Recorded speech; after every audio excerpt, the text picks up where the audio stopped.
The Vampire and the Case of the Perilous Poltergeist, an urban fantasy story by Heather G. Harris and Jolene Dolbear. Narrated by Elise Gibbs. If you'd like to hear about Heather's latest gossip, new releases and bargains, please sign up to her VIP newsletter at heathergharris.com/subscribe. Chapter 1. Thorson hit the mat with so much force that I heard the air leaving his lungs. Before Sydney could complete the exercise and cuff him, he rolled away and staggered to his feet. I met her gaze and deliberately widened my eyes. She was pulling her punches too much. She could easily have subdued him. We were supposed to be hiding that we were super nat, but nobody said anything about being incompetent. Sydney grimaced and gave me a fraction of a nod. But before she could rectify her error, the instructor pulled her aside. His expression was patient, as he explained once again that she was supposed to cuff the suspect when he was down. I wondered whether Sydney was simply toying with the other recruit, as a way to get in as many throws as she could, under the guise of ineptitude.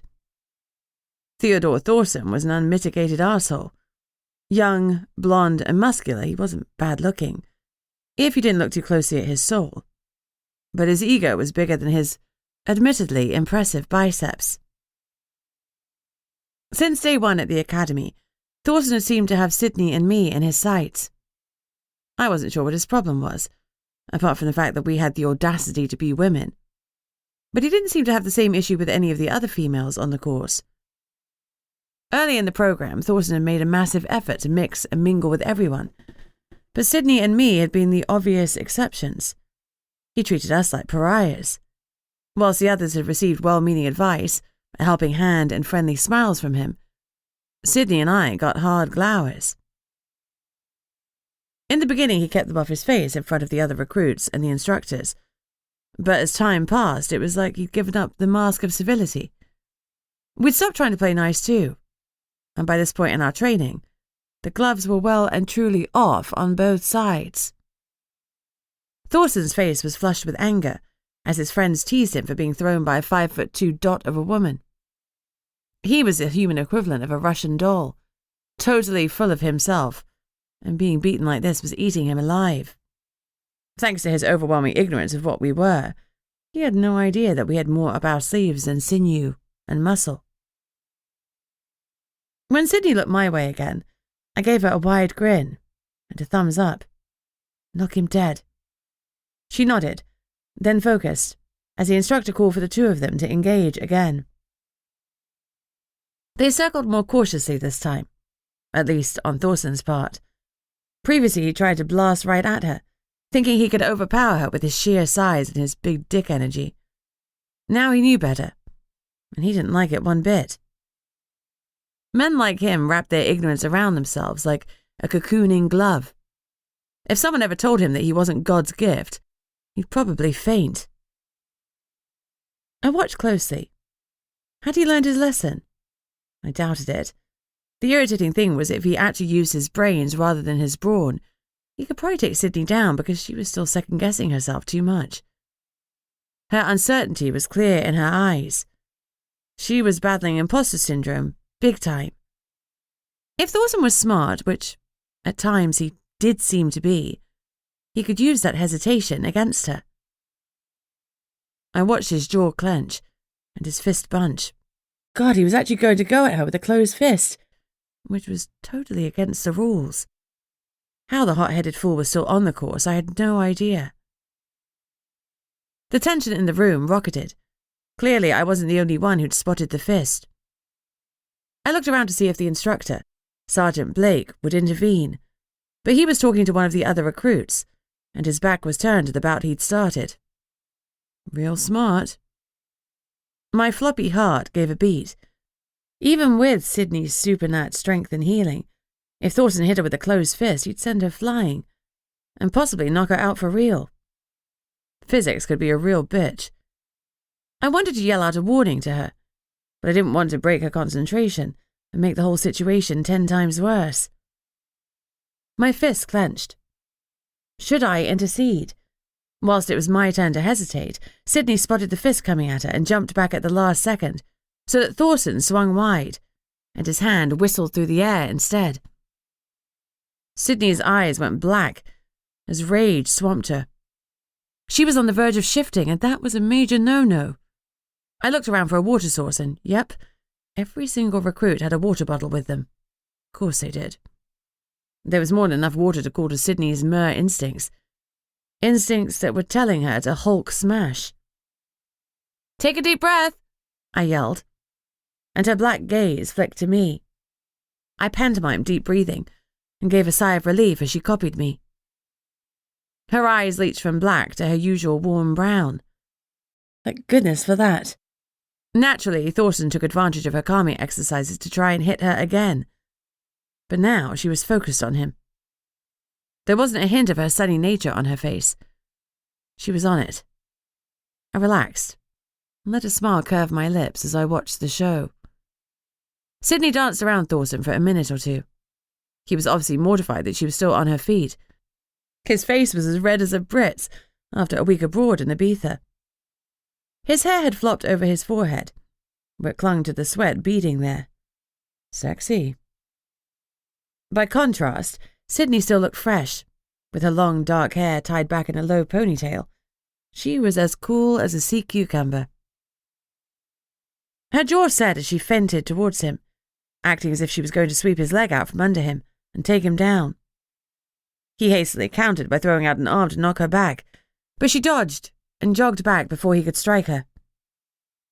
As she grinned at him, you could almost see the steam coming from his ears.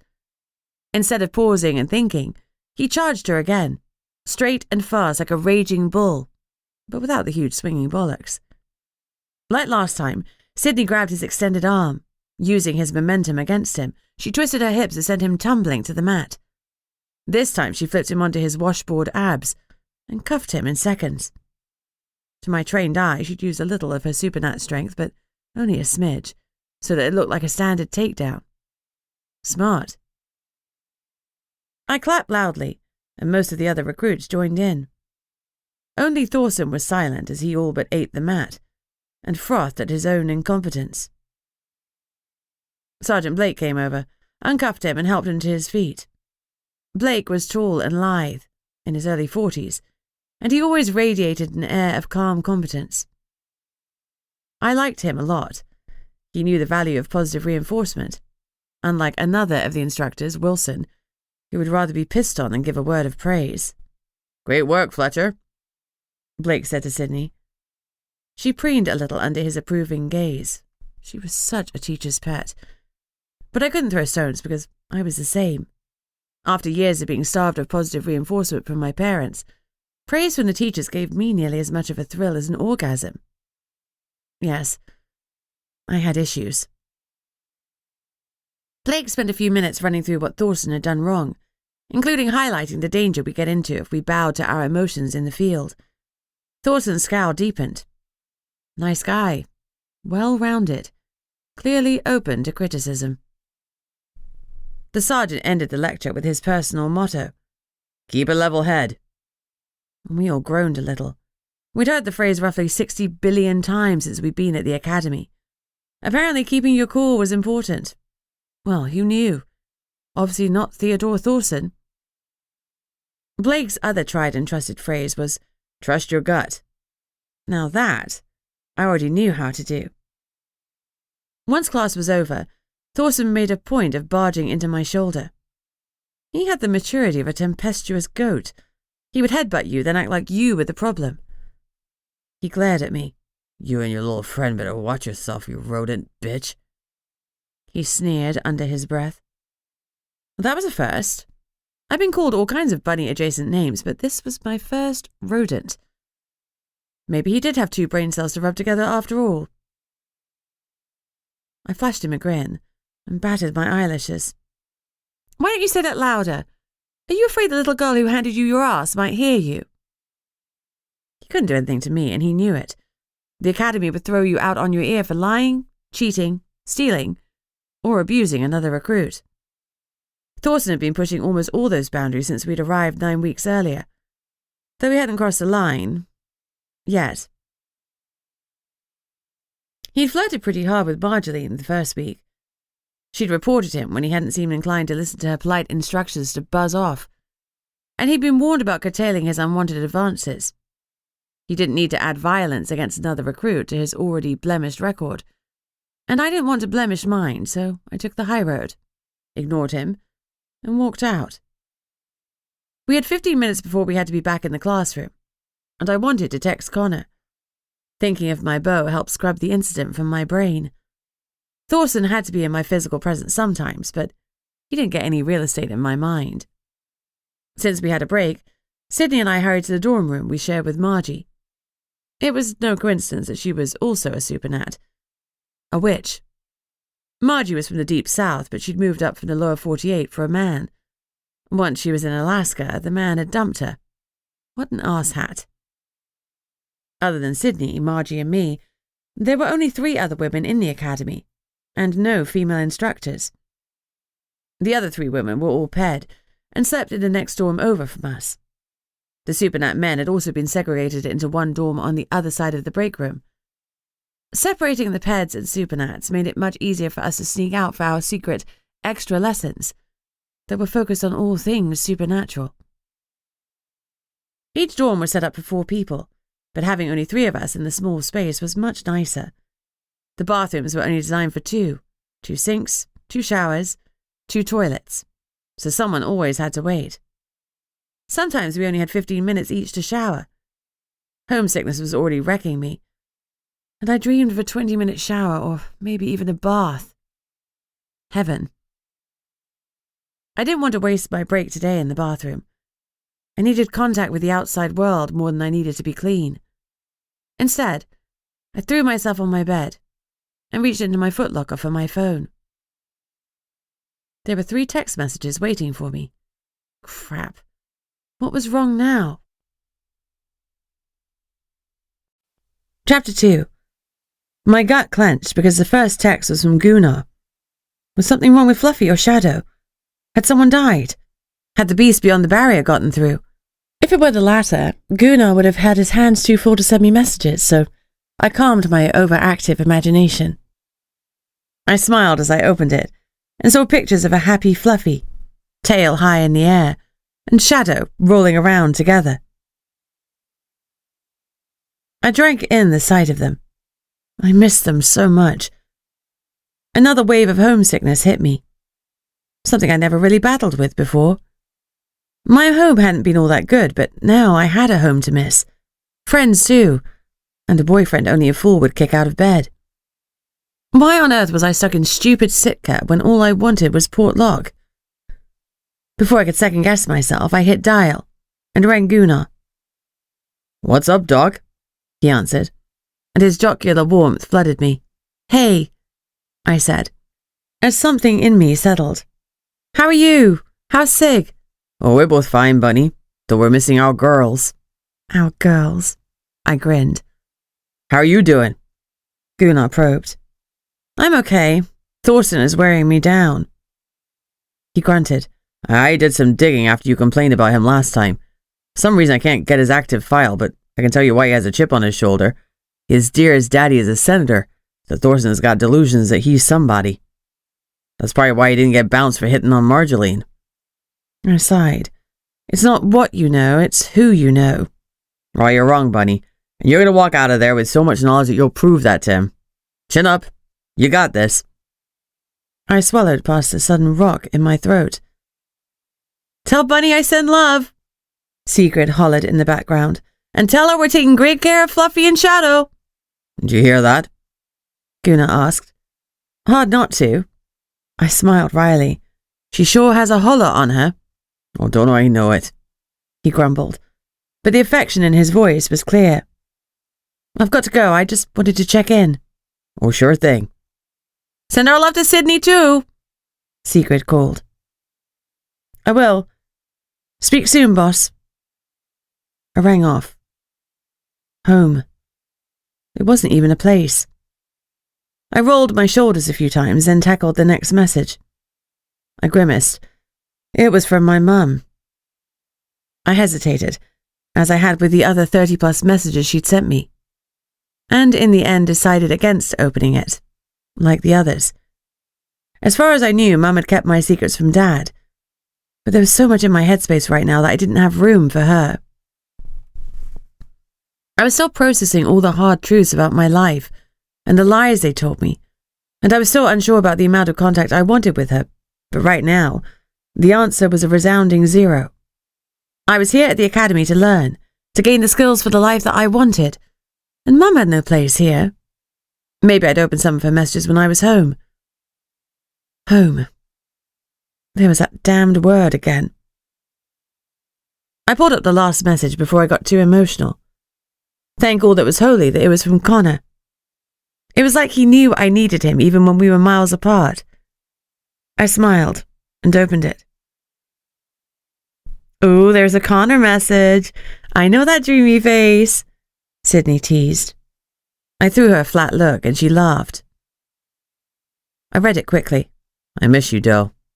Counting the moments." I smiled, though the smile faded when I realized I'd used most of my 15-minute break calling Gunnar and dithering about whether or not to read my mum's message. Disappointment gnawed me because there was no time left to call Connor. I'd probably just fall apart if I heard his voice for only a moment or two. It would be as cruel as giving a thirsty man only 2 drops of water. Sighing, I typed a message. I aimed for some levity so he wouldn't know how much I was struggling without him. "I miss you so much. And baths. I really miss baths." I got an instant reply. He'd probably been watching his phone waiting for a response. "You can borrow mine any time. I adore it when you're wet." Some interesting places heated, and a pillow hit me in the face. "Absolutely no dirty talking while I'm here," Sydney said firmly. I rolled my eyes. "But you're always here," I complained. "Ugh, dorms are so shitty." "You're not wrong. Dibs on the toilet." She shot off the bed and ran into the bathroom. I stowed my phone and chased her. Luckily, Margie was elsewhere, so we actually got the privilege of both going at the same time. Score. "Segan Gunnar send love," I said as we soaped our hands. Sydney paused, and I saw her eyes tear up in the mirror. "Oh shit, sorry," I mumbled. "It's okay." She offered me a wobbly smile. I wasn't prepared for how much I'd missed them, you know? She groaned. "Oh, I even miss Stan and his terrible jokes." "And Thomas," I teased. She gave a happy sigh, and a private smile tugged her lips. Yes, I absolutely miss Thomas. Those two seemed to be moving at a painfully slow pace, but I guessed that with all Sydney's traumas with her ex, Chris, Thomas wanted to make sure she had her head screwed on properly before they started something. I thought his glacial pace might be a mistake. Sydney was beautiful, and she'd had no end of admiring glances from the other recruits. If he wasn't careful, someone else would take action before he did. Chapter 3. The schedule at the academy was brutal. We started at 4:30 a.m., which wasn't too bad for me because it was dark. But then the sun came up. When it was at its height, I had to fight vampire-induced daylight exhaustion all day long. That sucked because I finally got my mojo back when it was lights out at 10 p.m. The last few weeks had been a battle with my very nature to function. It was fair to say I wasn't showing the academy my finest parts, though I doubted they'd appreciate my fine derriere anyway. Everything would change when we had our Graves week, a full week of being nocturnal. It was designed to teach us low-light skills, which was pretty essential considering Alaska had a polar night that lasted more than 2 months in some places. I couldn't wait. When that started, I was going to kick so much ass. Sydney and I slipped into our seats moments before the class began, and I opened my heavy law tome. I'd already read the section for today's lesson, and, with my eidetic memory, I was pretty confident that I was well prepared for whatever they threw at us. We had one of the guest instructors today, Lieutenant Polk. He was a law professor who decided a career change was in order. Thrown in a life of academia and become a state trooper, he was pushing 50 and had a receding hairline and paunch to go with it. To be honest, he looked like he'd be more suited to a cerebral life rather than running down criminals, but good on him for following his dreams. Polk was visiting from Fairbanks, and we'd had 2 classes with him already. He wasn't my favourite teacher because his voice droned, and I struggled to focus, especially in the morning when the sun was really dragging at me, and bed was calling to me repeatedly like the strumpet she was. Polk started his lecture. Sydney was already desperately taking notes. I took out my own notebook so I wouldn't stand out too much, but it was mostly full of doodles. I pretty much only took notes if something came to mind that I wanted to ask a question about, or if I wanted to note a reference to a book in the library. Theodore Thorson looked over at my non-existent notes and sneered. I gave him a tight smile. Friendly, but aloof. I was trying to be the bigger person, though I still couldn't make myself call him Theodore. Theodore was an upper-class British man with a trust fund, a ramshackle castle, and a rigidly determined path to his future. Thorson was a total twat, and I couldn't call him anything but that or by his surname. It wasn't likely we'd ever be on first-name terms. I was sure that he and I would have it out before our time here was done. The fun thing was that he didn't know that he was going to lose because Peds didn't have a chance against most supernats, whether he liked it or not. I was the alpha predator in this scenario. His ignorance was kind of fun. I wondered idly whether a lion ever felt smug before it pounced on a gazelle. Probably. I smiled at Thorson. Just call me Leona. The class roared with laughter. I had tuned out of the lecture, so I turned to Sydney, my eyebrows raised in question. Polk made a joke about the Academy Poltergeist stealing Jones's notebook, she whispered. I looked at Jones, who was behind me, and 2 spaces to the right. I liked him. He was a nice guy, if on the shy side. He was in his early 20s, like me, tall, lanky, and utterly scatterbrained. I had no idea if the Academy actually had a poltergeist, but I was pretty sure Jones had mislaid his notebook. Again. Let's help him find it at break, I whispered. Sydney smiled and gave me a discreet thumbs up. I twisted in my seat and reached back to hand Jones my notebook. A lot of people needed to write stuff down for it to sink in. Not me, of course, but then I'd never been most people, even before I'd been turned into a blood drinker. He looked at me gratefully, took the notebook, and mouthed, "Thank you." Thorson glowered harder, as if my kindness actively offended him. Oh, his parents must be so proud. "That was very kind of you, Barrington, but you need to pass the test as well," Lieutenant Polk remarked. His tone made it clear that although he thought it was kind, he didn't think it was smart. I nodded. "Yes, sir." He stared at me a moment longer, then turned back to the board. He continued droning on a few minutes before we got to the Q&A section of the lesson. "Okay, let's recap. What is first-degree theft?" Polk asked. As one, we studied the tabletops, even though we were far beyond high school. Nobody wanted to be marked out as a know-it-all swot. Polk sighed. "Anyone? Barrington?" He picked on me, no doubt paying me back for giving my notebook to Jones. He was generally a fair teacher, but this call-out felt a little too pointed. Maybe I was being overly sensitive, but it seemed like bullying light. And I hated bullies. Oh well, the heads-down thing wasn't working too well, so maybe it was time I embraced my inner SWAT. I sat straight in my chair and held Polk's gaze as I recited, "First-degree theft is a Class B felony. It consists of stealing goods, property, or service at a value of $25,000. If convicted, an offender may face up to 10 years in jail and $100,000 in fines." Polk's mouth tightened.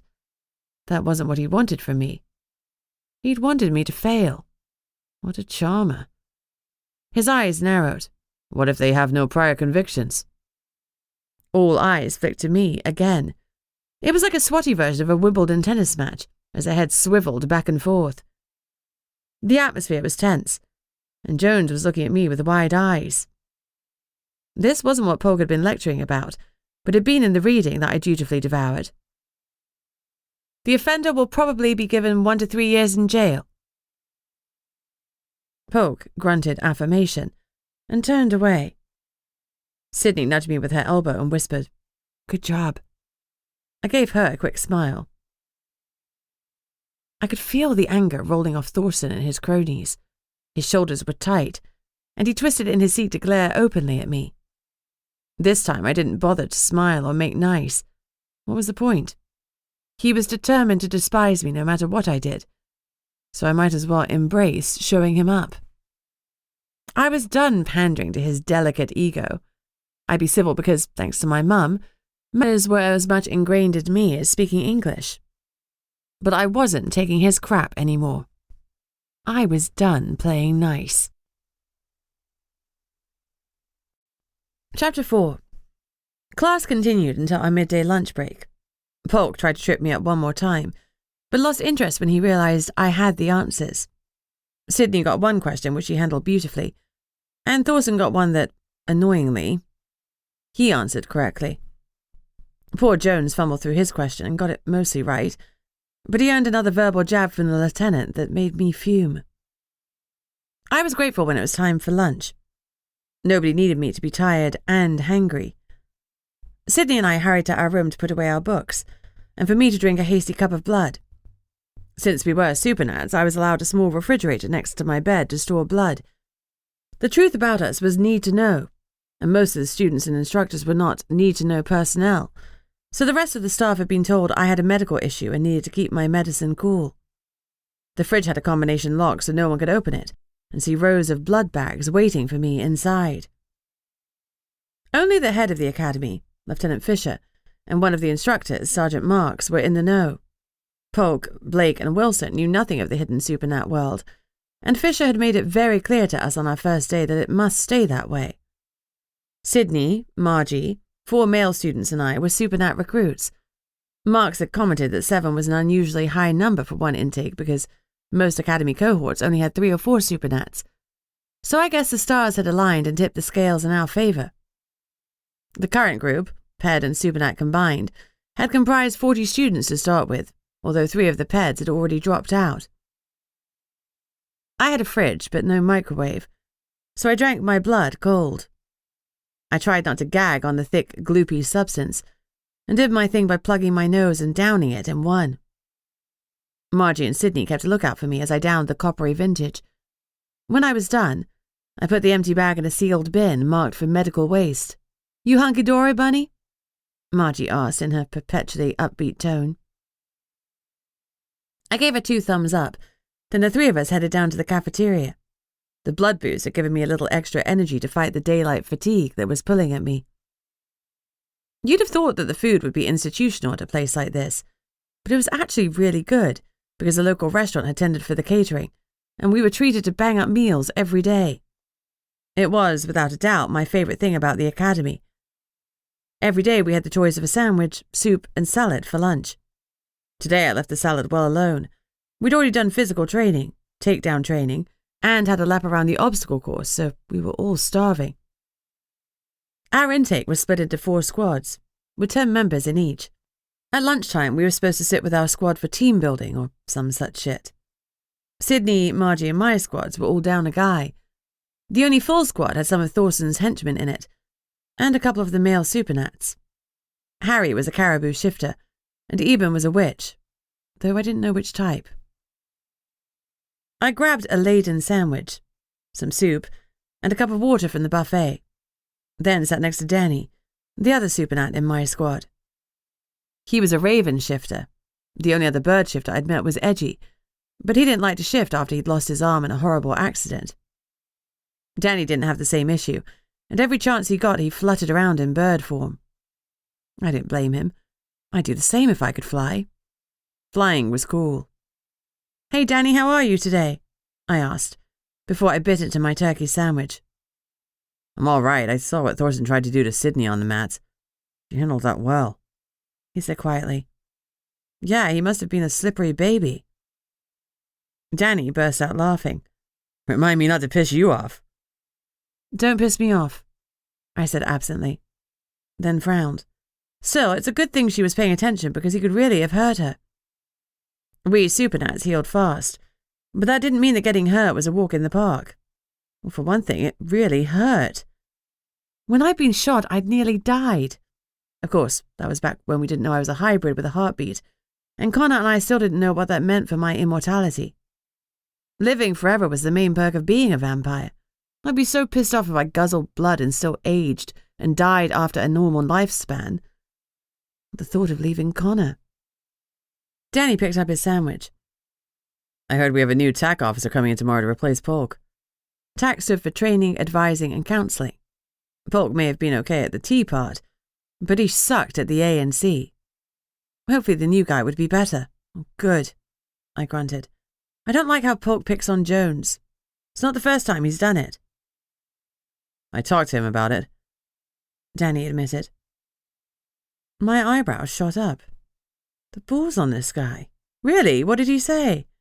I don't think Polk's a bad guy. He said he thinks it'll help Jones if he pushes him a little. I don't agree with his tactics, but his heart's in the right place. I was impressed that Danny had called him out. Like me, Danny was already working in the Nomo's office in the other Supernat village, in Audiobook. That supernatural community was far smaller than Portlock, but Danny had the confidence of a man who knew his job, and knew it well. His attendance at the academy was pretty much a rubber-stamping exercise. He sure as hell knew his shit already. I guess he got the same vibe from me because we'd fallen into step from the beginning. I liked the taciturn man's hum of power. Even Thorson stepped carefully around him. Another reason to hang out with Danny. Any idea what the new instructor will be teaching us? I asked. I'm not sure of it. Get this. He looked around to make sure no one was listening. I heard he's ex-MIB. That caught my attention. The Magical Investigation Bureau was a wing of the alphabet agencies, and largely made up of humans. They were the bogeymen who lived in our closets and under our beds. Supernat children were told toe the line or they'd be reported to the MIB, and if that happened, the chances were you wouldn't be seen again. Or so the stories went. However, Gunnar had a friend in the organization, so they couldn't all be bad. Just most of them. I licked my lips nervously. Are you sure? Yeah. Who told you that? I overheard Lieutenant Fisher tell Sergeant Marks. I couldn't suppress a shudder. I was supposed to be tough and scary, but the MIB terrified me.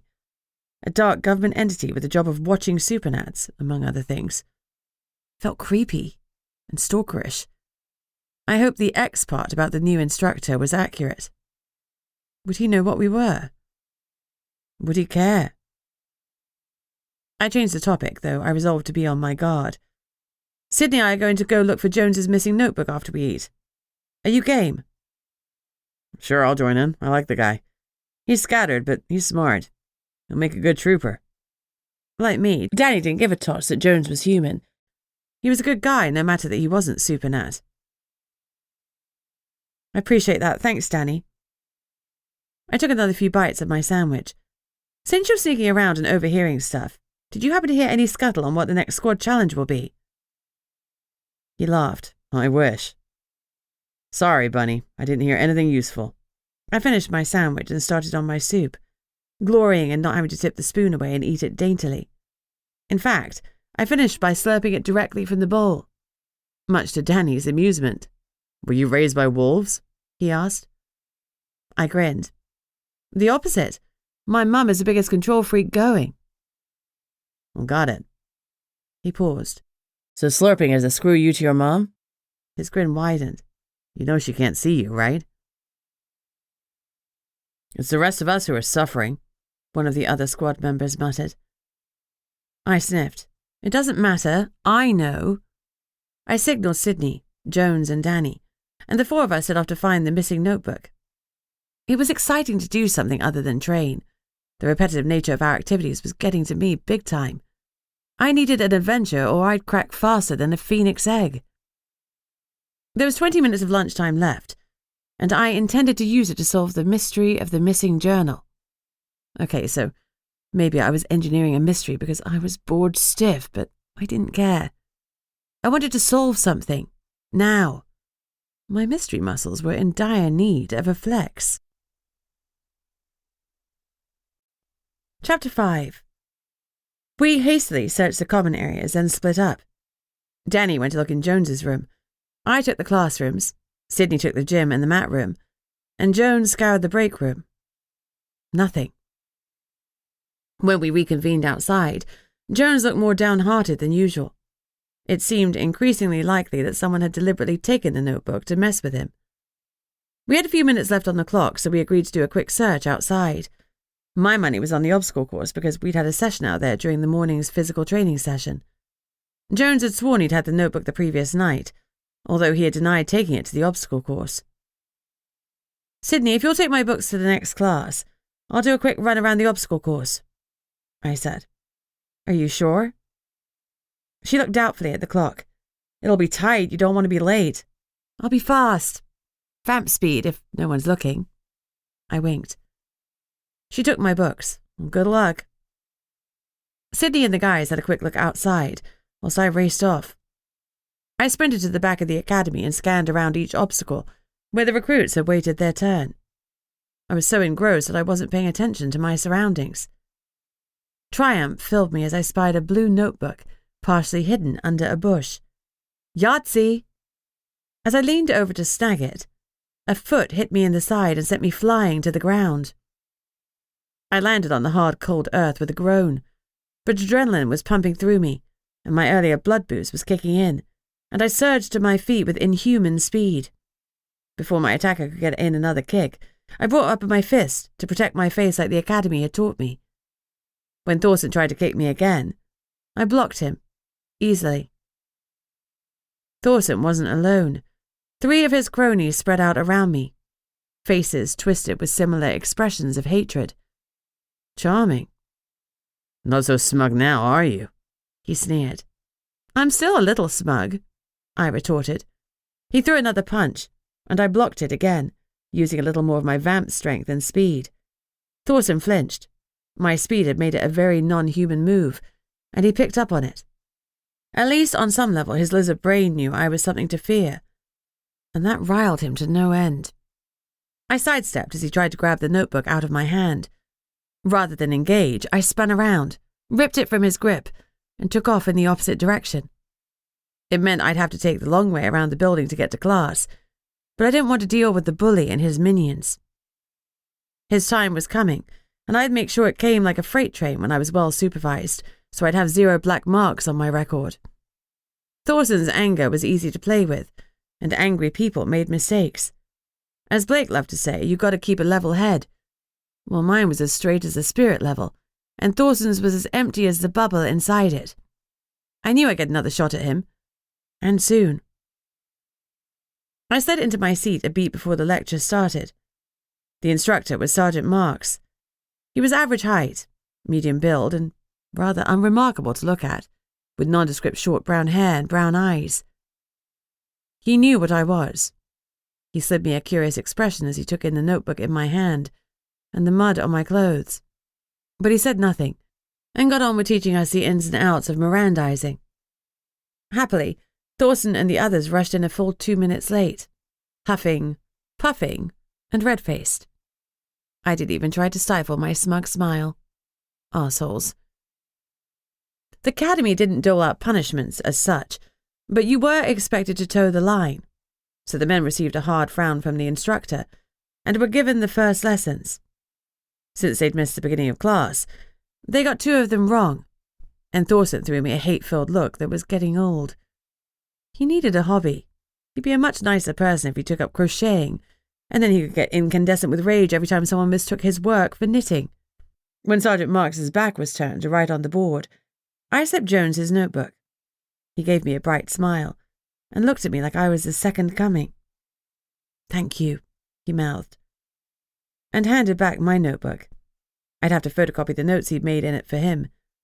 I gave him a warm smile and a thumbs up. A sudden bang made me jump out of my seat. Annoyingly, Thorson witnessed my surprise and started hopping mockingly in his seat like he was a bunny rabbit. He was such a wanker. I ignored him and looked around to see what had caused the ruckus. The right-hand podium next to the flags had fallen over. I frowned as I scanned the corner and looked for the culprit who had pushed it over, but there was nobody there. "Sit down, it's either a small earthquake or petty peril the Poltergeist is acting up." Teasing us with a wink, Sergeant Marks waggled his fingers as he spoke. He walked over, picked up the podium, and righted it. Titters broke out, but a chill ran down my spine. Nothing else had moved. Not so much as a pencil had rolled off one of the tables, and my recent experience with various earthquakes on the Richter scale, or whatever it was called now, told me that this wasn't one. Had the podium been rigged to fall over? But why on earth would anyone do that? Besides, it hadn't looked rigged.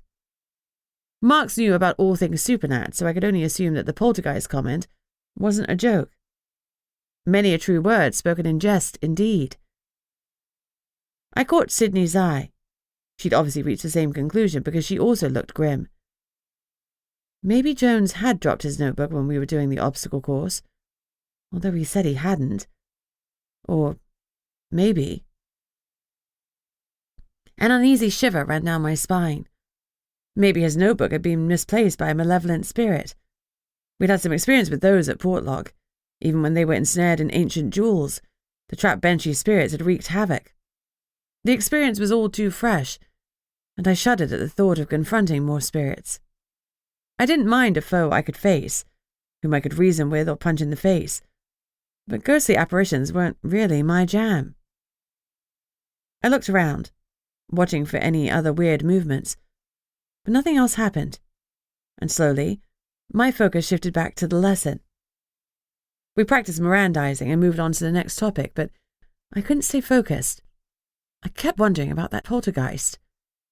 Seemed like I had another mystery after all. Annoyingly, the day was packed, and I didn't get the chance to pick any of the other supernats' brains. We were busy until supper. After that, when everyone else had a study period, we had our secret supernat class. It was my favourite session of the day. Sydney and I arrived 3 minutes early.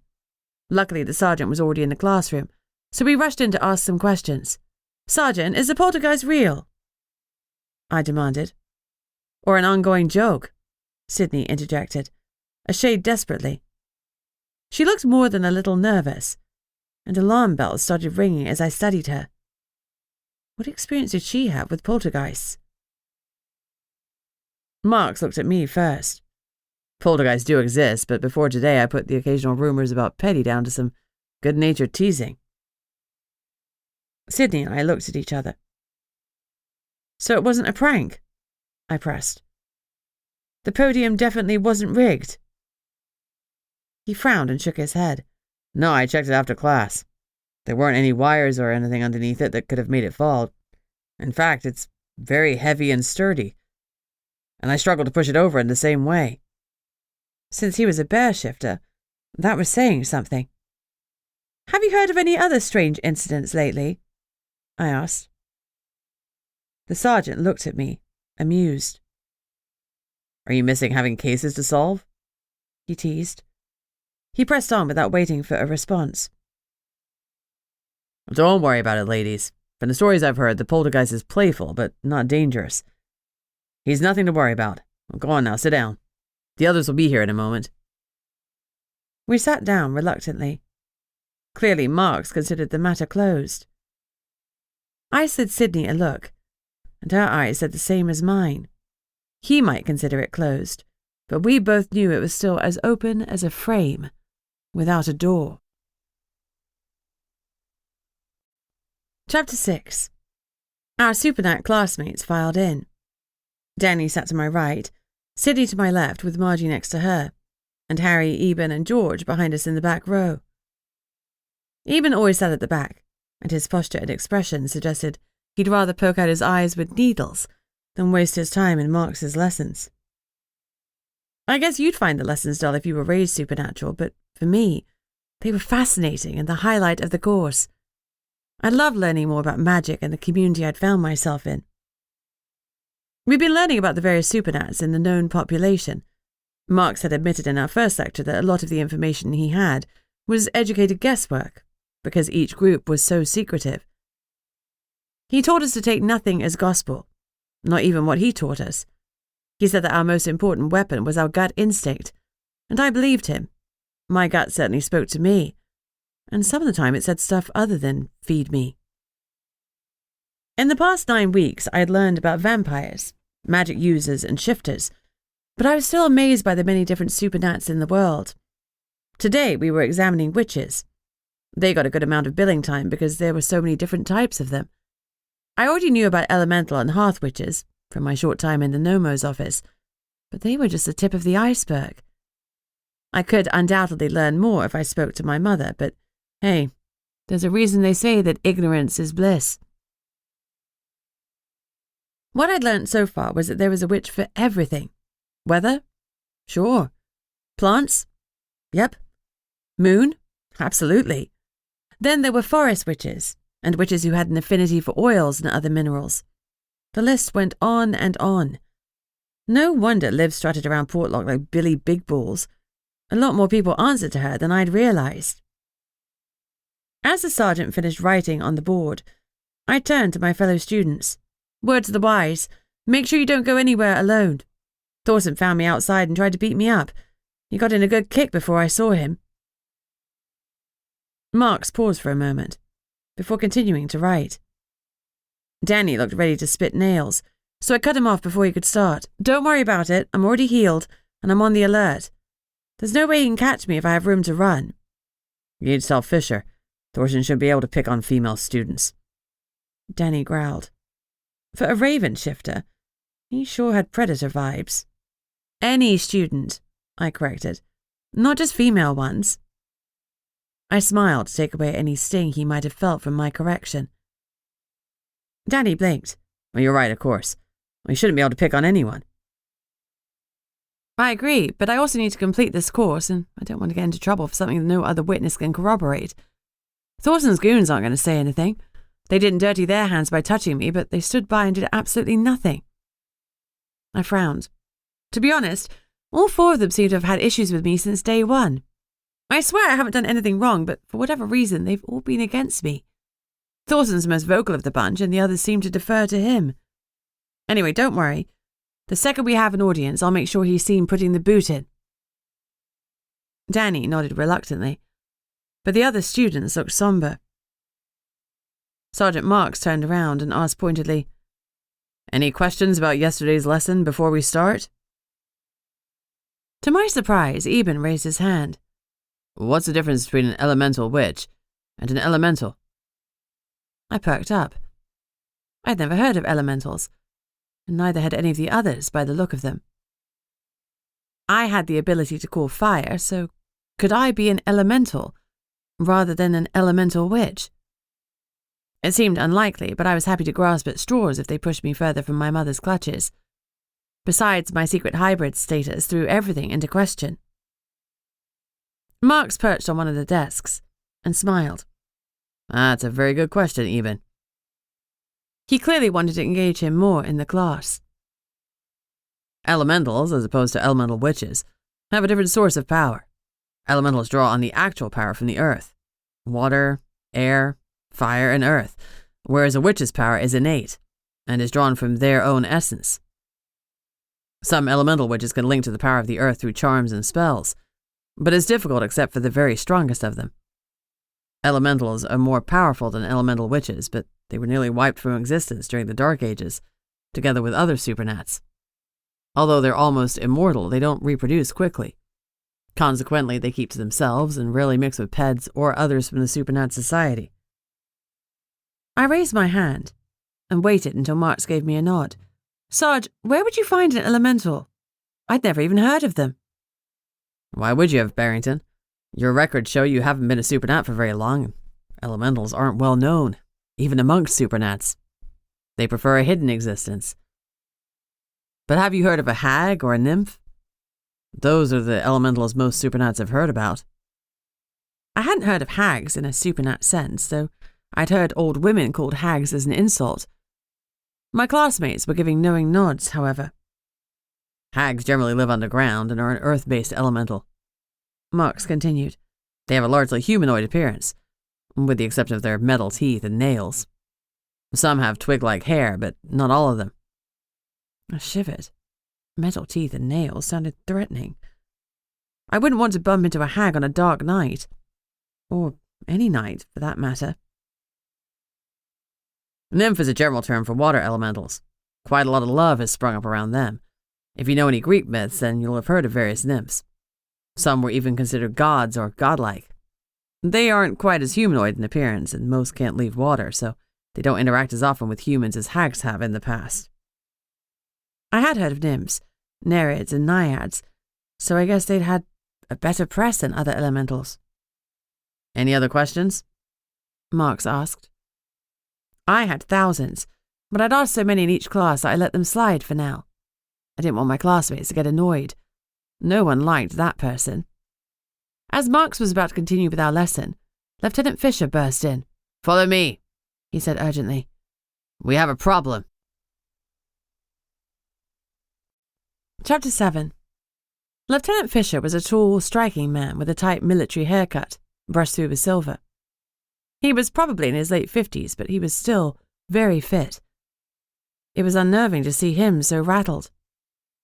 The 8 of us followed him into the section of the building where there were the administrative offices, and gaped at the sight that greeted us. The glass-fronted office for visiting TAC officers was in total chaos. To all intents and purposes, it looked like it was in the middle of a hurricane, but one that was taking place inside. "Any idea how to stop it?" Fisher asked Marks desperately. Eyes wide, Mark shook his head. "Oh, I'm sorry, sir. I've never seen anything like this before." Fisher frowned angrily. "Well, there's important documentation in there. He could destroy it. Help me get the door open." He pulled down on the door handle with all of his might, but he couldn't open it even an inch. Marks, Danny, and George went to help, but the door didn't budge even with their combined might. "Petty peril," Fisher shouted, pounding on the door with his fist. "That is enough!" Everything inside the office was swirling in a violent, devastating cyclone. The desk had been knocked over, filing cabinets sent flying, and huge flurries of papers were twirling around in an aerial vortex. Fisher turned to us. "I don't know what's gotten into him. Spread out. Make sure no human comes this way. We can't have them seeing this shit show." We fanned out to check for interlopers. The other recruits were on study period and shouldn't have been out and about, so although the risk was there, it was low. As far as they were aware, we were having remedial lessons to bring us up to standard. It sucked that everyone thought we were failing, but we needed a smokescreen to hide what we were, and what we were really doing in those extra classes. One of the metal filing cabinets rose up and thudded against the window, making us all duck. Luckily, the glass didn't shatter, but I figured it was a close-run thing. The cabinet hit the ground with a whomp, and I guess that answered the question whether the poltergeist was a threat. If anyone had been inside the office, they would have been impaled by pencils and pens, or battered by a freaking filing cabinet. They might have even suffered a paper cut or two, and those hurt like a bitch. I studied the angry swirl. How did you stop something invisible? I couldn't very well roll this petty onto his stomach and cuff his hands behind him. We watched for another minute or two until suddenly everything stopped. Papers fluttered to the ground, and nothing else moved. It's burned itself out. Sydney sounded grim. I gave her a sharp look, and made a mental note to question her later about her experience with poltergeists. I was sure she'd had some because her tone was so knowing. The lieutenant went to open the door, and this time it swung open. He paused cautiously, waited, and when nothing moved, went inside. "We're lucky Captain Engel wasn't in here," he remarked. Captain Engel? That must be the name of the new TAC officer, the one Danny had said was former MIB, who was replacing Lieutenant Polk. We filtered into the room. "We'll have to blame vandals," Fisher muttered, raking a hand through his shorn hair. "We can clean it up, sir," George volunteered. The Wolverine shifter was always eager to please the officers, and I wondered if it was an alpha-beta thing or a personality trait. I helped Marks put the desk upright, then we started moving filing cabinets, picking up papers and stacking them on the desk. There were tons of pages with random numbers on them. I was willing to bet they were the Academy's financial records, and none of them would make sense when they were out of order like this, so we stacked them randomly. The filing cabinet had stayed locked, much to Fisher's visible relief, so everything was neat and tidy in short order. Someone who understood the documents would have to refile them. Poor bastard. Whilst we cleaned up, the sergeant and the lieutenant spoke in hushed murmurs in the hall. It was unnerving to see two such competent men spooked. Their body language was screaming out their concern. I guess they'd realised they were dealing with an angry poltergeist, and by their clenched jaws they didn't appear to have a clue how to do it. All aboard the novice train. It was going to be a wild ride. I should know. I've been tooting that horn since I rolled into Portlock. I looked at Sydney and tilted my head towards the two whispering men. She glanced at them and then looked back at me. Looking grim, she nodded her assent. We had to help them get to the bottom of the ghost situation. It was time for the poltergeist to go. So far, no one had been hurt, but it was only a matter of time if it was ramping things up. By the time we'd finished tidying up, our Supernat class was over. I tried to hide my disappointment when the sergeant dismissed us, instead of taking us back to the classroom. But at least we still had an hour left to study before lights out. We all hurried back to our rooms. The Academy's library was small, but I have to scour it tomorrow for books on ghosts and poltergeists. In the meantime, I had a couple of other resources to tap into. I got out my phone and called Connor. "Hey, Bunny," he answered warmly. "How are you?" I sighed. "I've been better. There's been a couple of incidents, supposedly with a poltergeist." "A poltergeist?" Alarm coloured his tone. "Well, what's happened?" "Honestly, nothing much so far. A missing notebook, a lectern being shoved over, that sort of thing. But the thing's just gone absolutely nuts in the TAC office. We were lucky no one was in there because they'd have been hurt. Or worse." I paused and shook my head. "Do you know anything about poltergeists, like how to get rid of them?"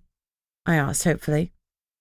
Connor had lived a longer than average life, so maybe he had some insights to offer. "I know they're not good news, but not much more than that," he admitted. "I've never experienced one myself. Things are quiet here at the moment, so I can dig into them for you. I have some books I can look at, and I can ask Liv what she knows." I winced. The necromancer didn't have a whole lot of love for me since I'd arrested her ass. "How is she doing?" I asked. "Still keeping her head down." Liv had been possessed by some gemstones, and under their influence she'd done some pretty damnable stuff, like seriously hurting Sigrid and Stan. She hadn't been in control of her actions, though, so she was still free to go about her business. Thinking of her gave me an idea. I'd call Father Brennan. Surely the priest could help since the spirits were in his wheelhouse. "Understandable. How are you, Connor? Is everything okay?" He laughed a little. "Situation normal." "All effed up?" I finished with a grin. Portlock was never dull. "You got it. It's fine, nothing to worry about. As I said, relatively quiet. I'm looking forward to seeing you." "Me too," I said wistfully. "But I better go. I don't have much time until lights out." "No problem." He paused. "Bunny?" "Yeah." "I'll be thinking of you at lights out." His voice was low and husky, and then he hung up. Oh boy. I took a cold sip of water to ease my suddenly parched throat, and struggled to get my head back in the game for my next two calls. Unfortunately, Father Brennan's Irish lilt filled my ear, as his voicemail told me to leave a message. I did so, but kept it vague. Finally, I called Gunnar, and was surprised and alarmed when Sig answered his phone. "Hi, Bunny," she said with her usual maternal warmth. I gripped the phone tighter. "Is Gunnar okay?" She sighed. "Oh, he's fine, but tired. With you and Sydney both gone, he's run ragged." I felt a surge of guilt. I finally persuaded the stubborn man to get some sleep, and I snuck his phone away from his bedside when he was snoring. I didn't want him to be disturbed. I'm watching The Office on CCTV for him tonight, so April can get some downtime too. April Actos have been a brilliant addition to the Nomo's office. That woman was fierce. "I'm sorry." My voice was small. "Now don't you go feeling guilty, Bunny. This course is necessary for your advancement. You're going to come back swinging, and Gunnar needs that from you. This is a short-term hassle for a long-term gain. It's worth it, and you are worth it. And Sydney is too. Oh, I'm so proud of you both. The rising guilt settled. Thanks, Secret. Now, what are you calling for? To chat, I lied hastily. Now that I knew Gunnar was flat out, I didn't need to add Poltergeist research to his plate. Connor would come through, or maybe even the library here. And I still had Father Brennan.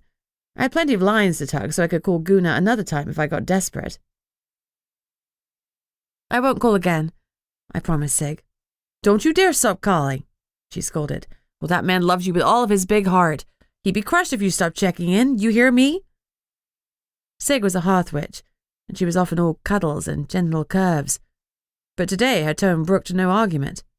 All her softness had been stripped away to show her iron core now that she was in full protective mode. I would rather have removed my charm necklace and stepped into sunlight than mess with her. Yes, Mom, I said hastily. Good. She paused. How's my Sydney doing? I looked at my friend. Her books were spread out on her bed, and she was frowning as she made notes. She was working hard, and I felt another twinge of guilt. It was so much easier for me because of my ridiculous memory. She's doing great, working hard, kicking butt, and taking names. Well, that's my girl. Secret said proudly. You keep an eye on each other. We will, I promised. Good night, Sig. Good night, Bunny. Sweet dreams. I slid my phone into my footlocker. Hey, Sydney, I called. Secret sends love. I hesitated, but in the end, I went for it. Can we talk about your experience with poltergeists? She froze, then buried her head in her books again. Not now. Her voice was sharp. I'm studying. Not all of us are lucky enough to have your memory. Ouch. She was stressing out, so I let her snarl slide and checked the time. I had maybe half an hour left for tomorrow's reading. I pulled out the text and started to scan read the next chapter. Who knew what sort of instructor Engel would be? If he was ex-MIB, I was guessing he'd be tough. I settled into my books. I was not going to be found wanting.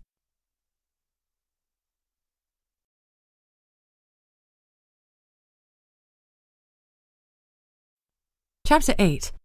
The next day started much as every day did.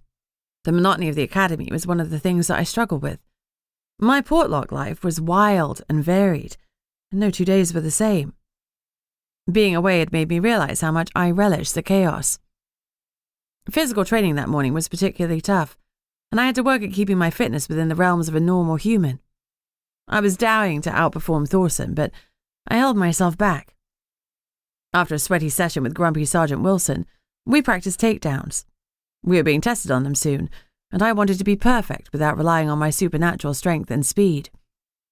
Sydney and I worked with each other for a while, then the Supernat recruits and I practiced together. It was so much easier to keep an extra jolt of power hidden among ourselves, plus it actually leveled the playing field since we all had supernatural strength and speed on our side. Sydney paired off with Margie, whilst I went toe-to-toe with Danny. The Raven Shifter had a solid mass that was perfect to use against him, but sometimes when he planted his feet it was like trying to move a rock. We were both grinning as I tried, and often succeeded, to get him down. I offered him a hand after my latest throwdown. He took it, and I hauled him up to standing. Great work, he said, clapping me on the shoulder. I flashed him a grin. Thanks. Danny blinked. Fangs, he murmured urgently. I hastily closed my lips over my teeth. The buggers hadn't gotten the memo that we were messing around and must have slipped down whilst I was wrestling with Danny. I focused on calming down and pushed the excitement I'd been feeling down to a low simmer. My teeth snicked away just as Marks called together to pair us up. I got Thorson. Yay. This is a test. Marks murmured, for my ears alone. Can you keep your cool? I nodded firmly and faced Thorson. You bet your ass I could keep cool. I was going to beat Thorson fairly and in front of lots of witnesses. I wanted to grin, but I kept it locked down in case my fangs screwed up again. Predictably, Thorson was smirking malevolently at me. You're going down, little rabbit. I'll have you cuffed in 10 seconds flat, he boasted. He wasn't quiet with his small talk, and several of the other Ped recruits heard him. I rolled my eyes. My girl Sydney had you on the mat in 5, I taunted. I think I'll be okay. I sent him a wink, designed to rile him. That made the muscles in his jaw flex and his eyes narrow. His history suggested that he'd made mistakes when he got angry. He was tall, muscular, and outweighed me by 30 kilos. But if the academy had taught me anything, it was that winning wasn't about strength and size. It was about technique, keeping a level head, and thinking on your feet. If I could be cold and calculating under pressure, I'd stand a much better chance of not making a rookie error that would have me sailing onto the mat. Thorson hadn't learned that yet, so I had the advantage, particularly if I could get him raging. It wouldn't even be a challenge, because the man was as tumultuous as a volcano when it came to me. When we were told to start, Thorson lunged at me with a speed I hadn't anticipated. I barely stepped out of his way in time, or he would have taken me down. I berated myself, checked my ego, and focused. This time I approached him at normal human speed, and he sidestepped. We circled each other. Thorson's face was growing redder. By not being on the mat in 10 seconds, I was humiliating him. He would lose his temper again soon, and then I could totally prod him. This could be my chance for the instructors to see him deliberately hurt another recruit. But I'd have to let him follow through and actually hit me. That sucked, but I'd be fine. First, I had to push him over the edge. 10 seconds, I taunted softly, my lips barely moving. The next time he charged me, I stepped aside, but planted a hand on his back and used his momentum and a well-timed leg sweep to shove him to the ground. He went down hard with a loud oof. I deliberately didn't follow through with the cuffs, but pretended to fumble them, then listened attentively to the instructor's patient explanation of what I'd done wrong. Meanwhile, Thorson had climbed to his feet, his face purple and vibrating with rage. Perfect. Marks had us go again, and I noted Thorson's tightly closed fists. This was the time. Ugh, it was going to hurt. When he lunged at me, I faked a stumble that put me in the path of his fist, and it connected hard with my nose. The pain exploded, as did a torrent of blood. Not even slightly faking, I cried out. It hurt like a mother. But Marks had seen it, and he was furious. Danny pulled out an honest-to-goodness cotton handkerchief and held it to my nose. Thanks, I muttered, my voice muffled. I promise it's clean, he said, trying to inject some humour into the moment. Thank goodness for that. I also tried for levity. But honestly, how old are you? 80? Who uses handkerchiefs in this day and age? He looked amused. People concerned with the environment. Touché. Take her to the bathroom, Marks instructed Margie. Get her cleaned up. Come back if she needs first aid. Sure enough, sir. You can count on me, sir, Margie said brightly. You! He roared at Thorson. With me! Margie and I trotted off. I kept the handkerchief to my face the whole time, mostly to hide the fact that I'd already stopped bleeding. We went into the nearest bathroom, and I lowered Danny's snot rag. Margie winced. Oh, good gravy, that must have hurt. She blew out a breath. He broke your nose. He what? She studied me. You'll have to straighten it and quickly, or it'll heal wonky. I looked in the mirror and saw that she was right. My Greek nose was looking distinctly aquiline. I didn't really know what I was doing, but I grabbed the part that was hooked and pulled it straight. Pain exploded again and more blood spurted out. Ow! I complained. Lordy, Margie breathed. That looked painful. Like you wouldn't believe, I bitched. Margie turned on the tap, and I blinked when a stream of water flowed not straight down into the sink like gravity would dictate, but directly to me instead. I stood still as she carefully cleaned me up, then turned off the tap and sent the water back to the sink. The now bloody water drained away. She turned to me and frowned. As a result of her ministrations, my face was cleaner, but my clothes were utterly soaked. She hummed a little, and the water droplets were pulled directly from my clothes and danced down the sink. Nice. I looked at myself in the mirror. My nose was healed, the blood was gone, and I didn't even have any bruising. Sometimes being a vamp was a pain. I wanted to look brutalized, at least for a day or two. Otherwise it looked like Thorson had only given me a damn nosebleed. When we returned to the mat room, Thorson and Marks were still absent. Sergeant Wilson had hastily been tagged to fill in, and the dour-faced man had everyone doing drills. Annoyingly, soon after I returned, so did Thorson and Marks. Thorson's body language appeared contrite, but his eyes were still on fire when he glanced at me. He'd had his wrist slapped, and it had had precisely no effect on him whatsoever. Marvellous. Marks checked me over and looked relieved.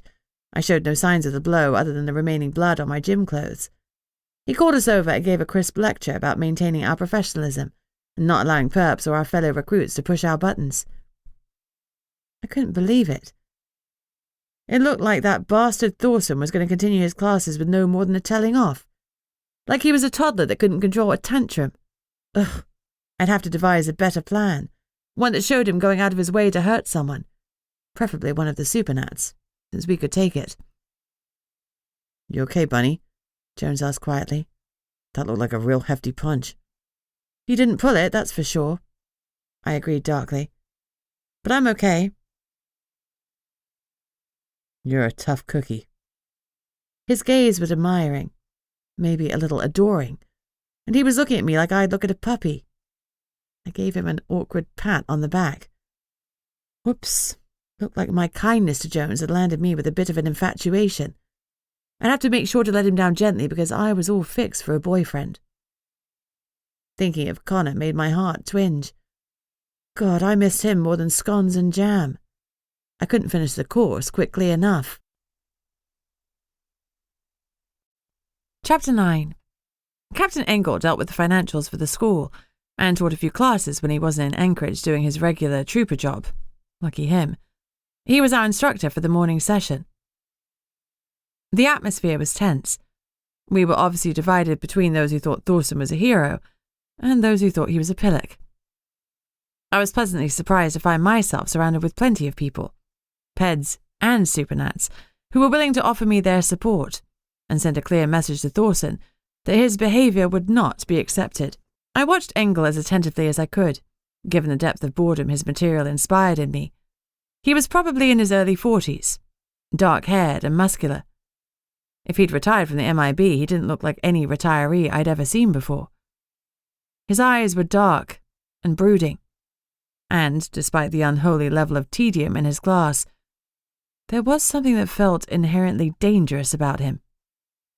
As he stalked about the classroom, it felt like being in the zoo next to a tiger, which, frankly, felt like a bad idea. Engel was teaching us a mini clinic on forensic accounting. If he was, or had been, MIB, he was surely the most boring of the lot of them. My eyes nearly rolled up in my head as he spoke, and I struggled to keep them open. His teaching style left much to be desired. He even made Polk seem animated. But he seemed knowledgeable. Most importantly, he didn't bully Jones. An hour into class, when most of us were struggling to stay awake, the same podium fell over again with a bang and jolted us all awake. The Poltergeist didn't stop with that, however. All our pens, papers and pencils were sent flying directly at the hapless instructor. Engel ducked behind his podium, the clatter of instruments striking it, and the board behind him was like the noise of a hailstorm. "Someone shut the damned window," he shouted. Danny hastily stood, but he waited until the Poltergeist had dissipated before sliding closed the fractionally open window. Engel stood up. If he knew about the paranormal world, his slightly stupefied expression didn't convey it. Either that, or he was a pretty good actor. "Are you okay, sir?" Thorson asked with surprising concern. Maybe even he could show some empathy now and again, though the cynical part of me suspected he was brown-nosing. "You wouldn't think the wind could come through with such force," Engel muttered.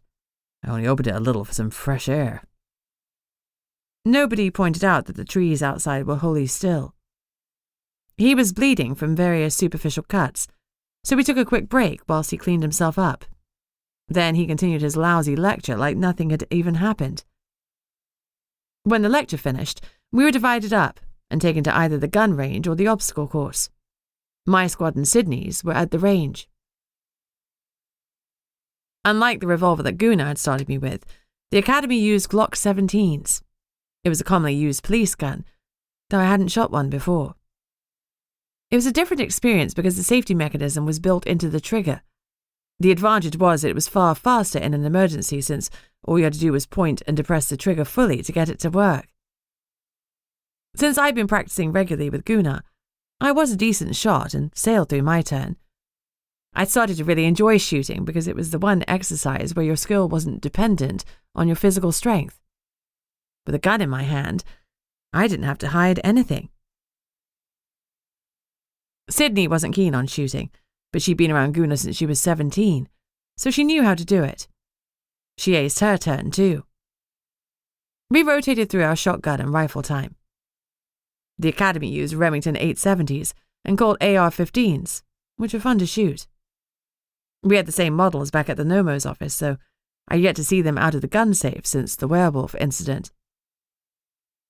It was bizarre to think how far I'd come, from being a Brit who'd never held a gun to being comfortable firing a variety of weapons. I was proud of me, even if my parents wouldn't ever be. I squelched the thought. There was no time for self-pity. Just before lunch, we were told about our second squad challenge. Squad challenges were designed to be fun, team-building exercises that earned us minor rewards. They also allowed those of us who were a smidge competitive to let off steam, and had the extra benefit of earning us some cohort kudos, as well as some time off campus.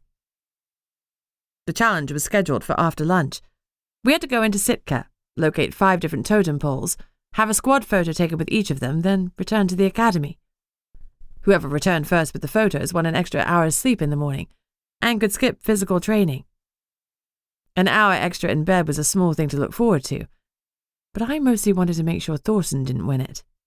Yes, I was that petty. If the Supernats had made up a squad, we'd have won easily, but we were split amongst the 4 squads, so it was equal footing.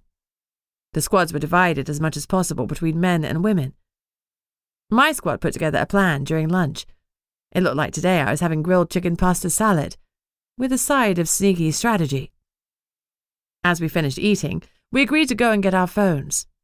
I ran up to my room, flung myself on the bed, and reached for my phone in my footlocker. As my fingers closed around the device, the hair on the back of my neck stood on end, and anxiety curled in my gut, together with the certainty that I wasn't alone. Trust your gut. There was a shadowy figure in the corner of the dorm. It was roughly human-shaped, although its features were somehow obscured. My brain tried to fill in the features but failed, and a shiver of fear ran down my spine.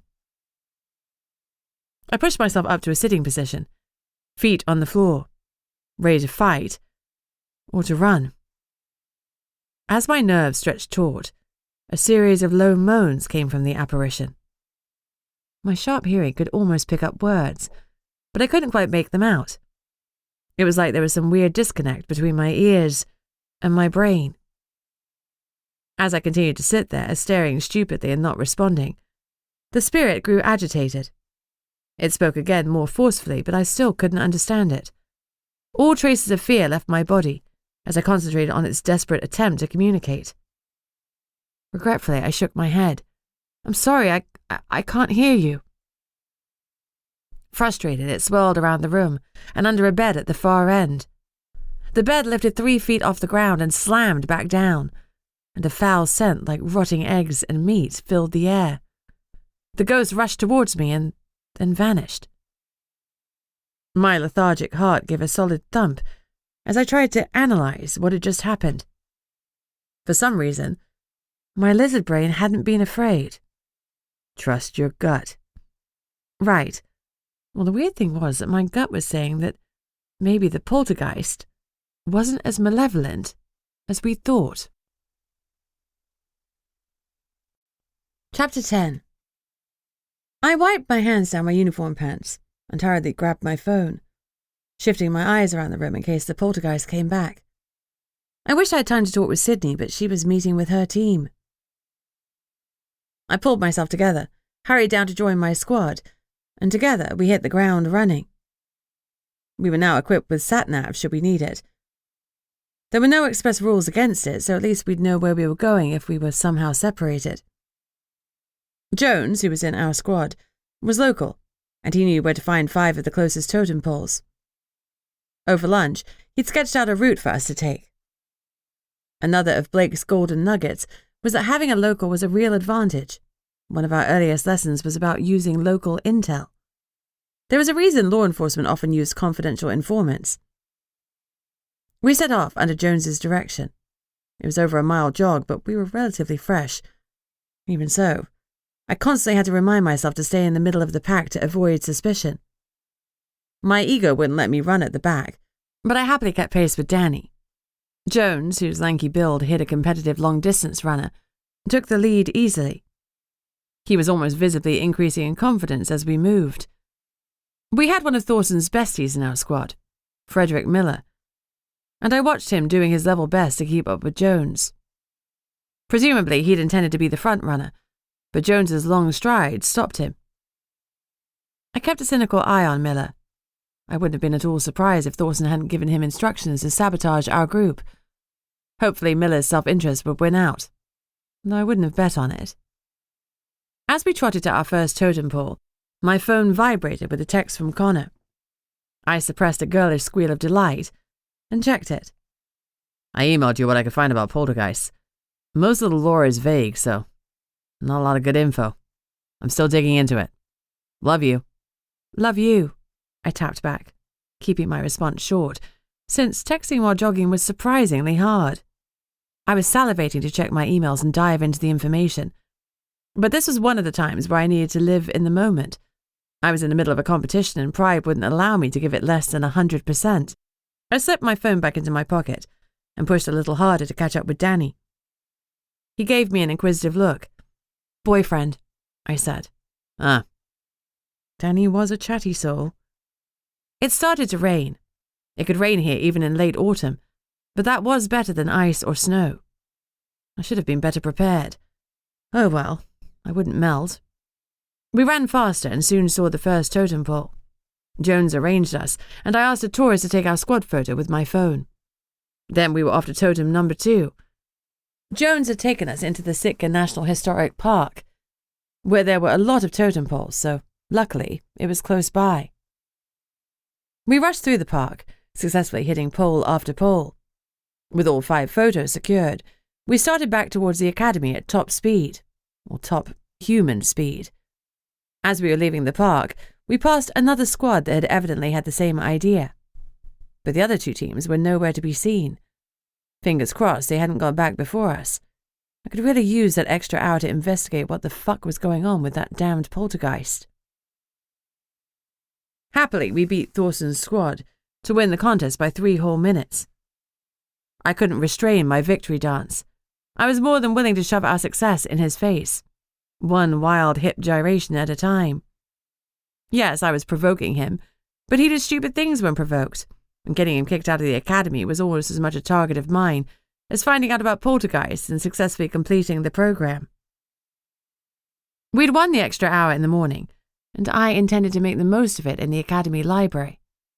My squad spirits were high, and almost all the other recruits congratulated us on our victory when we ate together. I felt warm and fuzzy when people took the time and effort to speak to Jones personally and praise him for his leadership. Clearly, I wasn't the only one who had a soft spot for the timid guy. Dinner ran over, and evening study was cancelled.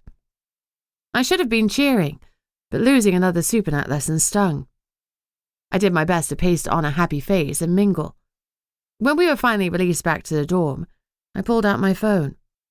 I had 2 options: read Connor's email or speak to the man himself. A second later, I was dialing his number. The phone rang twice before he picked up. His warm voice sent all kinds of fluttering to my belly. "Bunny," he said. Then a deeper, huskier, "I miss you." "I miss you too." And I did. There was an ache in my stomach, a yearning I couldn't shake. Our nascent bond didn't like us being apart for long. Nor did I. I have a surprise cooking up for you, Doe.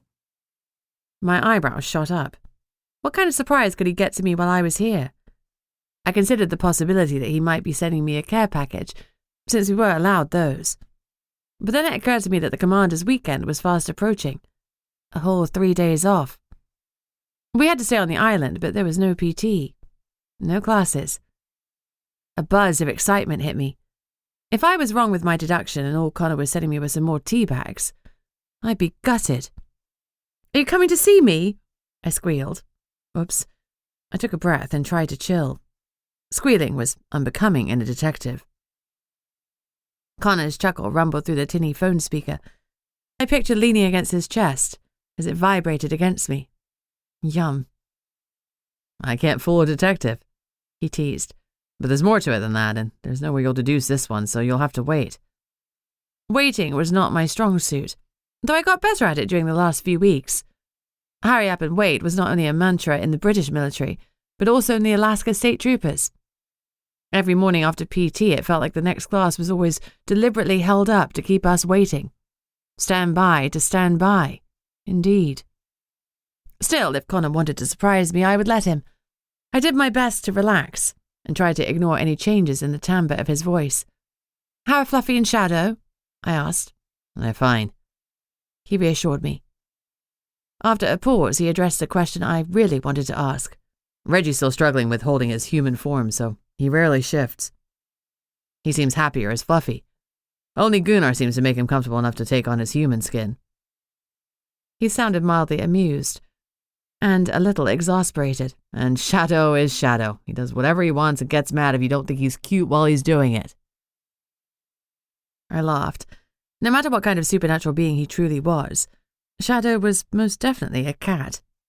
"Thanks for that." I sighed. "I don't have much time. I'm still trying to dig into the Poltergeist thing, and I haven't even had a chance to read your email yet." "No problem. I'll give you the highlights. Though I'll start with the disclaimer that there's a lot of conflicting information out there.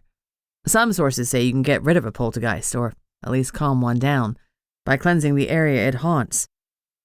They're thought to be negative spirits, so negative energy feeds them. Whatever you do, keep that sunny personality beaming." I laughed. I was a lot of things, but sunny wasn't one of them. Were the incidents somehow my fault? Was I feeding the poltergeist with my negative feelings towards Thorson? God knows. I'd had plenty of them. Connor continued. "I've emailed you a list of things to do for the cleansing. I won't repeat them because there's a bunch of steps, and I definitely screw up the order. And don't forget that I'm getting this info from dubious websites. There's no guarantee any of it will work." My hopes diminished a little. I'd been hoping for a step-by-step, 100% effective solution that took only 5 minutes and totally obliterated the poltergeist. "No Liv?" I asked softly. He hesitated. "She's not playing ball. I'll keep trying." Despite myself, my stomach lurched. A non-compliant Liv was a tricky Liv. I bit my tongue before I could warn him to be careful. He knew Liv better than I did, and he knew he had to tread carefully. "Thanks for all of this. I know you're busy," I said instead. "It was a quick read of a few books and a web search. Not an international spying investigation," he teased. "It was no bother." "Even so, I'm grateful." I smiled. "I'll show you how grateful I am at the commander's weekend." His voice was warm when he replied. "I'm counting down the hours." So was I. Chapter 11. I finally read Connor's 15-page email. He hadn't been kidding about conflicting information. Huffing, I stuffed my phone back in the footlocker. Sydney was watching me, amused. "Connor and Bunny sitting in a tree," she started singing. Yeah. I rolled my eyes at her before sobering. "Sydney, hun, it's time to spill." She looked confused. "What? What experiences do you have with poltergeists?" She froze. "How do you know I have any?" she prevaricated. I gave her a flat stare. "Well, mostly from the hints you keep dropping, stuff like, It's burned himself out. You're in the know, Sydney, and I need to know too. She looked away. I don't like to talk about it, she said finally. It was a very scary time in my life, and I tried very hard to pretend none of it happened. It's a dark chapter in my family's history. I crossed the distance between us and settled on her bed. Look, I'm sorry to make you talk about it, but I really do need to know. I told her what Connor had said, and pulled up his email of conflicting instructions. All this is contradictory, and I have a source of real experience right next to me. Well, what about Father Brennan? She tried. I've already called him and left a message. He hasn't picked it up yet, at least he hasn't replied. You're all I've got, Sid. She sighed. Fine. I was 12 in the Philippines. This was before my parents died and my grandmother and uncle were still alive. We had to leave our house for a few weeks because we were replacing the pipes or something like that. It doesn't matter. She waved it away. Anyway, we moved into my grandmother's house. It wasn't very large, and my uncle was living there too, so the only place for me to sleep was in an alcove off the kitchen. They put up a little cot bed for me. I leaned forward, silently encouraging her to tell me more. Nothing happened the first night, at least I didn't notice anything. Then there were a few weird things, but nothing you'd really consider off, you know? I didn't, so I shook my head. No, like what? She picked at her dark blue bedspread. Things like you'd set something down and it would disappear, only to show up in a strange place. Or the kitchen cabinets would be open in the morning, but no one remembered leaving them that way. My uncle was drinking a lot, so we put it down to him. He was stuck in a vicious cycle, often drunk or hungover. I'm sorry you had to see that so young, I murmured. Yeah, it was an eye-opener. She sighed. Then things got progressively worse. A pan would fly off the stove towards us all. Doors would slam. The atmosphere got tense, and we started to think it really was a ghost. I tried to talk to it, to tell it to calm down, but that seemed to make it madder or give it power. She'd gone pale, and her hands were shaking. I was forcing her to talk through some real shit here. I reached out to pull into a hug and rubbed her back. I could feel the tension in her muscles. I'm sorry, Sydney, this is horrible. You don't have to talk about it. I'll figure it out. I shouldn't have pressured you. She shook her head, pushed me away, and took a deep breath. No, I'm being dumb. You need to know what happened, what could happen. My uncle and I were going down the stairs, and it shoved him. He knocked into me, and I fell down the stairs and sprained my ankle quite badly. At that point, we were all freaking out. We were terrified to stay in the house. I'm so sorry. Yeah, so my grandmother called in a priest. Was she Catholic? I asked, thinking of Father Brennan. The dominant religion in the Philippines was Roman Catholic. She nodded, but lost in her memories.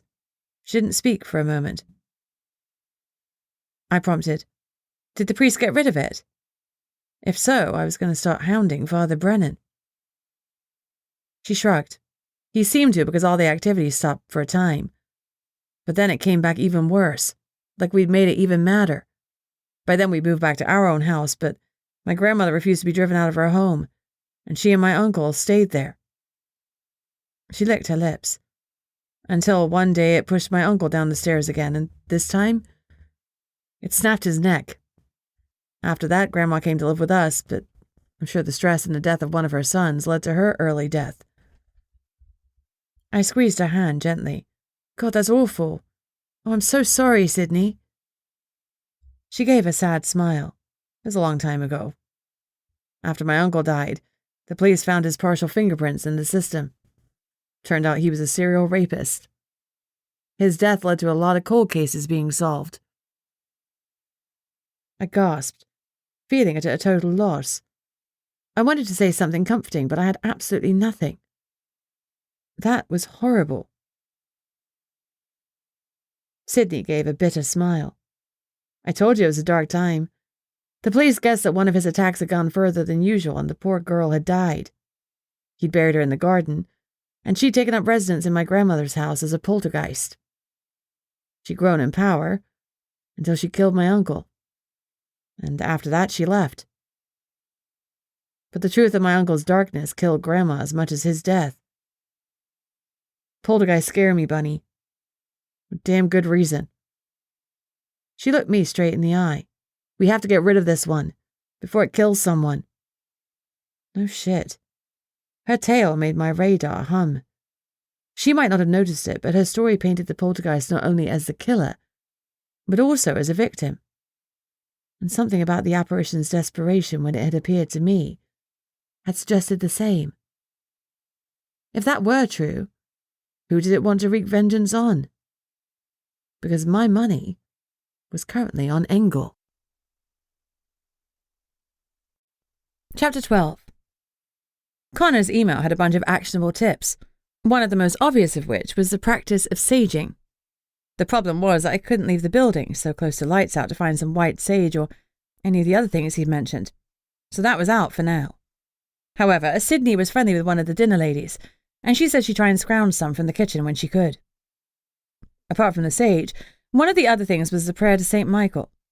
I could have used my hour to sneak into every unoccupied common space and recite it, but Sydney's story gave me pause. Her family had tried to get rid of their poltergeist, and whatever the priest had done had made it disappear temporarily, but it had returned with a vengeance. I didn't want to force our poltergeist to up the ante and become even more violent. I wish there was a way to communicate with the ghost, but I had zero experience with summoning spirits.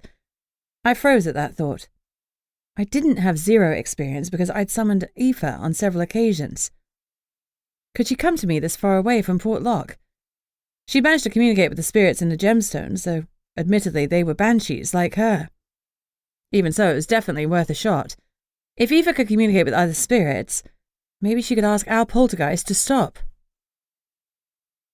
I decided to use my free hour the following morning to try and speak with Aoife. If that didn't work, I could always go back to the original plan of going to the library. Satisfied, I rolled over to my side and drifted off to sleep. When I awoke, I completed my morning routine and waited until Sydney and Margie had left for PT. I didn't need witnesses if this all went pear-shaped. Finally alone, I sat on my bed, crossed my legs, closed my eyes, and looked inwards for any sort of connection that I had with Aoife. Predictably, I found nothing. We didn't have a bond like me and Connor. Even so, I had to try.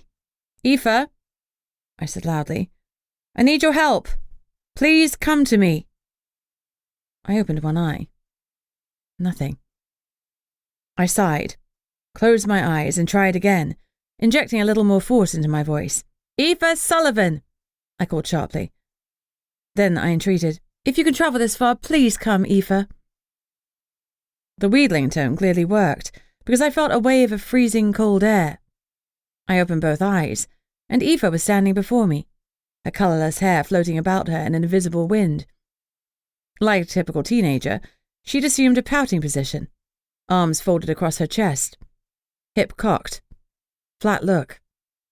She didn't say anything, although I knew she could. She was a really strong banshee. "Thanks for coming, Aoife." I shot her a grateful smile. "I really need your help. We have a problem here. A poltergeist that started to become violent. I was hoping you could talk with it and see if there's a way to get it to stop." Her stance relaxed, and I wondered what she'd been expecting me to ask of her. "Can you help?" She shrugged, and I waited. When she opened her mouth, I tensed, expecting her banshee wail to unnerve me as it had so many times before. Sure enough, the cold intensified, and her screeched words made me want to clamp my hands over my ears. "I've never met a poltergeist. I cannot promise anything." Something about her voice pierced my very soul. "I don't have any other options. Please, can you try?" She gave an abrupt nod and disappeared. I breathed a sigh of relief. Maybe this whole situation could be resolved quickly. I waited for a few minutes for her to return, but she didn't. I didn't want to waste the rest of my precious hour, so I took her laptop to the library as I'd originally planned. Rather than looking for general information on poltergeists, I decided to see if I could find out anything about this specific one. Petty Peril. I assumed that was a corruption of his true name. Peril may well be his real surname, but I was guessing that Petty was probably Peter, or something similar. I really needed to access the records of staff and past recruits, because it seemed likely that someone had died at the academy. Maybe their body was buried here, like Sydney's uncle's victim. There was no sign of any records in the library. They were probably confidential and locked away in a database. So I sat at my computer and signed into the slow library Wi-Fi. Once I was connected, I searched for deaths that had happened in or around the academy during the last few years. Nothing. I extended the search parameters, and finally, I found something from 30 years ago. After a 3-day search, a recruit, Petrovich Peril, was found. It appears he had become lost and confused while hiking in the woods, and had died of exposure. Our condolences are with the family over this tragic loss. The State Trooper Academy has closed for 1 day to allow his friends and acquaintances to attend the funeral. The family has requested that flowers and donations are sent to. That was it. A short, emotionless obituary in the local paper. But at least I had his true name. I'd never have guessed Petrovich, but there was a lot of Russian influence in this part of Alaska, so I guessed it made sense. I filed the information into my memory and checked my watch. My time was almost up. I hurried back to my dorm and put away my computer. As I closed my footlocker, an icy breeze washed over my skin, and I looked up. Aoife was hanging in the air next to me. "How'd it go? Do you have any luck?" I asked hopefully. I braced myself for her banshee wail reply. "Oh, he is angry. Someone's trying to harm the academy. He's trying to draw attention to it." I frowned. Harm the academy? I thought that Thorson was at risk of harming the academy's reputation, but although he'd been present at a few of the episodes, he hadn't been attacked. Not like Engel. Did he say who or what is being done? I pressed. Engel dealt with financials, and I'd seen the pages of numbers floating around. Could he be embezzling from the academy? Aoife shook her head. "It's tough for us to communicate, like we're on different frequencies. What I managed to get was garbled. He isn't trying to hurt anyone. He has the academy's best interests at heart, but someone here doesn't. That was all I got. You need to find a way to communicate with him because he was reluctant to speak to me." "Thank you, Aoife. Your help has been invaluable." I frowned. It's weird that he's trying to help when he's done a lot of damage and someone could have been hurt. She shrugged, then faded from view. I yelled, "Bye, Aoife!" after her, but I wasn't sure that she heard or cared. Still, manners were important. I thought about what I'd learned because it changed everything. If the poltergeist was trying to help the academy, then who was trying to bring it down? And why? Something fishy was going on, and I was determined to get to the bottom of it. Chapter 13. I only had 15 minutes left of my free hour. I pelted down the stairs at full vampire speed, figuring that nobody would see me dipping into my supernat powers whilst they were at PT. Recruits weren't allowed in the administrative office, but I was hoping that the staff would be busy elsewhere. I glanced in casually and grinned when I saw that the office was empty. So far, so good. I slipped through the casement of the receptionist's window and went to the TAC officer's bureau where we'd witnessed Petty's temper tantrum. The office was immaculate. We'd helped clean it up, but had left most of the organization to our visiting TAC officer, Captain Engel, who was apparently a neat freak. Everything was precisely so, with nothing extraneous on his desk. He'd gone full minimalist. I bet he only had one book by his bedside at a time, and shuddered at the thought. I checked the time on my phone, then started searching. The desk was an old wooden knee-hole design, with a long narrow drawer for pens and whatnot, and 3 sets of drawers down each side. The bottom left and right drawers were locked, but I found a likely-looking key in another drawer. Bingo. Predictably, the left-hand file drawer was full of files, and they were all financial. I wasn't surprised, since Captain Engel did the Academy's books, as well as teaching several classes. Although I wasn't sure what I was looking at, I took the time to scan-read several of the files, putting them into my memory so I could examine them properly later. The right-hand drawer was completely empty, and there was no sign of dust. That piqued my interest. Where were the documents that had resided here? I closed and locked it, then turned my attention back to the files in the left-hand drawer. Annoyingly, I ran out of time before I ran out of files, so I hurriedly relocked the drawer and sneaked out of the office. I made it back in time for flag formation. Afterwards, I used a little more vamp speed to run upstairs to my room and slug back my blood before hurrying to the cafeteria, where I was expected to be for breakfast. Frustratingly, despite my extracurricular activities, I wasn't that much further along. I now knew that the ghost was protecting the academy, but I had no idea from what. I joined my squad with a full breakfast plate. They all looked well rested because they'd used the extra hour to sleep in. Jammy gits. Oh well. I was always tired during the day, so the extra hour probably wouldn't have helped much. I was looking forward to the week of night drills when the schedule flipped, and I'd finally get a decent day's sleep like a good little vampire. I looked around the room for Sydney, and she gave me a wave. I joined her for class, as usual, and we settled down for an in-depth lecture on DV, domestic violence. Fisher himself was giving the class, which only served to show how important the topic was to the academy. What was surprising, though perhaps it shouldn't have been, was that DV wasn't always a man hurting a woman, but also vice versa. There was also a huge psychological component to it that I hadn't really been aware of. From the outside, it's easy to query why the victim didn't leave their abuser, Fisher said. Have you heard of Stockholm Syndrome? We all nodded. Good.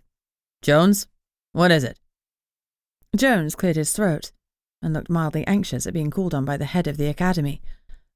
Stockholm Syndrome is a psychological response in which a person being held captive forms a bond with their captor. This bond can lead the victim to develop loyalty or even affection for the person hurting them, sometimes to the point of refusing to cooperate with authorities against their captor.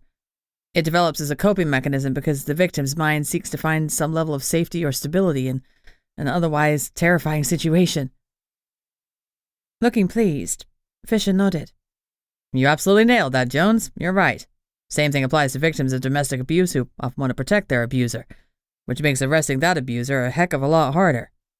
Many victims are told repeatedly that everything is their fault, that they are responsible for every hit, every punch or kick. They believe that their own behavior caused the abuse, and as a result, they don't think the perpetrator is actually guilty of anything at all. It'll take time and a whole lot of understanding to get the victim to open up, let alone press charges. You have to be patient and conduct multiple interviews before the majority of victims even start to talk about these things. During those interviews, you mustn't show your frustration or your anger at their situation. Any hint of aggression, they will close down and clam up. They'll put you in the same category as the offender. You'll be deemed not trustworthy and also potentially dangerous. It surprised me to see Thorson nodding seriously. His notebook was open, and he was taking a lot of notes. Maybe he wasn't a total douche canoe. Fisher continued. If you can, it's often best to get a female officer to talk to the victim. He held a hand up to stop the questions, as hands were raised instantly.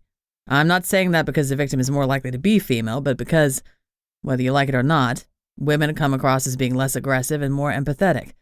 Even male victims sometimes prefer speaking to a female officer, though I have had occasions when male officers have been requested.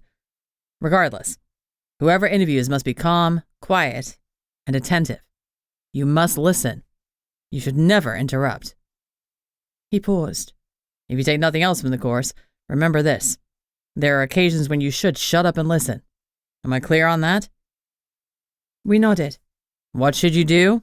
He asked again, eyeing us all. Shut up and listen, we chorused back. That's right. Fisher moved on to practical issues. For example, most victims wouldn't want the interview to be recorded in case their abuser got a hold of the tape, then talked about how such cases might affect us.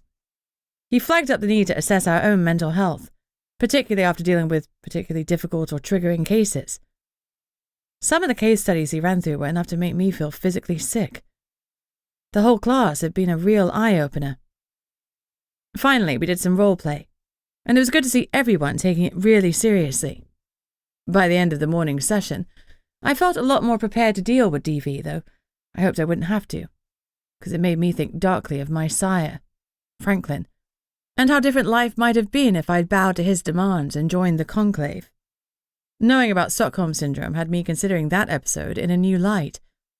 I doubted it would have taken me the full 100 years to get indoctrinated into worshipping the vampire king.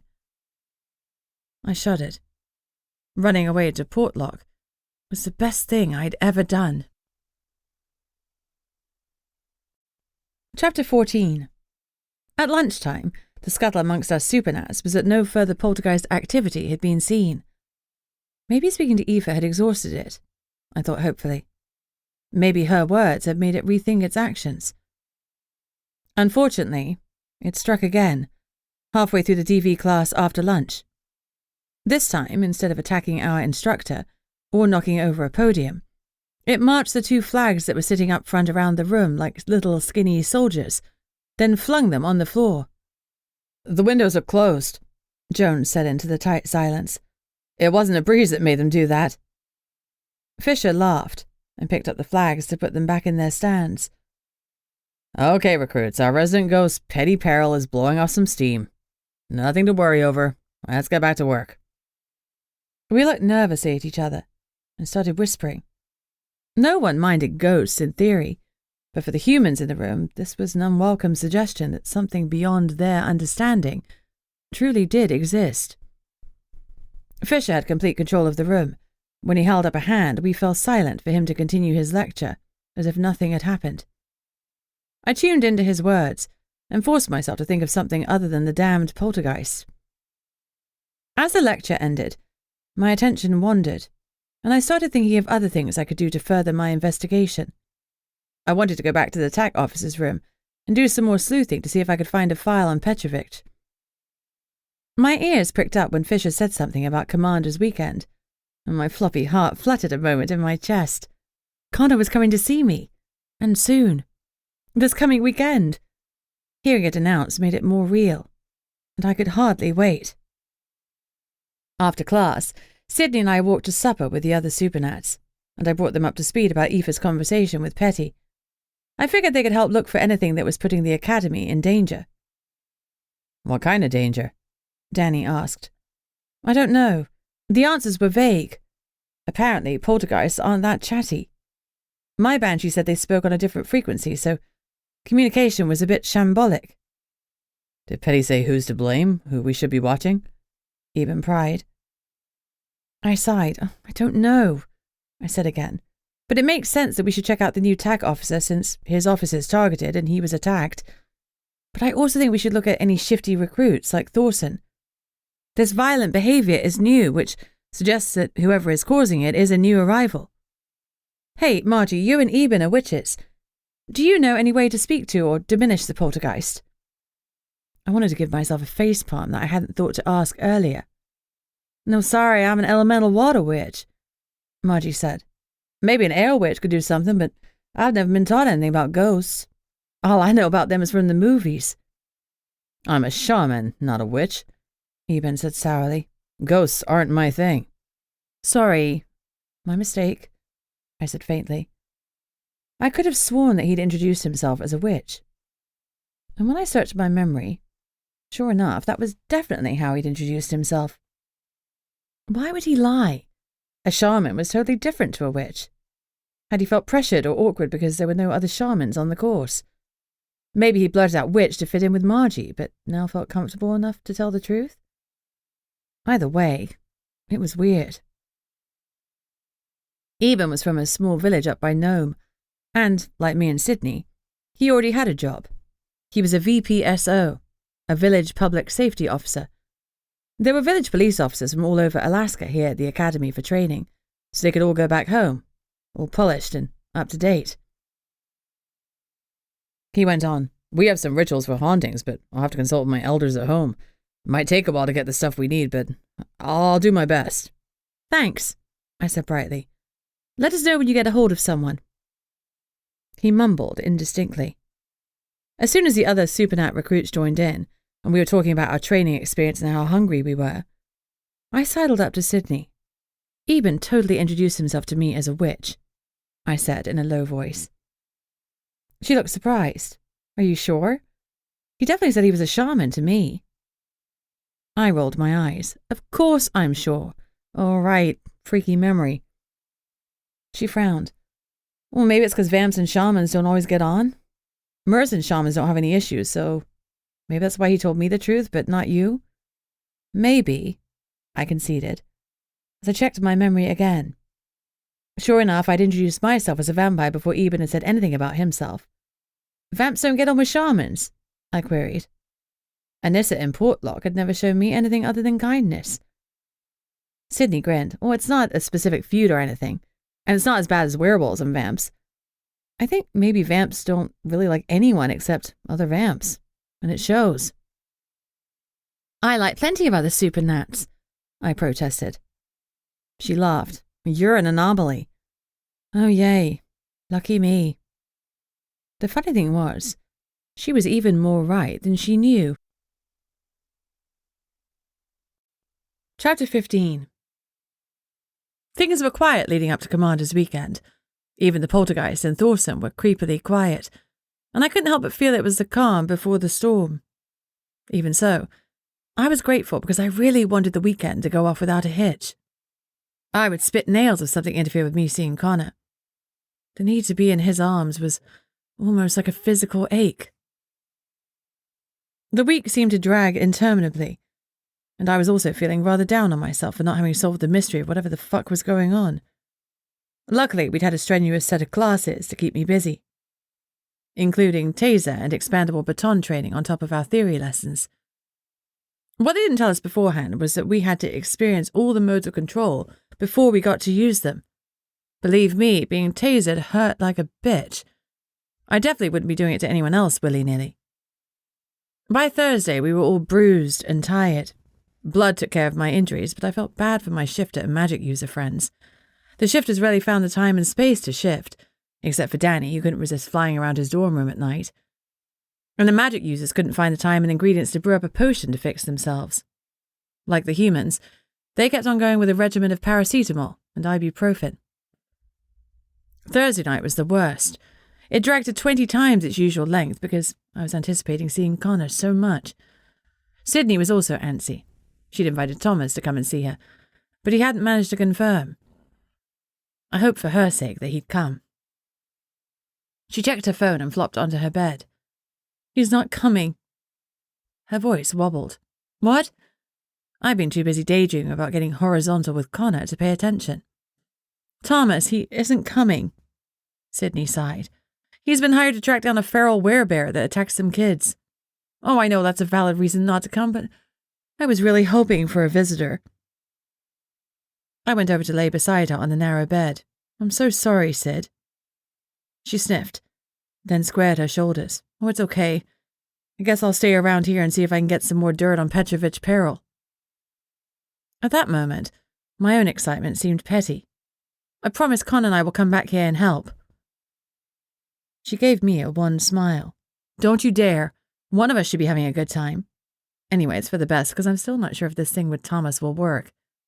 It'd be hard to always play second fiddle to his job, you know? Besides, I really don't have great luck with men.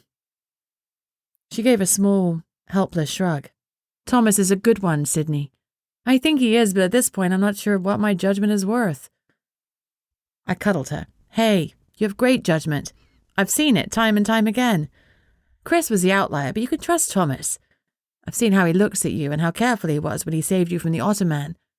He's good people. When he isn't hunting supernats. Oh, I bet it's killing him to let you down. I suppose, but the whole thing with the MIB gave me pause. I blinked. What thing? That was the first I'd heard of Thomas being involved with the MIB. Oh, I thought you knew. She bit her bottom lip. I probably shouldn't have said anything. Anyway, he doesn't work for them anymore. She gave me a playful shove and half knocked me off the bed. Go on, you need to get ready. You don't have time to mope with me. She swept her eyes up and down me critically. You need a transformation of the highest order. Hey, I objected. But she wasn't wrong.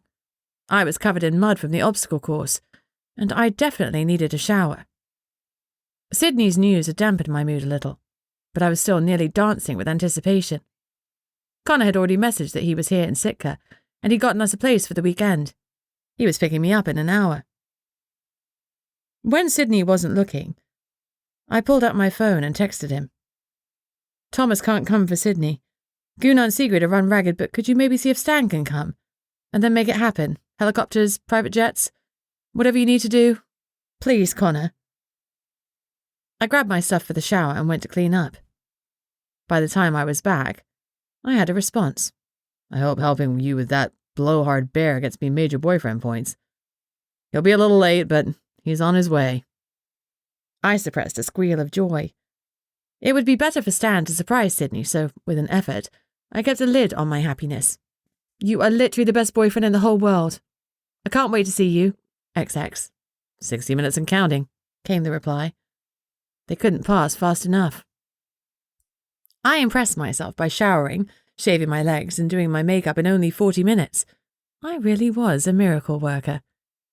But as I was pulling on my black leather boots, complete with stiletto heels, the shouting and screaming began.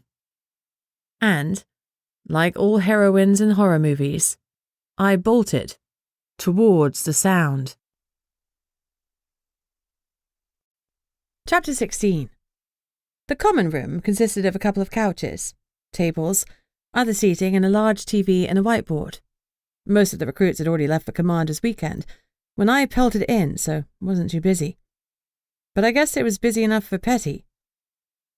Margie, Danny, George, and Eben were in a maelstrom of flying chairs, couches, anything not attached to the floor, ducking and diving to try and avoid injury.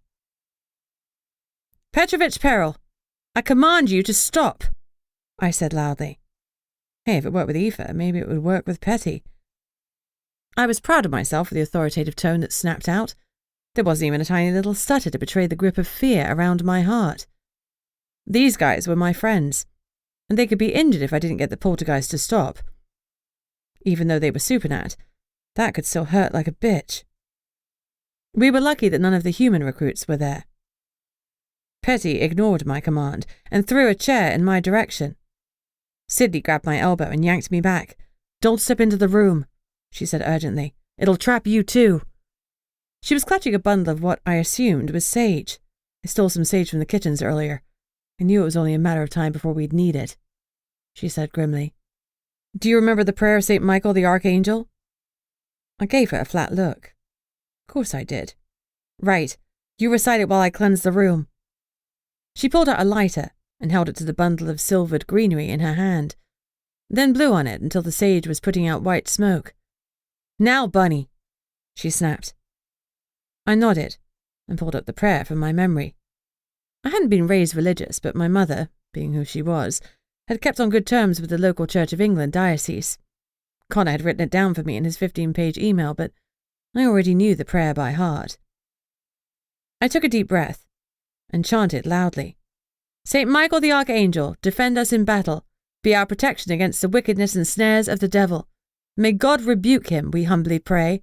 And do thou, O Prince of the heavenly host, by the power of God, thrust into hell Satan and all evil spirits, who wander through the world for the ruin of souls. Amen. As I followed Sydney, as she moved around the edges of the room, I realized she was also chanting the prayer. When we reached the third corner, the turbulence decreased.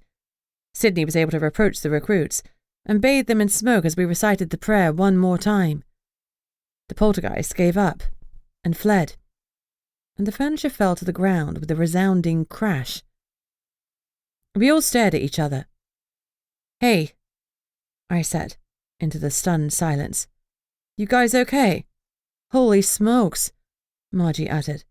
That was scary as heck. I've been better, George added shakily. He had a cut on his forehead that looked nasty. I'm okay, Danny said. He looked at George. You better shift or that'll scar. You keep watch? George asked nervously. We girls took point along the corridor, whilst George stripped and shifted. A few minutes later, Danny called out, You can come back in. George was pulling on his t-shirt. Oh, said Margie, with visible dismay. I thought we were going to see him in Wolverine form. Well, color me disappointed. George winked. I'll shift for you anytime, Marjolaine. Then his smile faded, and his face paled. He pointed at the whiteboard. Look. You're all going to die, the message said. It looked like it had been written by a shaky, uncertain hand. Petty must have written it before he'd become immersed in his fury. For whatever reason, it seemed like he was fixating on us supernats. Boy, had he picked the wrong group to bully. Chapter 17. Seeing Connor almost took my breath away.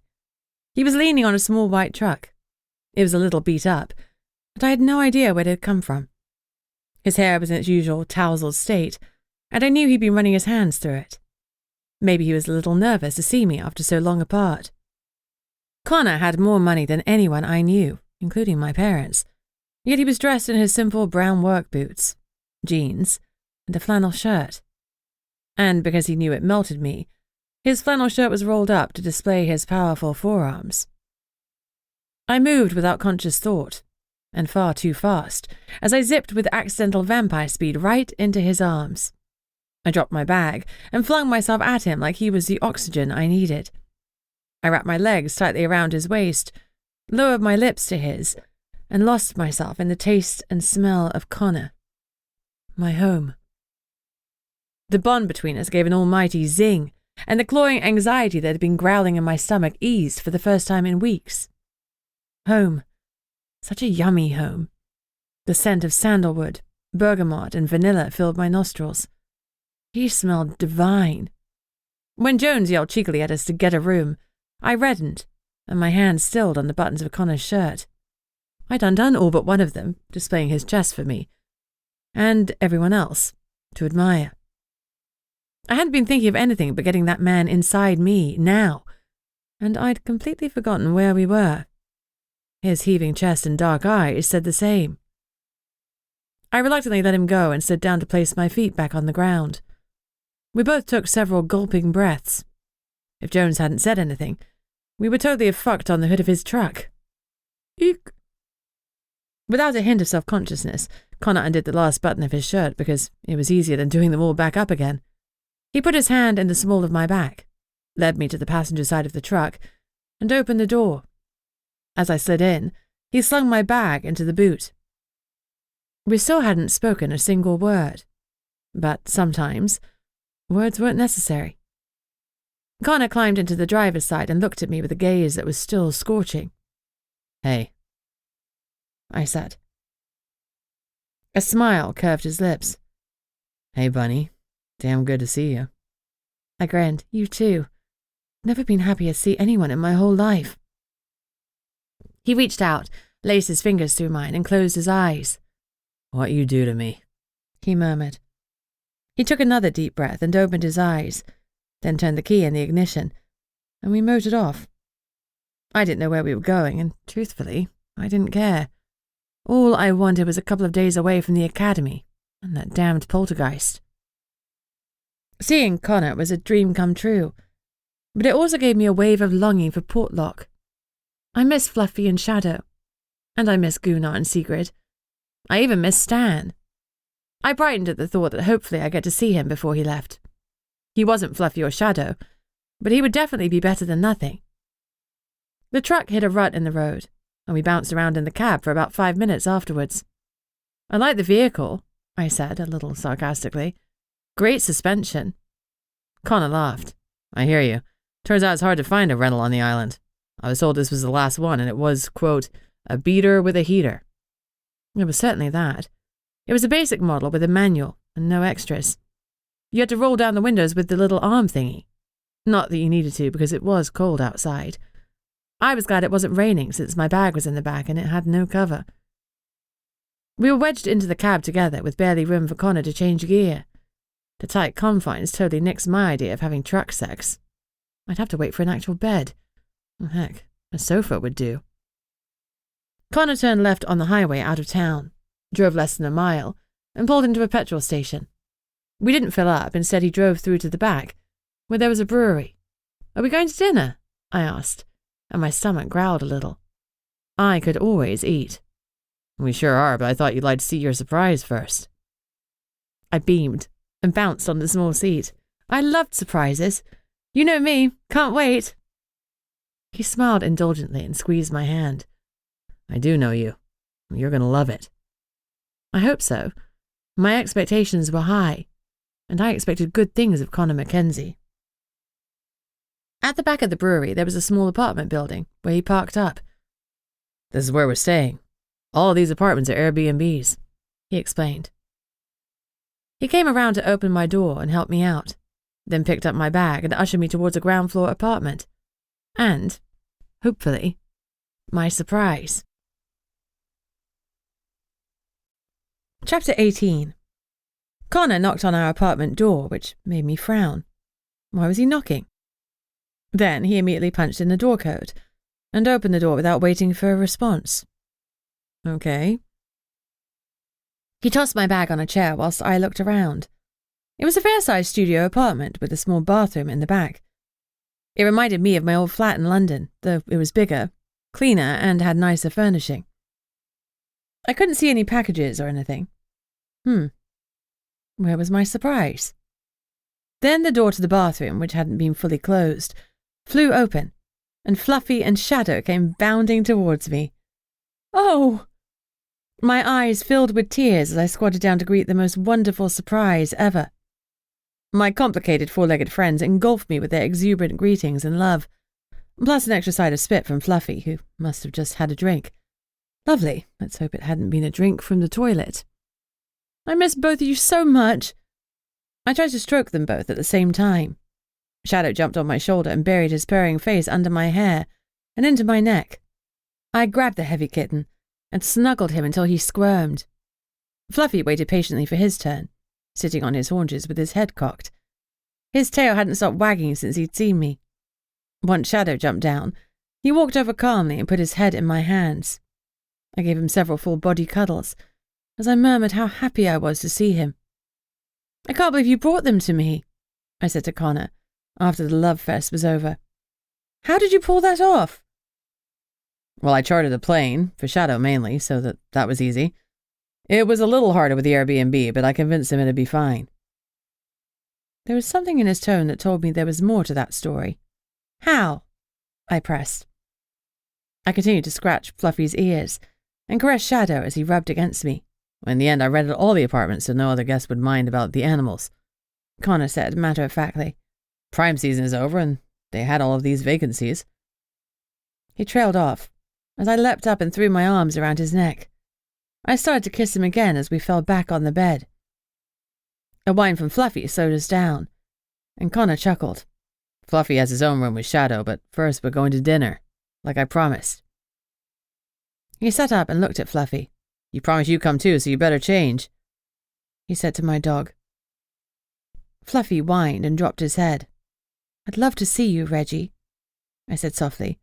But if you want to stay fluffier for a bit longer, then that's okay with me too. He lowered his head and gave another low whine. But then he shifted, and Reggie was standing in his place, in his black jeans and black jacket. Can I have a hug? I asked lightly. The academy has me attention-starved. Reggie stepped into my arms and rested his head on my shoulder. A fierce wave of protectiveness rose up in me. I wanted nothing more than to see this lad happy and free, but it was very much a work in progress. Something about his situation reminded me of Lieutenant Fisher's lecture. Reggie wasn't quite in a Stockholm Syndrome situation, but he was in something similar. He was institutionalized into being fluffy, so being Reggie was hard and scary. When he was fluffy, he lost a lot of his human cerebral capabilities. He became a smart dog, but a dog, nonetheless, ruled by instinct rather than by making conscious choices. For Reggie, being fluffy was the easier option. I'll come to dinner, he said shyly, but then I'll go back to being fluffy, okay? I like being fluffy. I nodded sadly. I loved him as Fluffy too, but that wasn't who he truly was. It was going to be a long road to get him back to wanting to be human again. I wondered if we could find him a psychologist in Portlock. There had to be one. Connor consulted his watch. We should go, he said. Reggie, with his black clothing, skinny build and shy, quiet demeanour, could pass as a local teenager, as long as he didn't talk. His London accent would instantly give him away as being different. Not that I cared about that. I was different too. It was a tight squeeze with all of us in the truck. Changing gears was interesting, since the gear shift was between my legs. If Connor and I had been alone, it would have been a titillating experience. Reggie was staring out of the window, his shoulders hunched. He was way out of his comfort zone. I gave his hand a reassuring squeeze, and he half smiled in response. Thankfully, it was only a couple of miles to the restaurant. I hadn't seen much of Sitka, so I enjoyed the drive, short though it was. After flying in, Sidney and I had been driven over the bridge and straight to the academy, so we'd only seen the place from that short bus ride and our quick run through town looking for totem poles. It was truly beautiful, wooded, historic, and green, even at the end of autumn. The restaurant was on the main floor of the historic Sitka Hotel. When we were ushered in and seated, Reggie squirmed, kept his eyes averted, and slouched as low as he could in his seat. He was painfully shy, and I wondered if he'd been like that before he'd been turned into a werewolf. He appeared confident when he was fluffy, but he told me he was barely aware of his human self when he was a dog. That was different from his life as a werewolf, where he was fully aware of both selves, and it was why it was so damaging for him to be stuck as a dog, rather than a werewolf. It was another tally mark against Mum. The waiter came and took our drinks orders, passed out food menus, and gave us some water. Reggie looked nervous. "What's wrong?" I asked softly. "I haven't eaten as a human in a long while. What if I can't remember how to use a knife and fork?" I thought back. The day we'd broken the curse, we'd had a small party, and though Reggie had helped us prepare the food, he hadn't eaten. He'd helped us clean up, had a shower, then gone back to being fluffy. Connor's eyes were kind, and he nodded in understanding. He squeezed Reggie gently on the shoulder. "We'll help. Don't worry." "You'll remember," I assured him. "It's probably like riding a bike. You'll do great." "I'll try. Thanks, guys." I handed him the basket of bread on the table. "Why don't we start with something with no knives and forks? Take a roll and take a small bite. We'll practice together." Connor and I demonstrated. Reggie watched us carefully, then copied us. We all ate some bread. Then he tackled the glass of water. He lifted it to his lips and took a small sip. His shoulders relaxed and his smile widened as he managed that small task without incident. "Thanks," he said softly. "I was scared I'd choke or make a mess, but it's not so different." This time I reached out and took his hand. "Anxiety's normal, but remember that we're always here for you. You can be Reggie any time you wish." He smiled wanly at me. "Fluffy's easier, and I'm useful as Fluffy. I like being useful. As Reggie, I'm nothing. I'm not even a werewolf anymore." "You're not nothing," I said firmly. None of us are nothing. Every human and supernat on this planet deserves to be treated as something. Someone. If anyone ever makes you feel less, you tell me or Connor, and we'll beat them into a bloody pulp for you. Reggie smiled again. "Thanks." "Bunny!" I heard a familiar voice, and turned in time to see Sydney flying towards me, with Stan trailing in her wake. I stood up in time to get an armful of my best friend. "You sneak," she teased. "You got Stan to visit." I grinned. I asked, and he was more than willing to come, and Connor sorted out the flights and stuff. "Mackenzie?" Stan gave Connor a neutral nod. "Amagak?" Connor nodded back, expression also carefully neutral. Stan sat opposite him, and the two men held eye contact for entirely too long. Sydney huffed. "Can you two just be Stan and Connor for one damn dinner? Leave your titles and politics at the door?" Connor looked amused. "Yes, Mom." Stan looked at him. "She is small but feisty. Frankly, I've always found it easier to do what she says." Reggie had a small smile on his face, which was worth all the silly bickering in the world. Stan patted him on the back in greeting. I'd seen Stan push people over with that gesture, but he didn't even sway Reggie's frame. "Thank you," I mouthed, and Stan winked back at me. "So?" Stan sat back and helped himself to some bread. "Have you both been having a nice holiday?" "Holiday?" Sydney screeched. "I'll give you a holiday." She swatted him on the arm. Now this was home. Chapter 19. Dinner went smoothly. I thought that Reggie was a little more comfortable in his skin by the end of it, but when we returned to the truck, he looked around to check no one was looking, and instantly shifted back into Fluffy. I sighed. It was a work in progress. I loved my dog, but he was a person too. And I ached that he liked being a dog more than being himself. But everyone had the right to be what they wanted to be. "It'll take time," Stan murmured. "I've seen shifters who lost themselves to their animal forms come back to human, but you gotta be patient. Don't push too much. Just be there for him." "Always," I sighed. You're a good person." He gave me a one-armed hug. "I can't stay too long. Sid and I are going to have a movie night, and then I'm taking her out tomorrow for breakfast. After that, I'm flying back. I got a meeting I can't be late for." "So this is goodbye?" I felt unexpectedly emotional. Man, this homesickness was doing a number on me. I couldn't wait to get back to Portlock in a couple of weeks, even if it would be to my favourite situation. Situation normal, all fucked up. "For now." He flashed me one of his exuberant, cheeky grins. "Hey, what's a bunny's favourite mode of transport?" I groaned. "A airplane."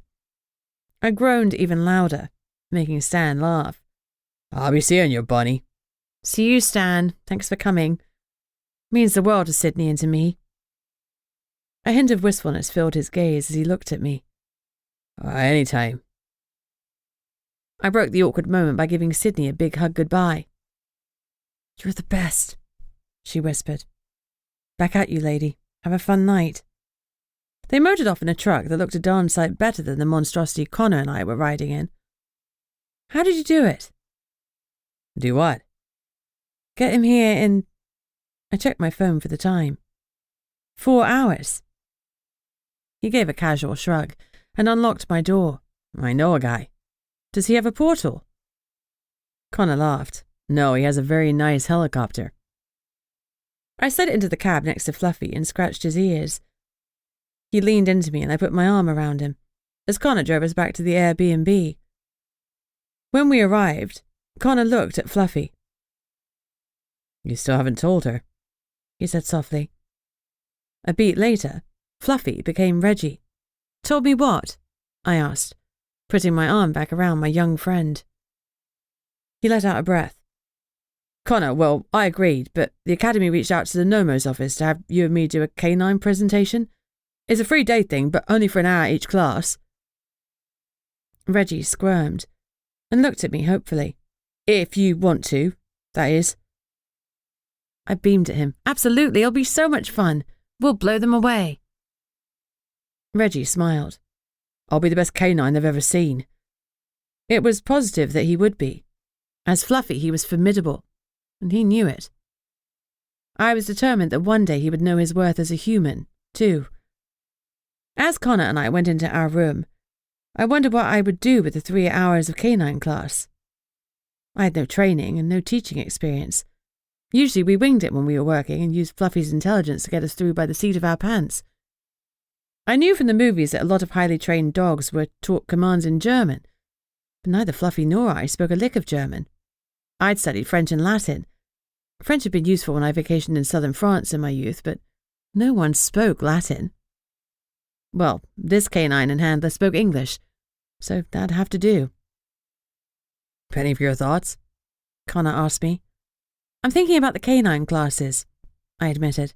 "Obviously, Fluffy will do anything I ask of him, but I don't know anything about being a proper canine handler. I'm going to have to spend some of our time together doing research if we want to pull this off." Connor nodded. "I know, but I think it'll be worth it. Reggie's self-confidence is so low, I thought this might bring him out of his shell a little. Help him see his own worth. Then we can try and apply Fluffy's confidence to Reggie." "It's a great idea." I kissed him. "And so thoughtful of you. Have I told you how much I love how much you care for my..." I trailed off. Dog wasn't quite the right word. "I know what you mean. Anyway, I'm not throwing you in the deep end without giving you some tools to kick ass with." "I do like kicking ass," I said brightly. "What tools have you got for me?" A training manual. With your memory, you'll have it down before you're put on the spot. I felt some relief at that. I had a super dog that no one knew was human under the fur, and I knew he'd do everything perfectly. Frankly, I was the weakest link here. But I did have an excellent memory, and the ability to absorb a book in record time. I could do this. I said Connor a sidelong glance. I suspected that Fluffy's wasn't the only confidence he was trying to bolster. He took a kettle out of his bag, filled it with water, and started to make me an honest-to-goodness cup of tea. "You're making me tea," I said dumbly. He gave me his lopsided grin. "I'd give you the world if I could, but tea will have to do." I moved towards him and spoke some words I have never thought I'd hear myself say. We stared at each other for a long moment, then lunged. Without knowing quite how we got there, we were soon tangled on the bed, and our clothes were disappearing, as if by magic. I wrapped myself in Connor, and all my worries fled. Chapter 20. When my alarm woke me at dawn after maybe an hour of sleep, my worries came flooding back. Connor was still asleep. It was daytime and he was on vampire time like I should have been. But I had to stay on academy time or going back would be a bitch. It would be jet lag times 1,000,000. No, thank you. I had to stay awake, so I decided to use the time to creepily watch my boyfriend sleep, then maybe read the manual he'd brought me. First, though, I checked on my animals. Fluffy wanted out. For the life of me, I didn't know why he didn't shift and use the facilities, but I guess his need to be fluffy outweighed his discomfort at having to wait to be let out to go to the toilet. We had a long way to go. I comforted myself with Stan's words. It would take time, but it would be possible for him to acclimatize to a human life again. Shadow rubbed my legs, purred, then looked pointedly at his empty dishes. I had no idea what food Connor had brought, so I checked the small fridge. There was a bag of the raw food mix I kept for Shadow at home. Connor must have grabbed some from the freezer. I'd had the vet and the internet help me come up with a diet for a lynx. It was a mess to make because I had to grind several types of meat together with vitamins and minerals, but it was worth it to have a healthy kitten. Since I didn't want to disturb Connor, I sat down at the tiny kitchen table in Fluffy and Shadow's room to read the manual. I started with the section Tracking with the Canine, because it was something we did a lot at work and I was comfortable with it. The other two topics were search and rescue and drug detecting. I shivered as I thought about the Savick brothers on our first search and rescue. We retrieved bodies. Not living men, but at least we'd found them. Drug detecting also made me wince. Technically, our fisheye case was still open. We knew who had been dealing in town, but the case had become much more involved when an army general had shown up and we became aware that Portlock had been chosen as a black government site for experimenting on supernats. The damn Black Ops soldiers were still on the loose, and I feared they were using fisheye and other drugs in other paranormal towns. Taking them down was still very much on my to-do list. The textbook was comprehensive, and I realized that Gunnar already knew all this stuff because he'd had Killer, a real trained canine. Although Fluffy had never been formally trained, it was clear that Gunnar had been quietly teaching him when we went out on calls, so a lot of the information wasn't as new as I'd feared it would be. By the time I'd finished reading, I was feeling a lot more optimistic. We could absolutely do this, or at least Fluffy could, and I could act as if I knew what I was doing. Fake it till you make it. I checked the clock. 5 p.m. I hurriedly looked up the time for sunset on my phone. 6:20 p.m. I had little time to kill, time to sneak back into our apartment to get cleaned up. I was in the mood for a long, luxurious shower. I was rinsing my hair and indulging in the warm water when a hand snaked in and touched my shoulder. My eyes were closed, so I squealed and jumped. But the hand was followed by a very warm and naked man, whom I instantly recognized. "I was trying to let you sleep," I said as I turned to face him. It was a very small shower. It would have been hard to pick up the soap if you dropped it, even if you were alone. It would have been impossible if you were sharing the minuscule unit with another person. "I can sleep at home. Right now you're here, warm and wet in the shower and smelling of..." He checked the shampoo bottle.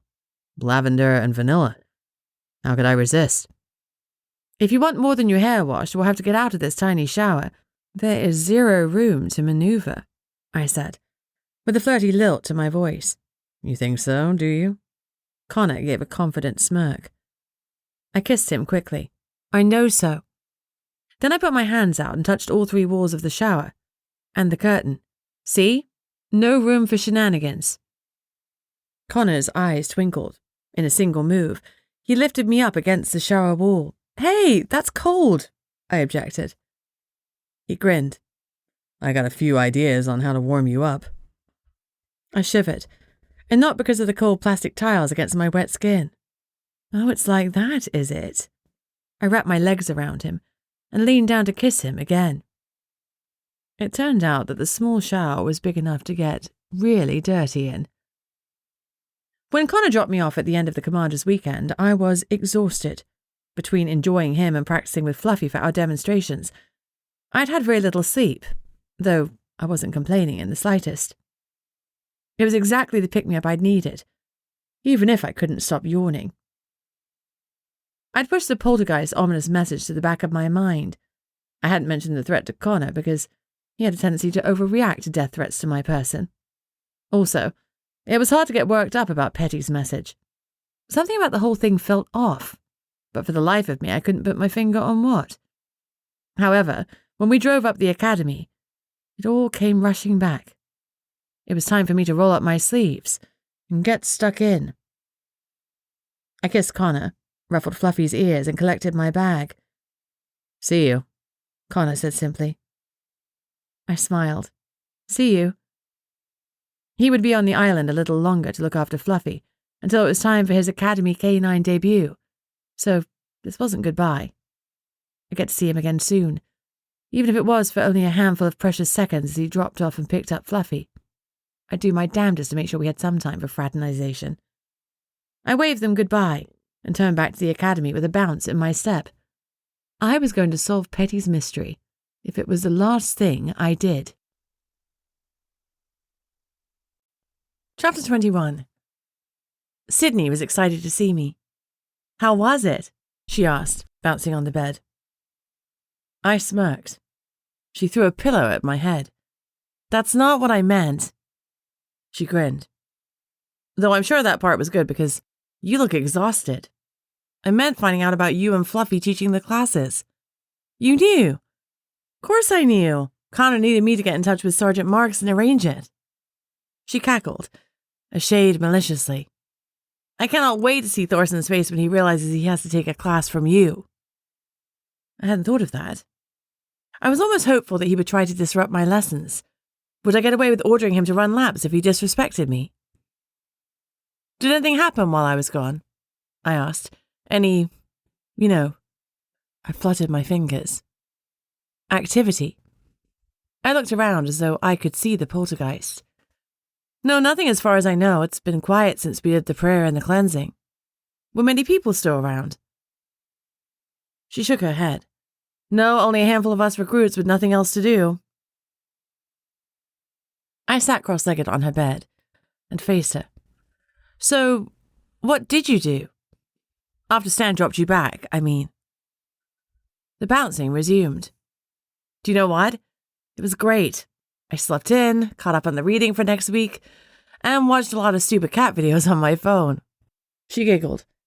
It was actually a real winner of a weekend, and I ventured out to see Sitka, too. I bet I saw more of it than you did. She waggled her eyebrows. I laughed. I'm sure you did. All my spare time was spent preparing to do those 3 K9 classes. She did the eyebrow thing again. Not all of your spare time, I'm sure. She laughed, then sobered.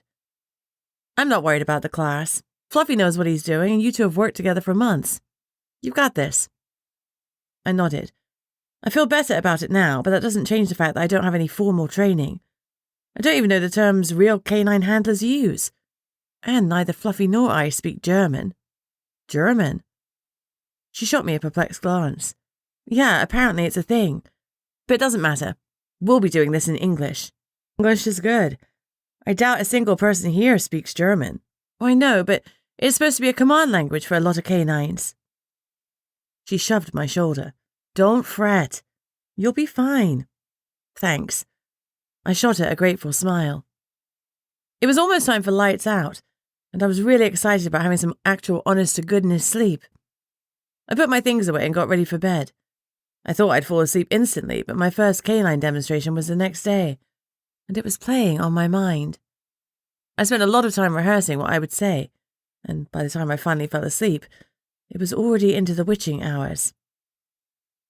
I slept fitfully and kept waking up to check the time. It sucked, and I knew I'd struggle in the morning, but my stupid brain would not shush. When the alarm went off, I got up sluggishly, dressed by rote, and followed Sydney to PT. I was so exhausted I almost didn't make it through the physical training, maths, and the obstacle course. I yawned my way through breakfast, too. The only thing going for me was that Connor would arrive after breakfast with Fluffy. But even so, I was a bundle of nerves. I looked around the cafeteria at my fellow recruits and wondered if they'd accept me teaching them or if they'd laugh me out of the academy. Then I squared my shoulders. I was a Nomo officer and a canine handler. I was not going to embarrass Gunnar or Fluffy, and I was absolutely going to smash this. They would respect my authority. I snickered in my head as I heard South Park in my head. They would respect my authority, what little shred of it I had.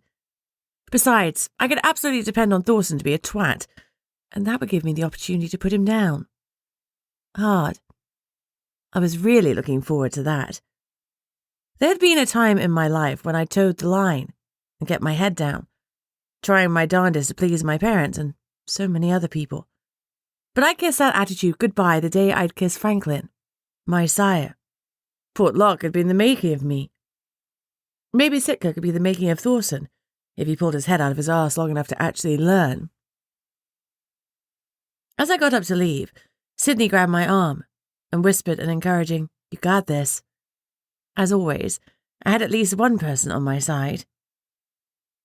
I put my tray away, then went to meet Connor and collect Fluffy.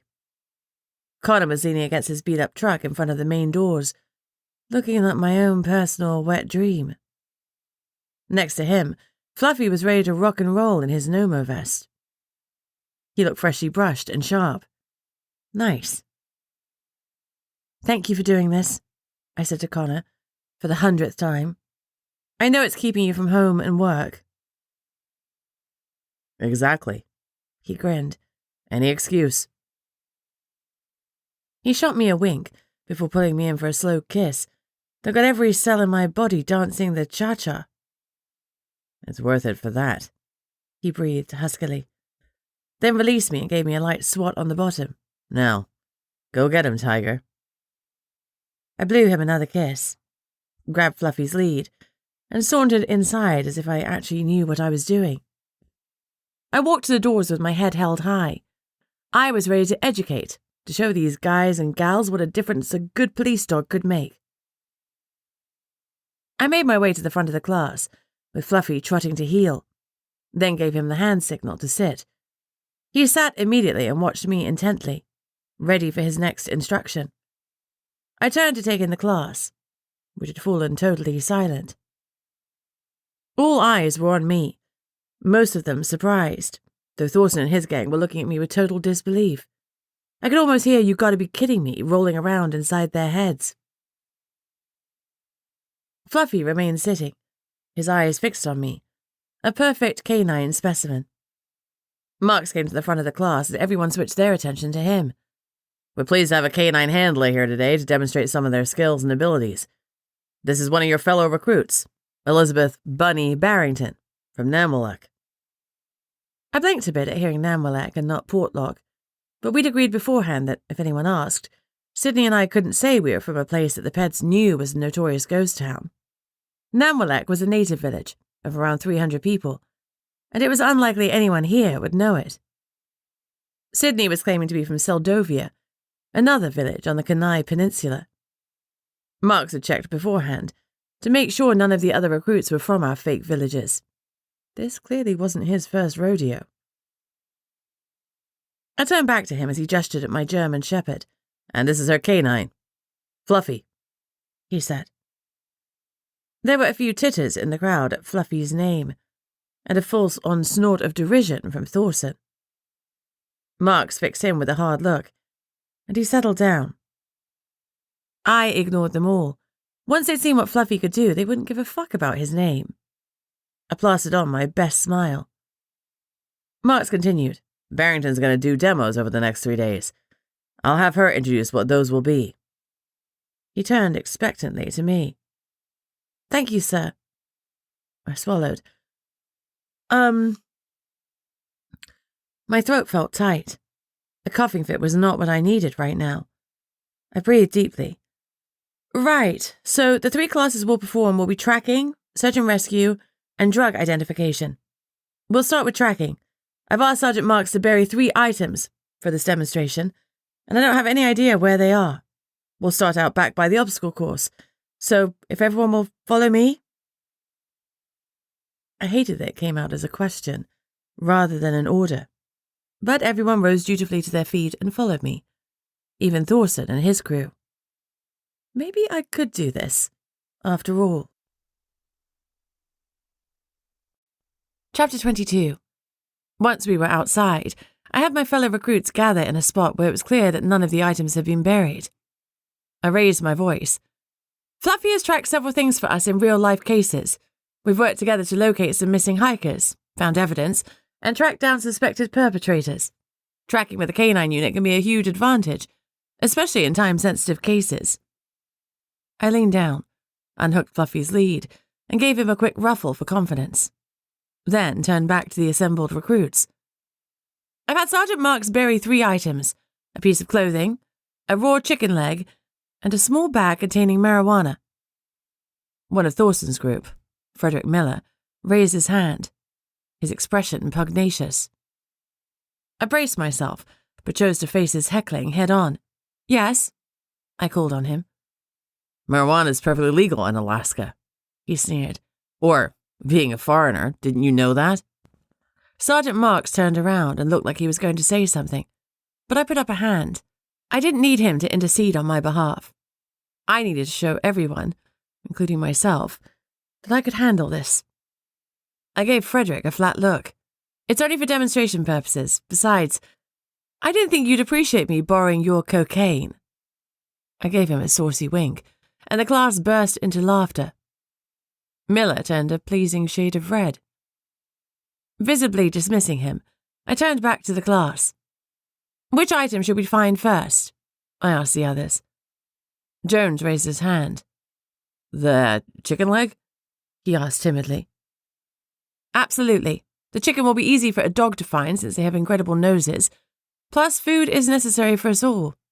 It's useful to know that your dog can always find you sustenance, no matter where you are. Despite myself, my mind wandered to surviving beyond the barrier.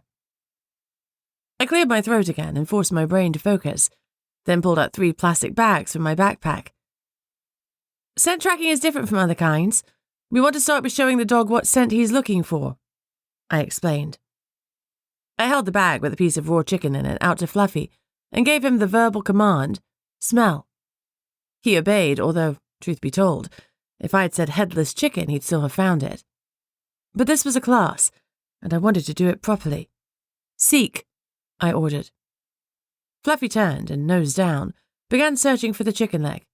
He snuffled this way and that along the earth, wandering around in a circle. It was immediately clear when he caught the scent because he froze, lifted one of his forepaws, and looked in the direction he thought the object was. This stance is called pointing, I explained. He's showing us where he wants to go. To confirm his instructions, I'll tell him again. Fluffy, seek.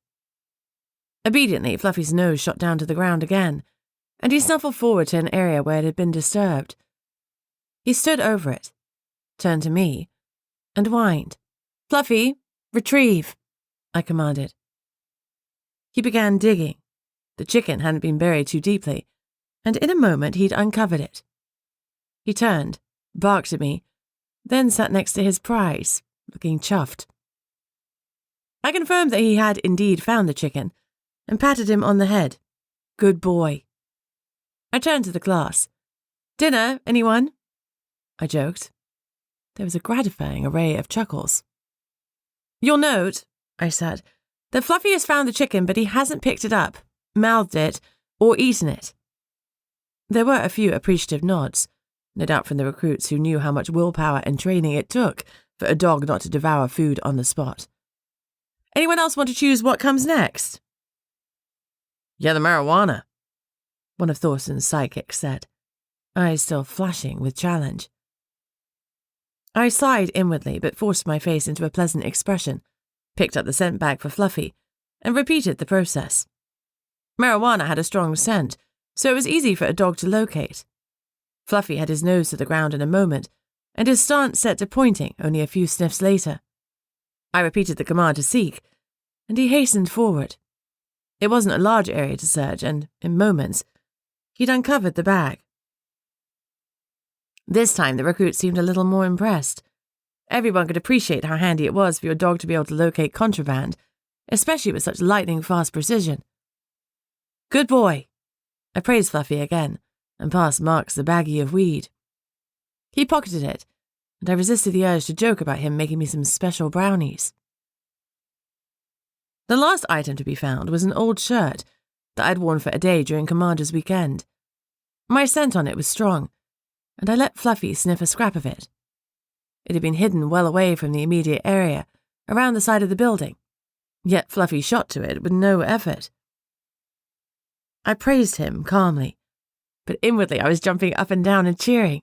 He had totally smashed it, and I was prouder than a mum when their child performed their first nativity play. Keeping a handle on my exuberance, I turned back to my audience. "Any questions?" "How do you teach them to do that?" a recruit asked. "I'm not an expert on teaching handling," I admitted, feeling an utter fraud.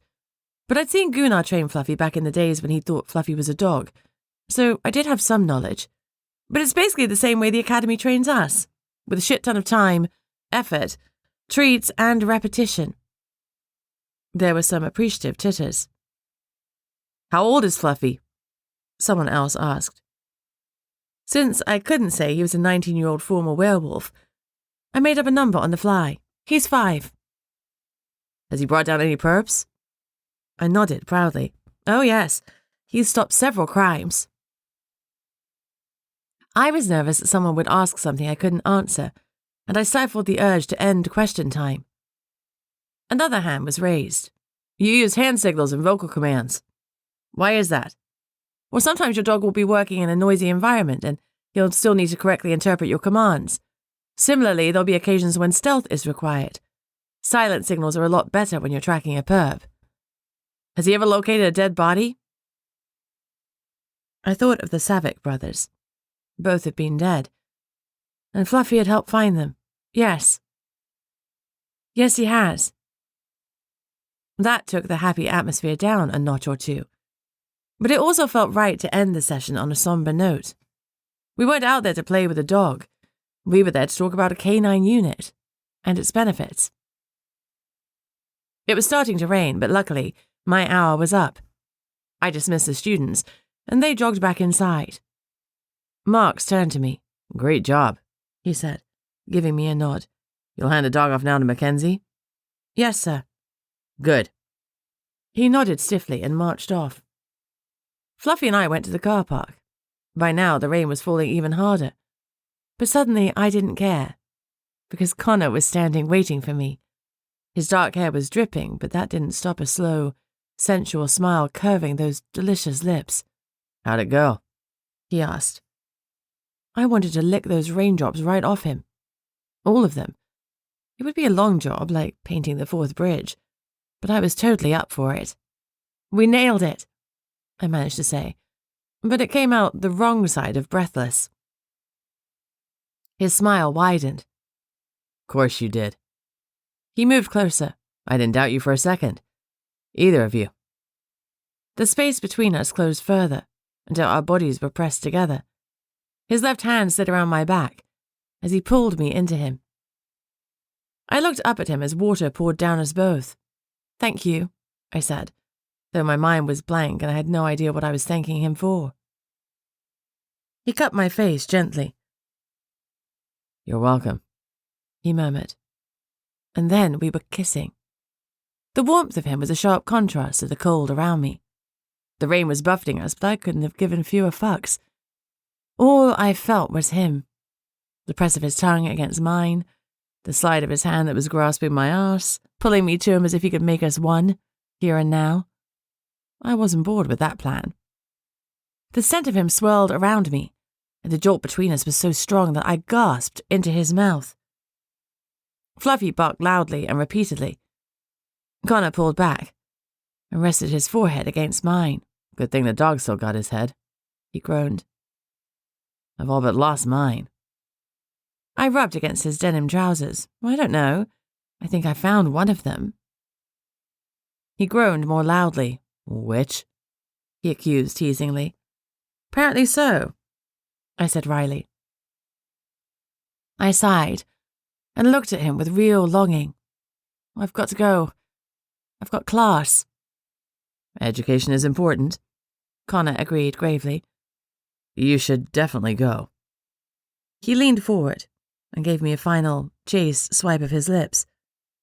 Go and learn, now, or I'll drag you away to teach you something else. Promises, promises, I shot back. I was tempted to stay with him, but I also had an annoying sense of duty. Gunnar had sent me to the academy to learn. He was killing himself to hold Portlock without Sydney and me to help him. And here I was enjoying smouldering kisses in the rain. I stepped away from Connor with a jerk, as if I was pulling myself away from a magnet. Soon, I blurted. Though again I didn't know what I was promising. Soon, he agreed. Go, buddy, before I don't let you leave. I wanted to sass that I was a strong, independent woman and he couldn't stop me from doing anything. But my knees were weak, and my vocabulary had been reduced to incomprehensible noises that would surely only encourage him.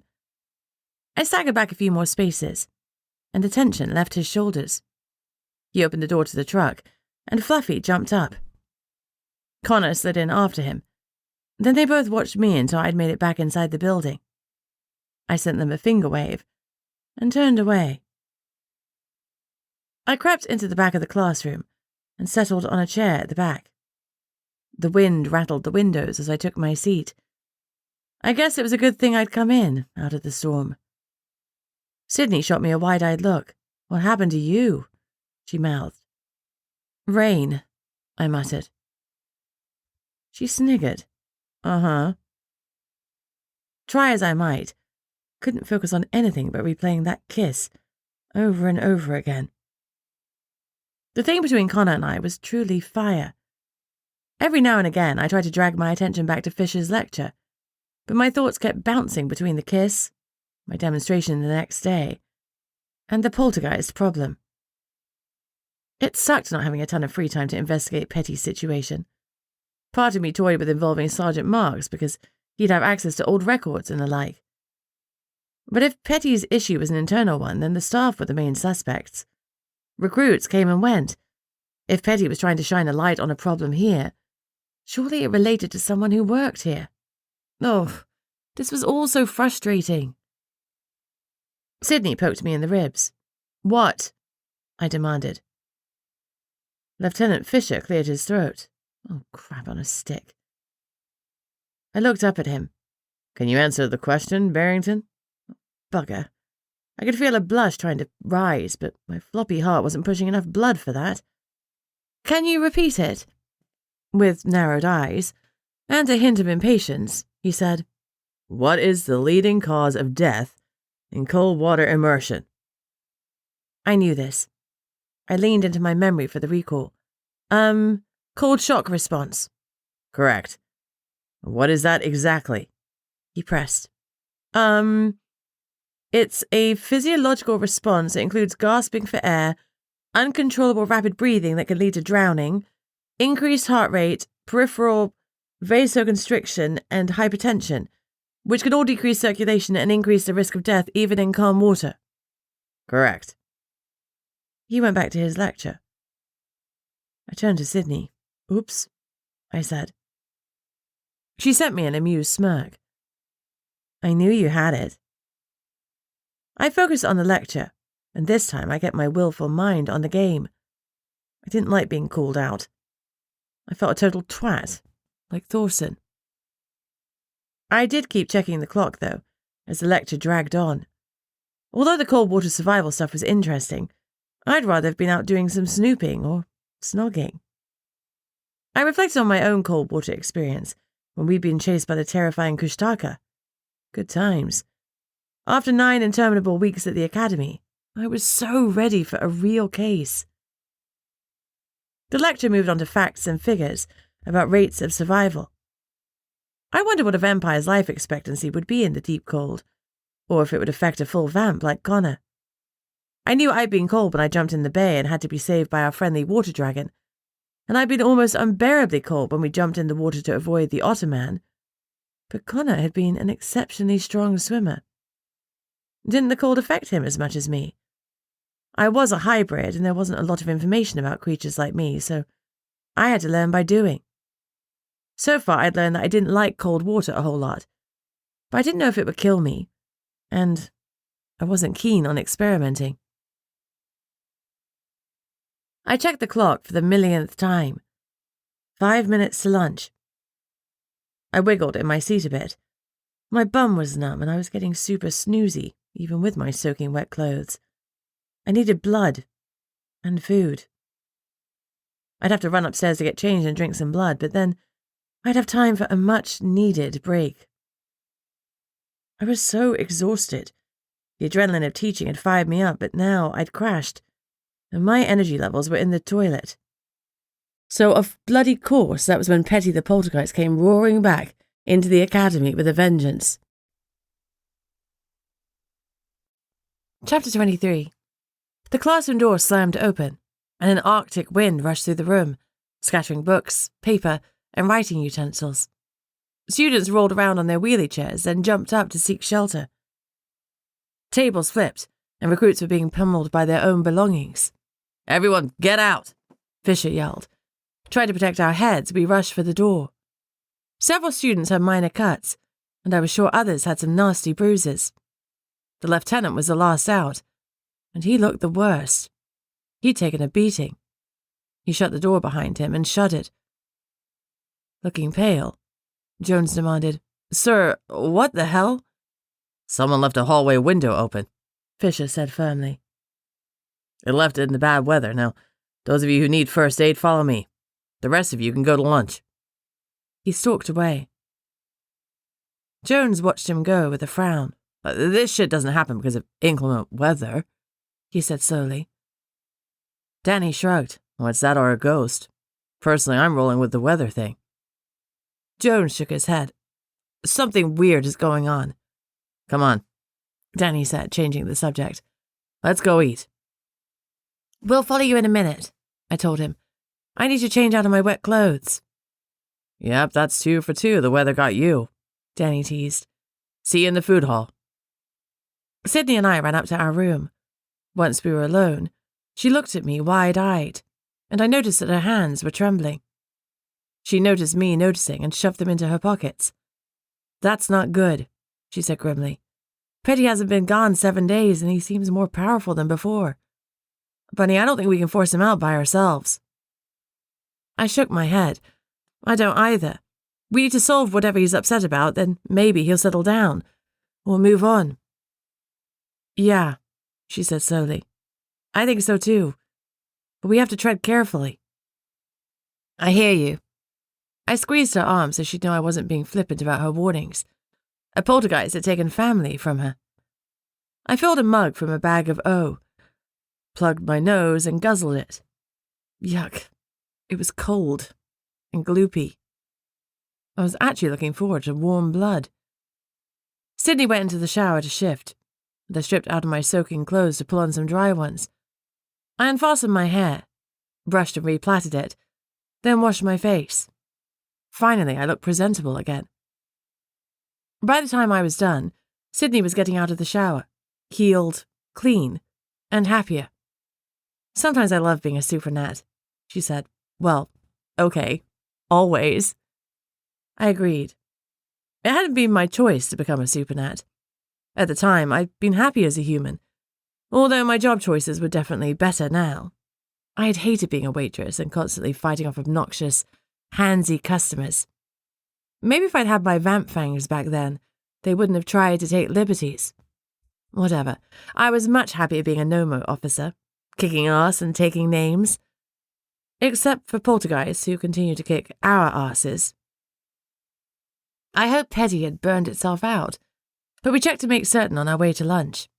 Sure enough, the classroom was as still as a mill pond. We retrieved our things and put them on our desks. I thought about writing the whole room, but we didn't have much time, so we straightened a few chairs as we walked out. It looked like a few other recruits had slipped in to do the same. Most people here were good eggs. Lunch was good, lasagna with salad and garlic bread, and the mess room was humming with chatter about the latest incident. Plenty of humans were scoffing at Fisher's explanation of bad weather, though they didn't have another explanation to offer.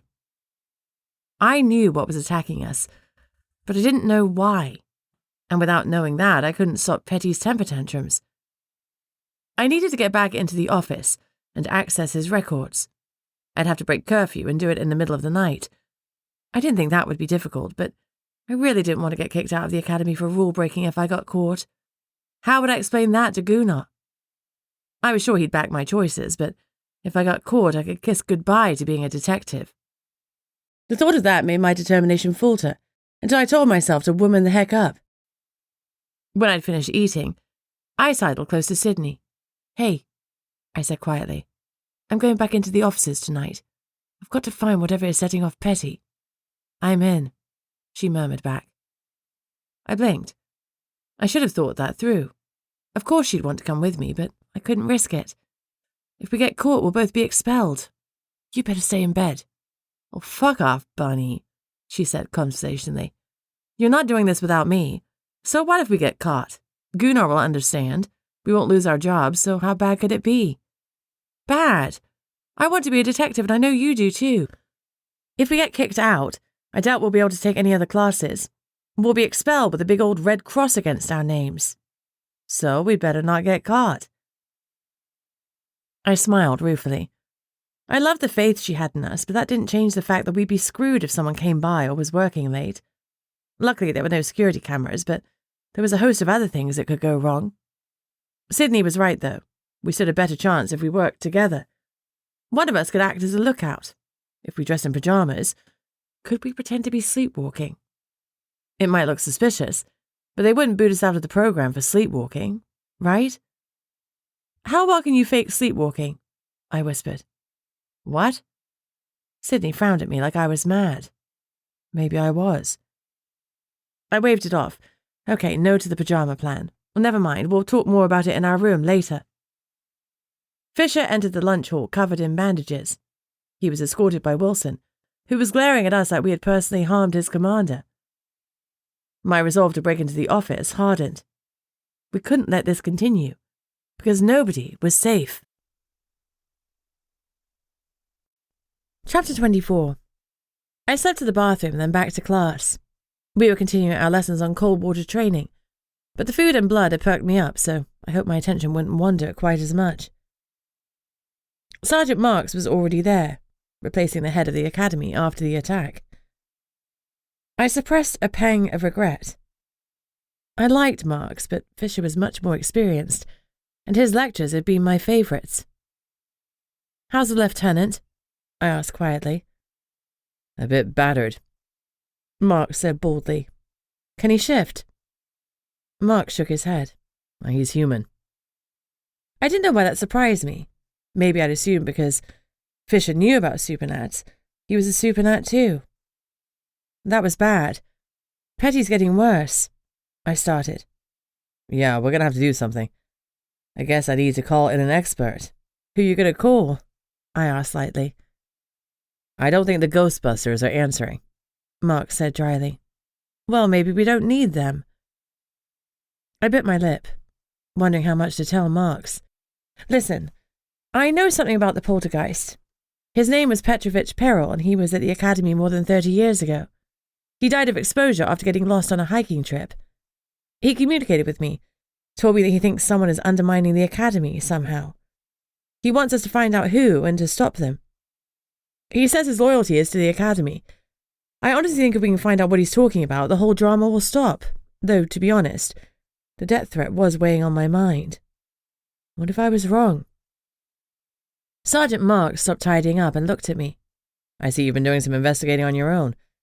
Well, the academy is well supervised, and it would be difficult to do anything that would undermine it, so I can't imagine what Petty is talking about. The only thing we do in-house is a He trailed off and looked thoughtful. What? I was burning with curiosity. Captain Engel, Mark said slowly. What about him? My heart gave a hard beat. He does the academy finances. They're the only thing that we really control on site. Was Mark suggesting that Engel might be embezzling? It did attack Engel's office, I reminded him. The papers flying around had a ton of numbers on them. Yeah, he agreed grimly. Can we prove anything? He shook his head. I don't know. I wouldn't recognize a cooked book if someone hit me over the head with it. He frowned. We need to bring in a financial expert to go over the figures. But if we're wrong, we'll offend a well-thought-of officer with ties to government officials and other high-up types. It'll be tricky. Is Captain Engel really ex-MIB? I blurted out. Marks frowned. Where'd you hear that? Around, I replied elusively. I didn't want Danny to get into trouble. Protecting your source like a good detective? He said dryly. He studied me. Yes, he said finally. Engel used to be MIB. I bit my lip. That confirmed a whole other issue with Captain Engel.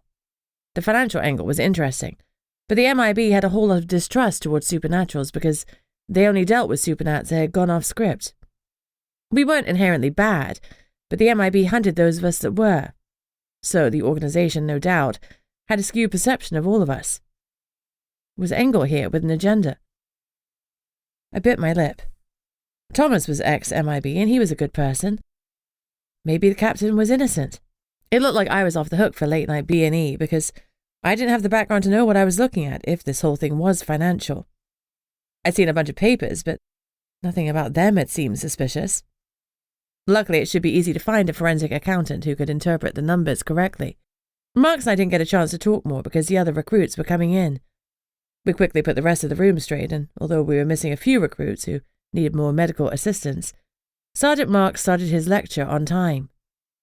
"I might not be going tonight," I whispered to Sydney once we sat down. "Oh? Yeah, Sergeant Marks gave me some insight."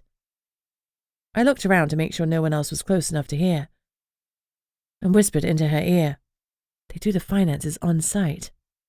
Guess who does them?" I didn't wait for her answer. "Captain Engel. Damn. You any good at forensic accounting?" She snorted. "My idea of forensic accounting is counting the dead bodies at a scene." I grinned. "Same. Sergeant Marks is going to try to bring someone in on the down low, so no breaking and entering for us tonight." "Roger that." She gave me a thumbs up, as Sergeant Marks started talking. Chapter 25. With our nighttime escapade on hold, whilst we waited for Sergeant Marks to find an accountant, all I had to do was plan my next demonstration with Fluffy. I called Connor after my Supernat class to go over the next day's plan, because I wanted his help. I was planning to do a demonstration of search and rescue, and I needed someone to find. Connor was the obvious answer. He answered on the second ring. "Hey," I said. "How was your day?" I could feel his smile. "It's only just started, but it's all the better for hearing from you." "I can't wait to get onto a night schedule," I admitted. "I honestly miss it far more than I thought I would." "The daylight exhaustion complicates things," he said sympathetically. "Exactly. Without it, I probably enjoy the sun, but it makes me feel run down, like I'm about to be hit with the worst cold of my life and I'm slogging through it. Normally I cope fine because I get to mix up my days and nights, but 9 weeks of days are killing me. Well, they would if I wasn't already undead. Kind of." "You can see why some vamps don't pay to buy the charm necklaces. They're expensive and a symbol of status, but even though they help us go in the sun, no vampire actually wants to go out in the sun. Don't get me wrong, some vamps will still kill for one, so continue to keep yours hidden." I fingered my necklace, displaying my 2 pendants. Nana's Triskill protection charm, and my daylight charm in the cheeky shape of a sun. Now that makes total sense, I laughed. And that leads nicely to my next question. How do you feel about helping me tomorrow in the daylight? He laughed. For you, Bunny, I'll even brave the sun. What do you need? I had an atrociously soppy smile on my face. Fluffy and I are going to do a search and rescue. So you need someone to rescue? He interjected. I do indeed. I'll be your damsel, he promised. Oh, you're the best. Don't you forget it. I'll meet you tomorrow in the parking lot. Counting the hours. I sighed. Love you. I hung up before I could get even more sappy. Eager to see Connor, I powered through my classes the next day, even though nerves were nibbling the edges of my stomach. I was confident that Fluffy and I could do a good demonstration. After all, we'd done it in real life with the poor Savick brothers, and that had been truly scary shit.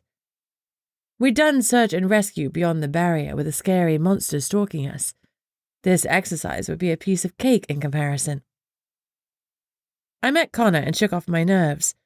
Fluffy hopped out of the truck, his canine vest already in place, and I greeted him with a full-body cuddle and lots of pets.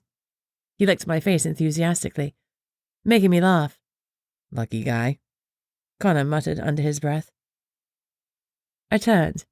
I can greet you just as enthusiastically if you like. He laughed. If you did, we'd miss a demonstration. My skin warmed.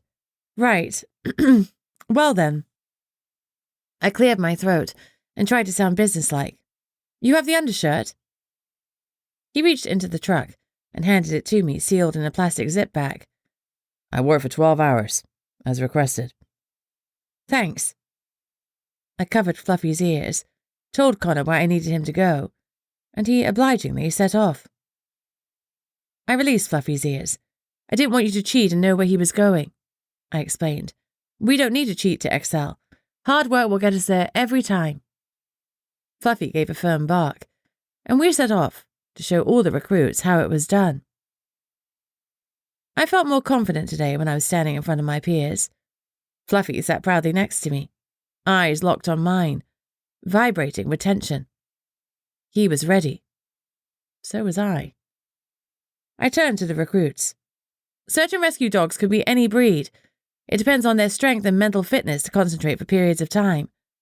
There are dogs that are specifically trained for avalanche recovery, seeking dead bodies and for finding a lost hiker, amongst many other things. Fluffy has a wide range of skills, and finding people is one of them. Danny raised his hand, and I nodded to indicate he could ask his question. How do you know when he's found someone? That's a good question. We'll demonstrate when we go outside, but part of having a trained dog is learning the dog's tells. I'm lucky because Fluffy's very demonstrative, so he's easy to read. Especially because he had human-level intelligence, but I didn't add that part. When nobody raised another question, I continued. As we demonstrated yesterday, Fluffy has some skill with scent tracking, so I start with something saturated in the victim's scent. He also knows to watch and to listen for cries for help. That would help in an avalanche scenario, for example, or if someone fell down a mine. But he'd still track them first by scent, since most of what he does is locating lost people. The recruits were taking notes, even Thorson and his minions. Maybe Fluffy had impressed them a bit yesterday. I've set up a search and rescue situation. We'll go outside for the demo. Follow me. I was pleased that this time I managed to make it an order.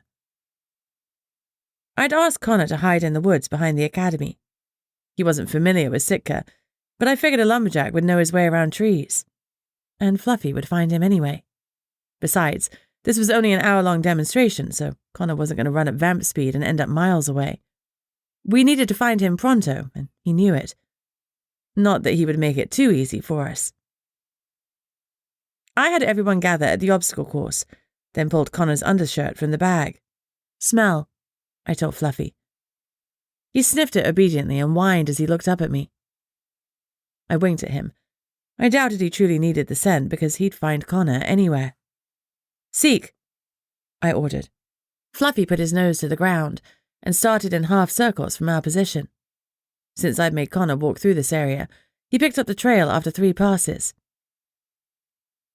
I walked quickly to keep him on a loose lead. I drew the class's attention to his behaviour when he paused and looked back at me. Then we followed as he trotted, nose down, through the trees behind the building. The murmurs behind me sounded positive, and I grinned to myself as I followed my dog. About a half-mile out, Fluffy stopped, lifted a front foot, and looked back at me. I waited until everyone was in earshot. You can see that he is pointing. He thinks our target is near. "Where's a missing person, then?" Thorson yelled out, obnoxiously. "He's here, but first I'm going to free the dog to pinpoint precisely where." I removed Fluffy's lead. "Hunt." Fluffy put his nose down, walked 10 steps, and scratched at the ground. I frowned. What had Connor done? I'd figured he'd go up a tree or hide in the brush, but he was obviously being a little trixier than that. Vamp, I suddenly thought. He'd be more comfortable hiding in true dark. "Fluffy is indicating that the victim is underground," I reported, starting to worry that something was off. I tried to trust my 4-legged friend and push down my jangling nerves as I walked to where Fluffy was scratching at the ground. It sounded hollow. I looked down and saw some loose earth covering some rough boards. It was obvious that the place had been disturbed very recently. Connor had found an old mine to play in. Since I had to hide my freakish strength, I waved Danny over, and together we pulled the boards free. Then, since we were all playing human, we both helped pull Connor out of the ground. "You scared me," I murmured quietly. For a moment, the fear that something had happened to him had vibrated through me. I remembered all too well finding him bound and gagged. The memory of that was still riding me, making me almost breathless. He read the emotion in my eyes. "Hey, it's okay. I was perfectly safe. The mine's sealed and there was enough space between the sealed part and the boards for me to lie down and wait for you. I knew you'd find me. Anyway, I could have gotten out on my own, so no harm, no foul." "You scared me," I repeated softly, not quite sure why fear was still clawing at me like an alien trying to break through Sigourney Weaver. Connor was fine. Everything is okay. Even as I thought that, fear was still sliding down my spine, and it took conscious effort to subdue it. What was going on? I got back to work. I had a job to do, and I was damned if I'd let Thorson or his mates see me with my lip quivering. I pulled back my shoulders and turned to the crowd.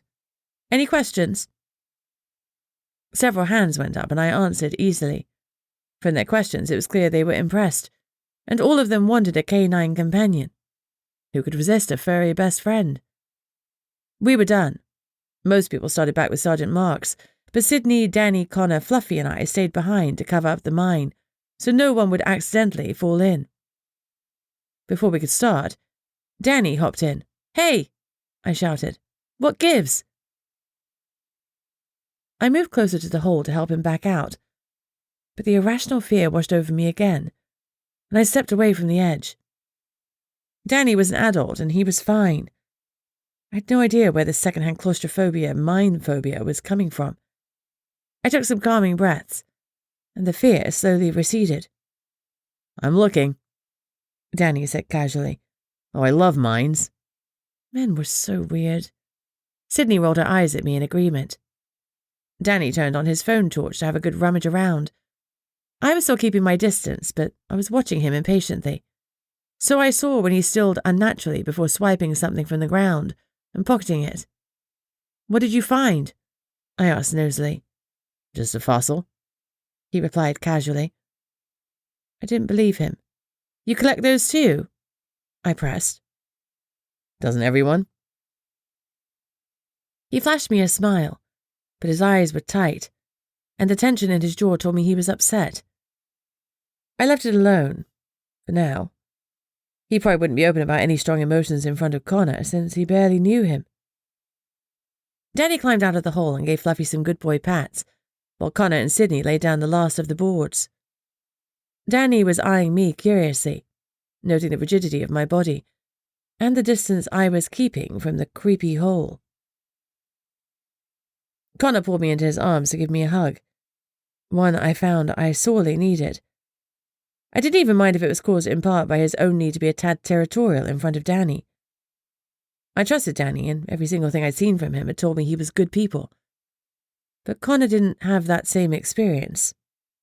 "We'll go," Danny said, amused. "Give you some space."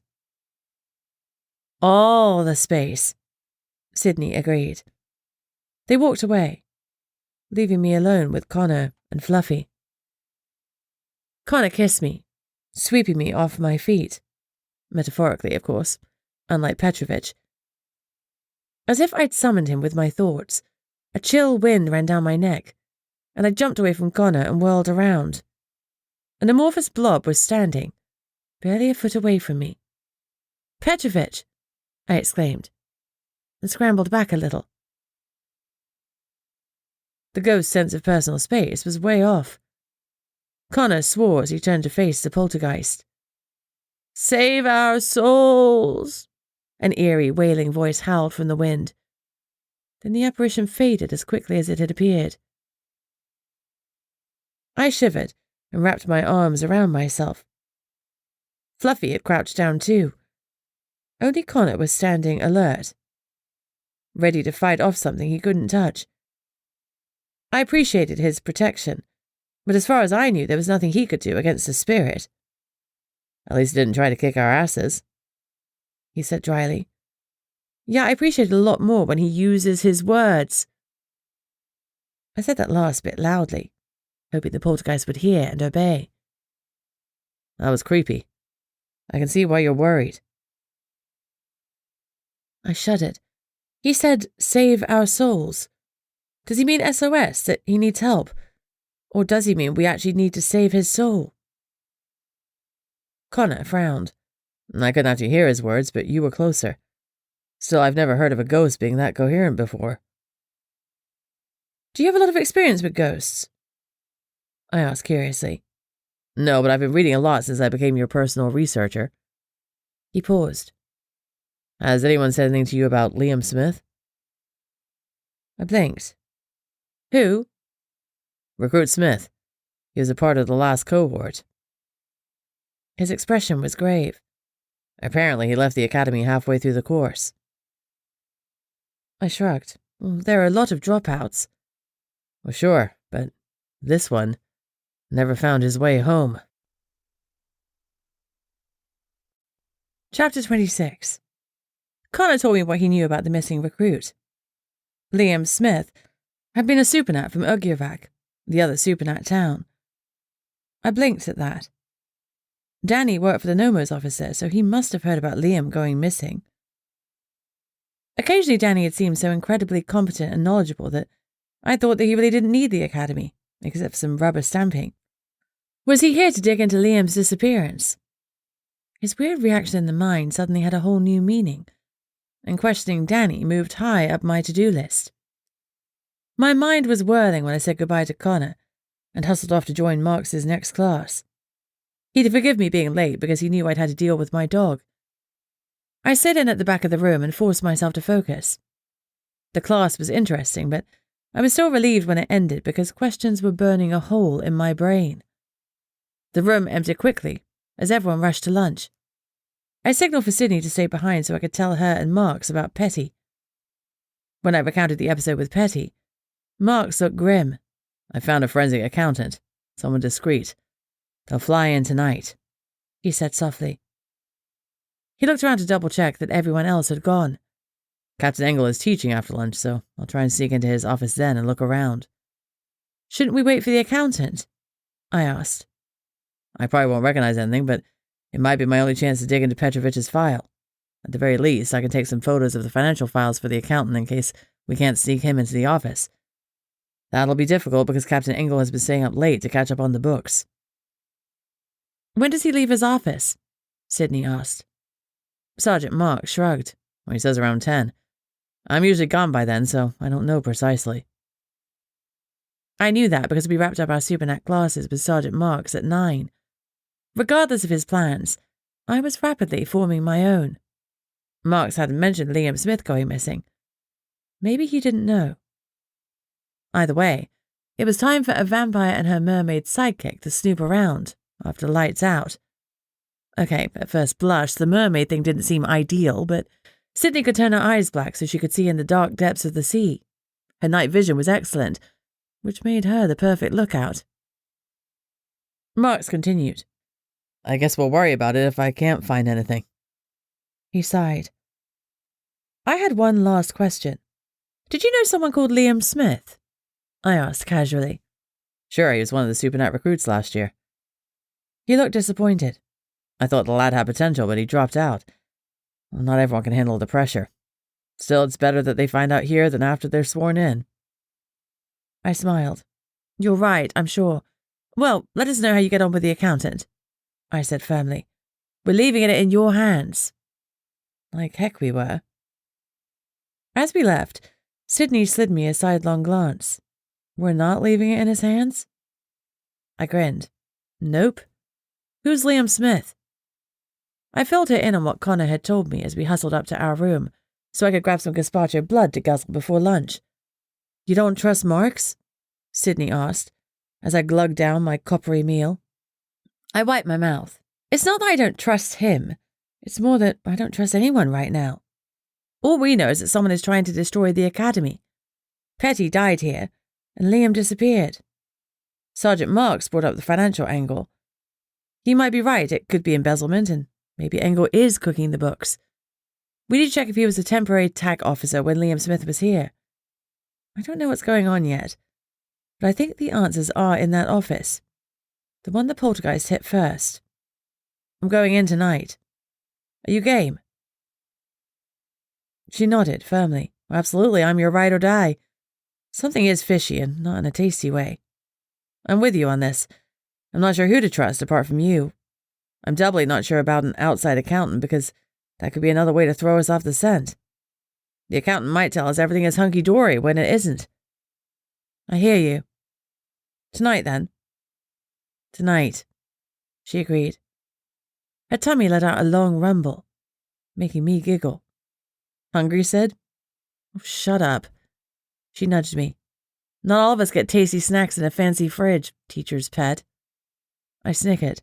It's not so much that I'm a teacher's pet, rather that Fisher doesn't want me to go into a bloodlust state and kill everyone. Small things like that. Yeah, that would be frowned on. Best keep the vamp fed. With that decided, we headed to lunch. It felt like a long time until lights out, especially as we were stressing about getting caught, but we needed our shot at that office. Even if we didn't understand the financial documents, we needed to determine who was trying to harm the academy. Efed said someone didn't have the academy's interests at heart, but what exactly did that mean? I hoped we'd find a clue. Any clue would do. I felt completely blind, like I was stumbling into who knew what, and I hated feeling ignorant. It wasn't something I'd experienced often because my prodigious memory allowed me to recall everything. With the added complication of Liam Smith's disappearance, the stakes had suddenly risen. 2 recruits had vanished, and though Petrovich had been found, he was dead. My stomach clenched. It didn't bode well for Smith. I spent the day trying to get Danny on his own, to question him about Liam Smith, but someone was always around, and I didn't want to raise their suspicions. I told Sydney I didn't trust anyone, although that wasn't strictly true. I trusted her, and I thought I trusted Danny. He'd always had my back where Thorson was concerned, and he called out Polk when he bullied Jones, not to mention lending me his handkerchief when my nose was bleeding like Niagara Falls. Annoyingly, I still hadn't managed to get it laundered and return it to him. I was carrying around the thing like a bloody memento. But at that moment, laundry was low on my list of priorities. Engel's afternoon class was as boring as his others had been. He was dull as dishwater, though. He seemed competent and friendly enough. As class ended, he called out, "Barrington, see me after class." The class made a juvenile "ooh" sound, like I was in trouble, and I rolled my eyes. "You wanted to see me?" I asked pointedly when we were alone. As he studied me, he suddenly looked younger, sharper, and more dangerous. He flashed me a shark's grin. "You know Pakatak?" Surprised, I answered, "Yeah. You?" "Yes." He leaned forward. Is there anything you want to tell me? I blinked, nonplussed. Like what? Like about the damn poltergeist wreaking havoc on the academy. Oh, about that. Nope. I kept my tone light. Clearly frustrated, he sighed and sat back. Speak to Pakatak. You can trust me. Really? I could trust him like the gingerbread man could trust the fox. He sighed again. Oh, dismissed.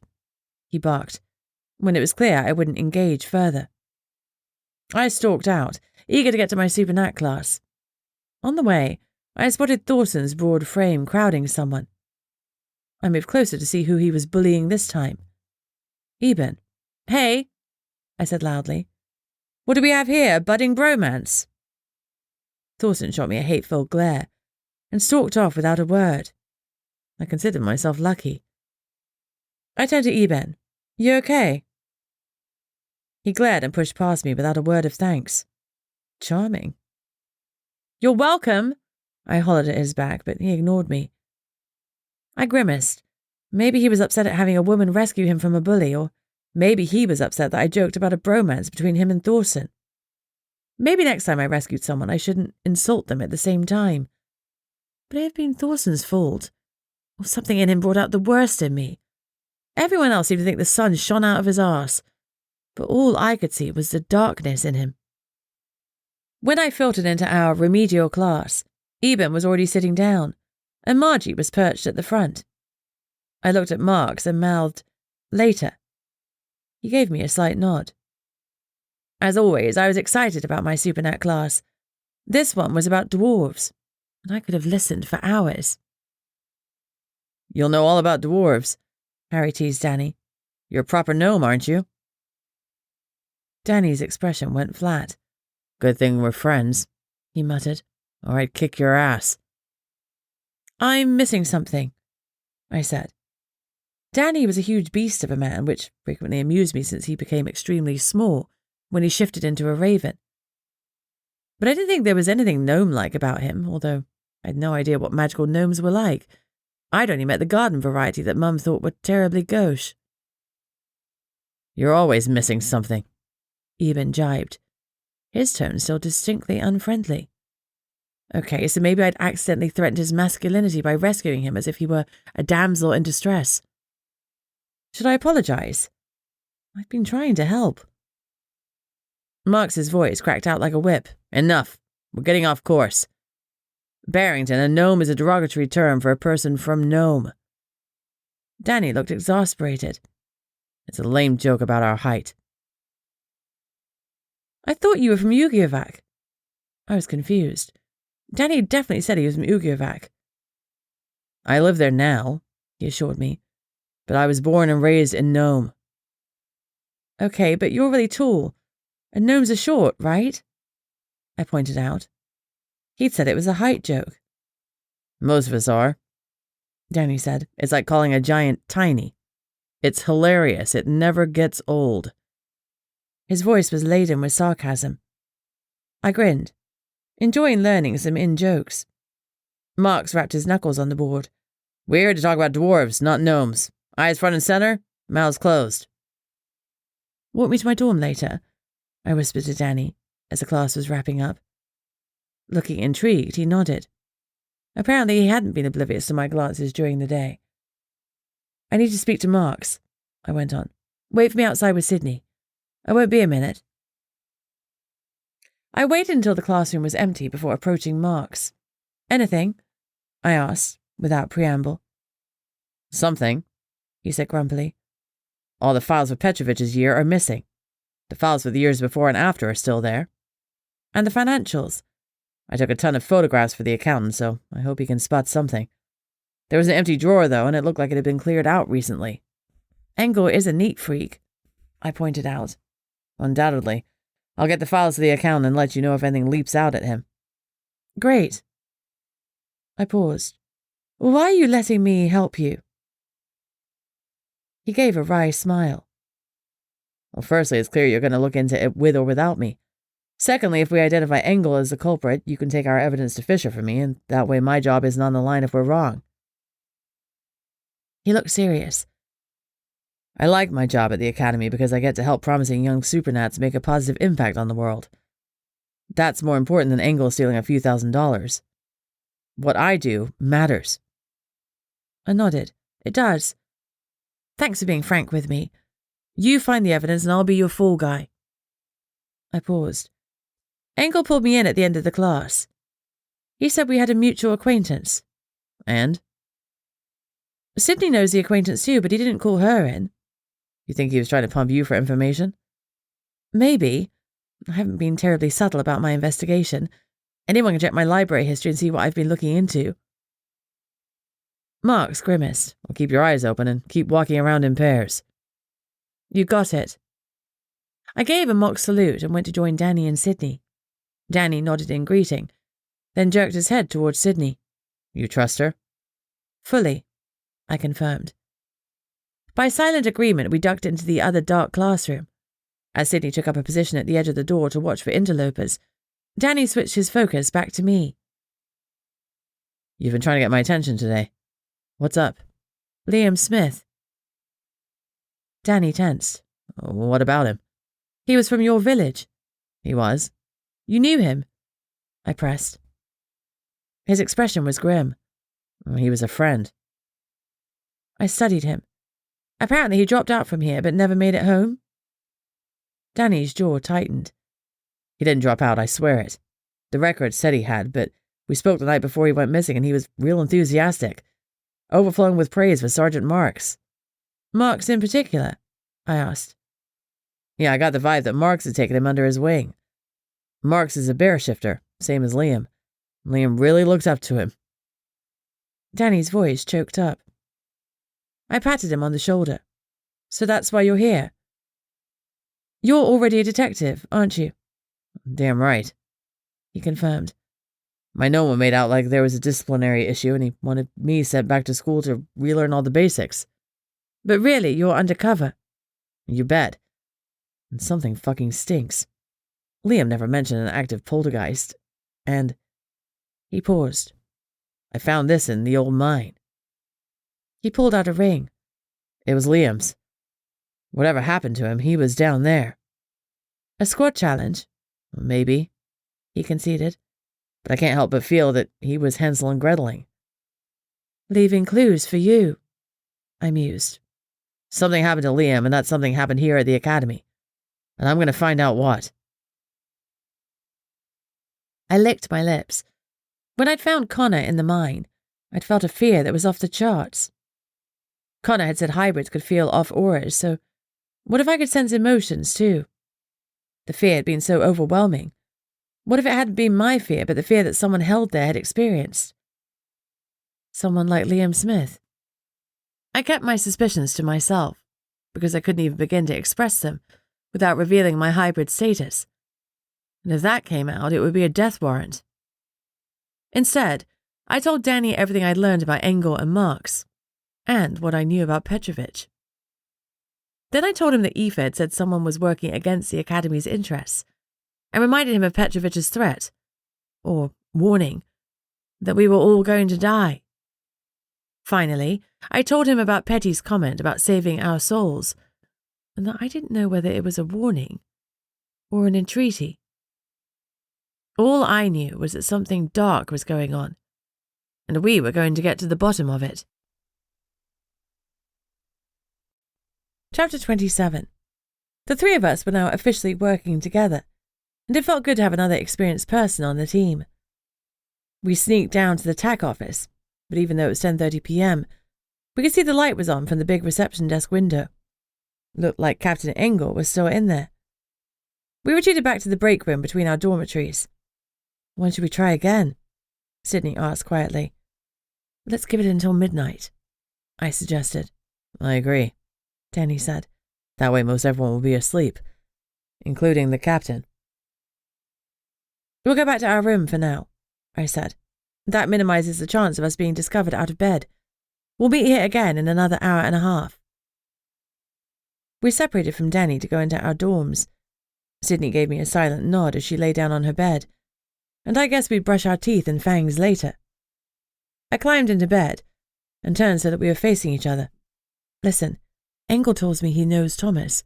Can you text him and get him to corroborate? She frowned. Well, I can try, but he's usually incommunicado when he's hunting someone down. I don't know when we'll get a reply. I shrugged. It's worth a try. She retrieved her phone and sent a message to Parkatuck, then settled back down and looked nervously at me. What are we going to look for? She whispered. I wasn't sure, and that was the problem. It was Sergeant Marks who suggested something financial might be going on. I don't know, I admitted. I guess we're looking for anything out of place. That's what I was afraid of. She sighed. I wish Fluffy and Connor could come, I said. We could use some more eyes. Sydney half sat up in her bed as an idea struck her. Well, no way could Connor and Fluffy make it all the way in here because security's too tight. But we do have other eyes. Why don't you see if you can call Aoife again? She might be able to sneak around the office unseen. Now that was a genius idea. That's inspired. Maybe Aoife can rope in Petty too, so he can guide us to whatever the fuck we should be looking at. Sydney grimaced. There is a fly in our ointment. Neither Petty nor Aoife are exactly quiet. I can tell Aoife we need quiet. She can manage an incognito mode. Probably. But can Petty? Maybe not, but no one should be around to hear him. He's the one with all the freaking answers. If we can get him to lead us to something. She nodded. I hear you. She paused. I really hope he doesn't lead us to Smith's body. Me too. For Danny's sake. Where do you want to summon them? Margie started to snore loudly, and we exchanged amused glances. She sounds like a freight train. Please tell me I don't sound like that? Sydney joked. Your snores are more delicate. More like the rumble of a car on the road. I reassured her. Hey, I was kidding. I don't snore. I laughed. You totally do, Sid. Well, no one's ever complained about it. She huffed, folding her arms. You're too pretty to be kicked out of bed for a little light snoring. I am. She flashed me a grin before sobering. We need to focus. Where are we going to summon Aoife? In the offices. At least no one will be around if she arrives wailing. I winced at the thought. Sydney rolled onto her back and stared up at the ceiling. Should we let Gunnar know what's up before we get our asses tossed out? Nah, let's keep that as a surprise. Everyone loves surprises, right? And they don't always have to be good ones. We chatted quietly until the clock rolled over to midnight, and it was ninja o'clock. Then we rolled out of bed and sneaked silently across the hall to wait for Danny. When he joined us, we slid downstairs in our stockinged feet. Sydney and I were built for the night, so we led the way. We didn't need anything other than the illuminated exit signs to light our way. It was quiet, almost too quiet. The recruits were asleep upstairs, and surely Captain Engel was finally in his fancy apartment suite. At least his office light was out. Like before, I climbed over the reception desk to the office. Sydney was close behind me, and Danny was bringing up the rear.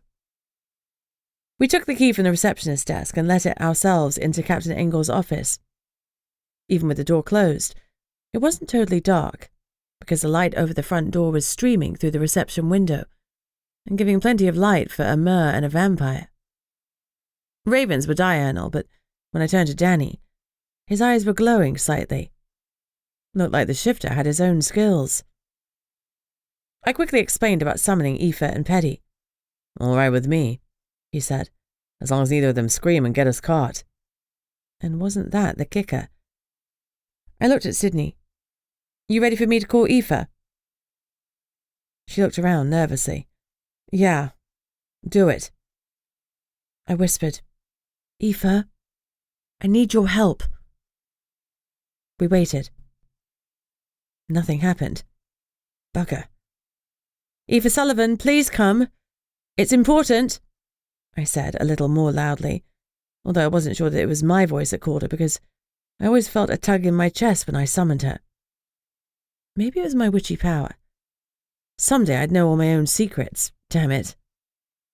This time a wind whipped around my braid, and Aoife's pale form materialized in front of me. She had her translucent arms crossed over her chest and she was tapping her foot. Luckily, she was silent. Cool, Danny murmured, and she flashed him a flirty smile. I cleared my throat. Thanks for coming, Aoife. I know it's probably a pain, but we really need your help. Can you summon Petrovich for us? We have very little time to find out who is threatening the academy and how they're doing it, and we don't have a clue where to start. If you can get Petrovich to point out something, maybe we can stop whatever is upsetting him. By the time I'd finished, Aoife was looking intrigued. She opened her mouth. Don't say anything, I said sharply, and held up my hand. We have to keep quiet, but can you help us? She looked thoughtful, then gave an uncertain shrug, and faded from sight. Danny whispered, Does that mean yes? I don't know, I think so. I guess we snoop around while we wait to see if the spirits are joining the party. We separated and started searching through the papers on top of the desk and in the drawers. There was an old desktop computer on the desk, next to a shiny silver laptop. Sydney, who was more tech-savvy than me, opened the laptop and stared. It has a fingerprint scanner. Then she smiled. But it also has this. She held up a small sticky note. The password. This computer does either or. She lifted her hand showily, cracked her knuckles, and typed in the password. I'm in, she crowed triumphantly. I squatted next to her to see what she was looking at. A file labelled Academy. I'm going with door number 1, she said, and clicked on it. What the hell are you doing? An angry voice demanded. Uh-oh. I looked up, and mentally amended my uh-oh to oh fuck. Chapter 28. Sydney and I lost any street cred we might have had when we both jumped a mile high. We'd been concentrating so hard that our sharpened supernet hearing had totally failed us. How utterly embarrassing. Thorson and his number 1 bitch, Miller, were staring at us from the doorway, their expressions thunderous. Sydney, Danny, and I looked at each other as we wondered what to say. No matter what we did, these 2 bastards would try everything in their power to get us expelled, or charged, or both, for that matter.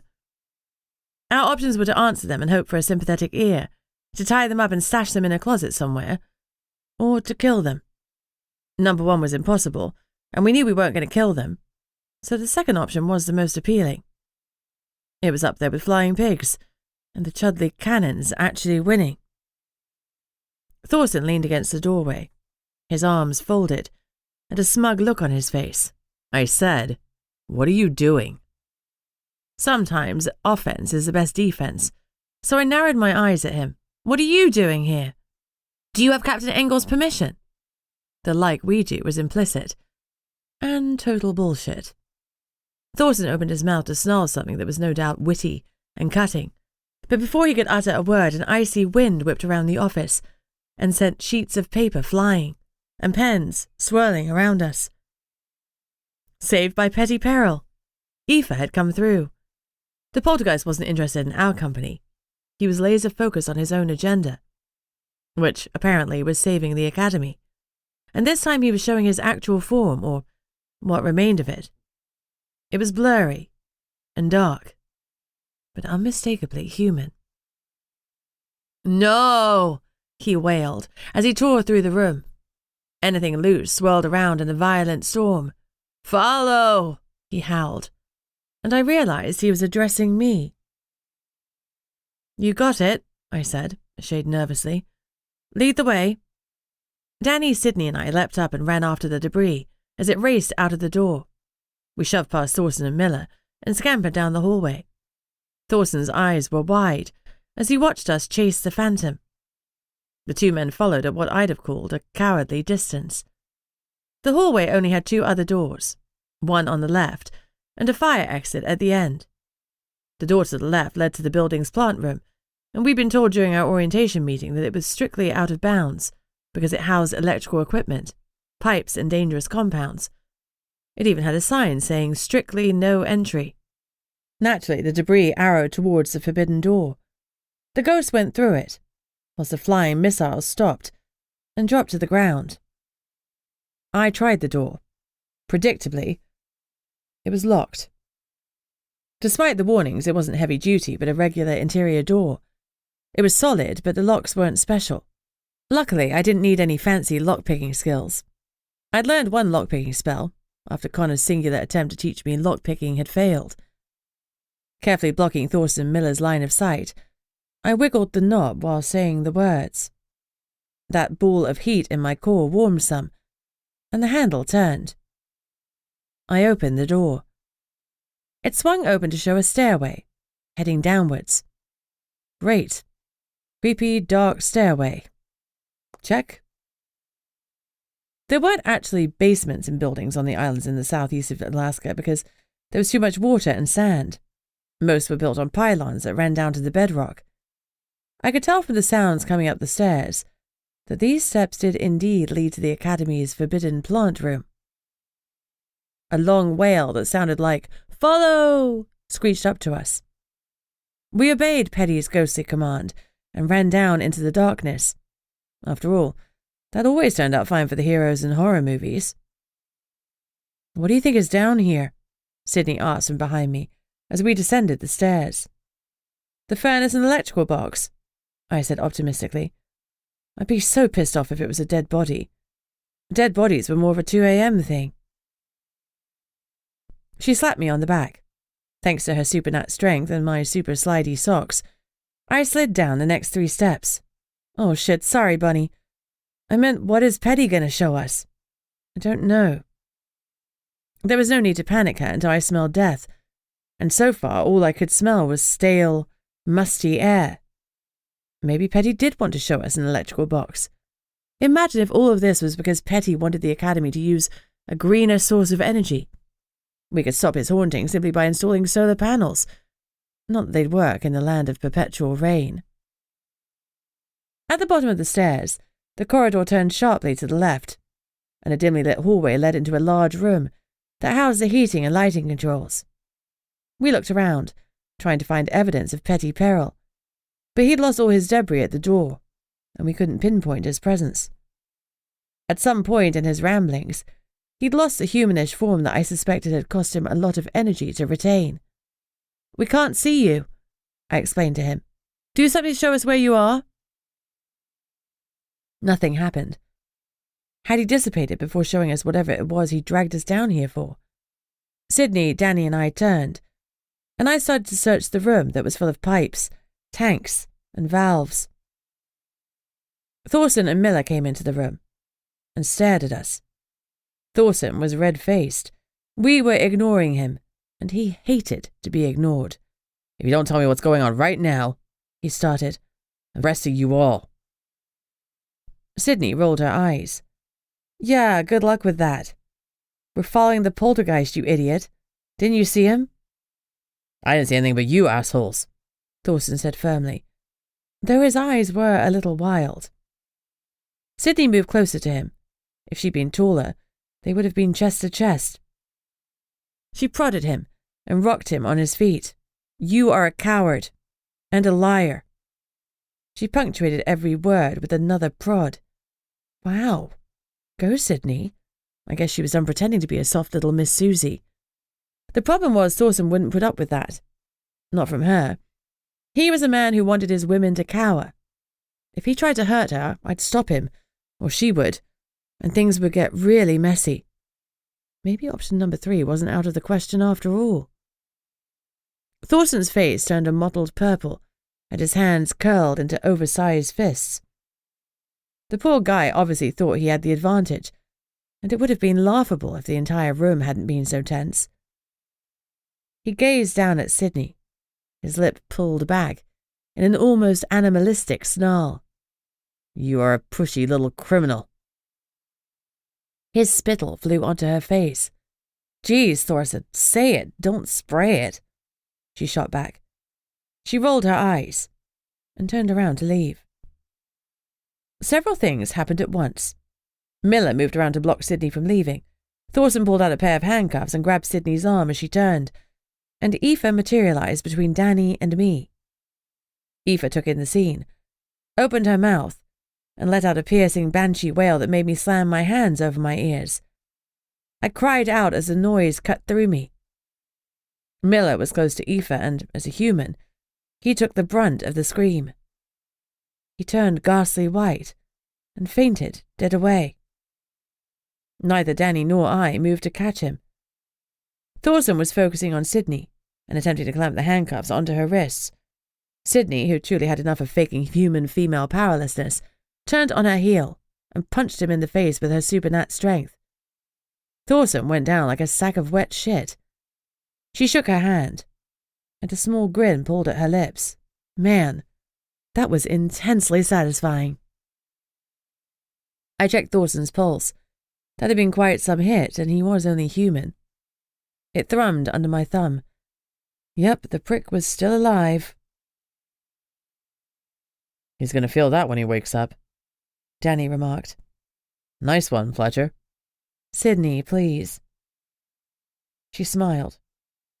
Danny smiled back. Danny. This is the time you two choose to get on a first-name basis? I huffed. Sydney chuckled, then sobered, and towed the unconscious man. He's a problem. I sighed. Yep, he's going to make trouble about what he saw here tonight. Danny pulled out some zip ties from his pocket and tied Thorson's and Miller's arms behind their backs. When I quirked an eyebrow at his extra equipment, he said, I used to be a Boy Scout. My expression remained blank, so he expanded. I'm always prepared. Oh, good to know. Danny gestured to the small trail of blood coming from Thorson's nose. I know you're a new vampire bunny, but you seem to have a remarkable lack of bloodlust.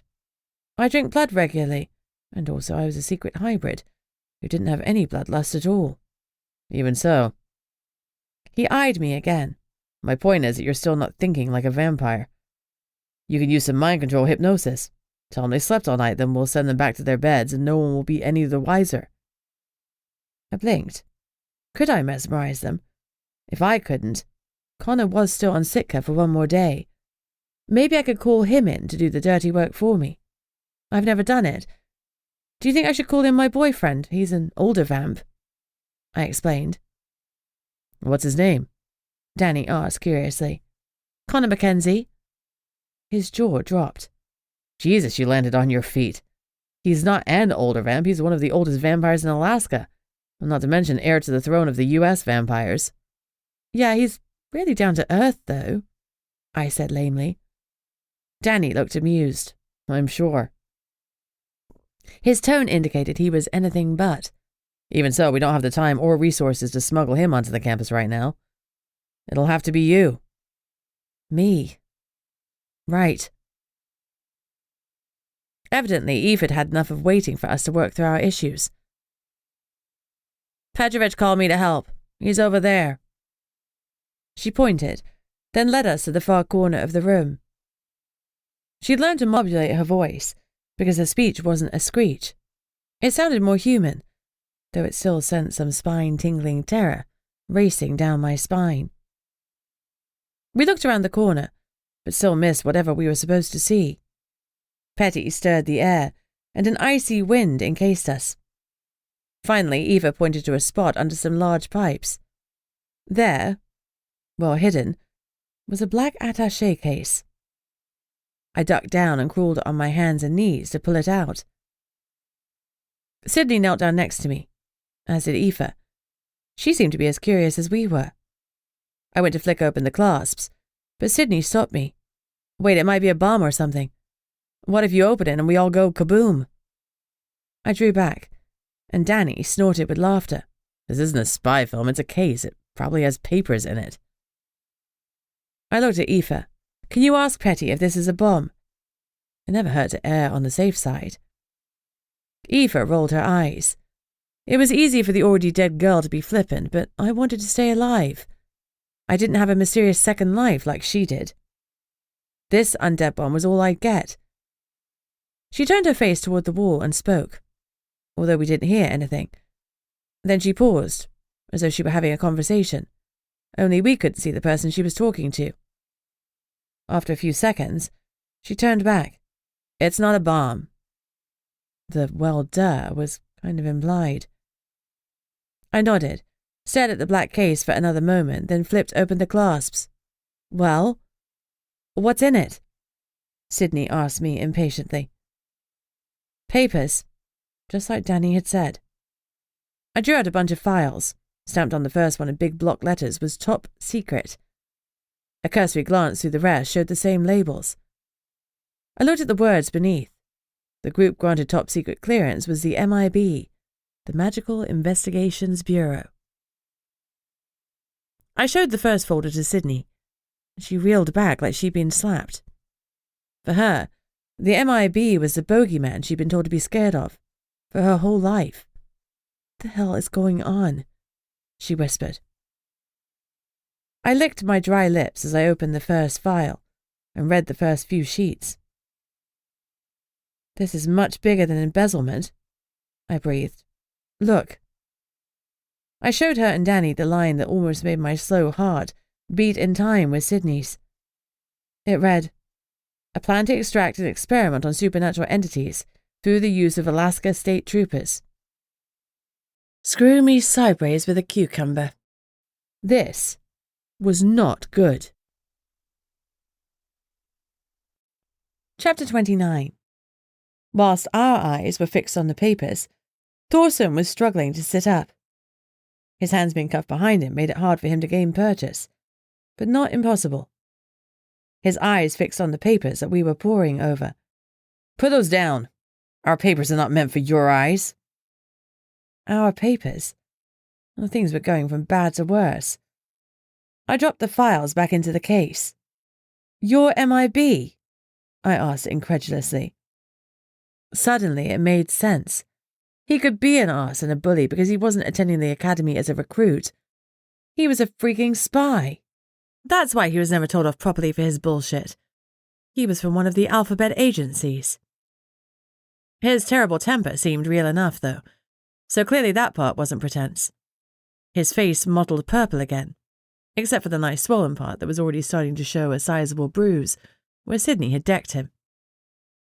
He sneered. "Don't you dare talk to me. Don't you dare even look at me. I am worth 100 of you.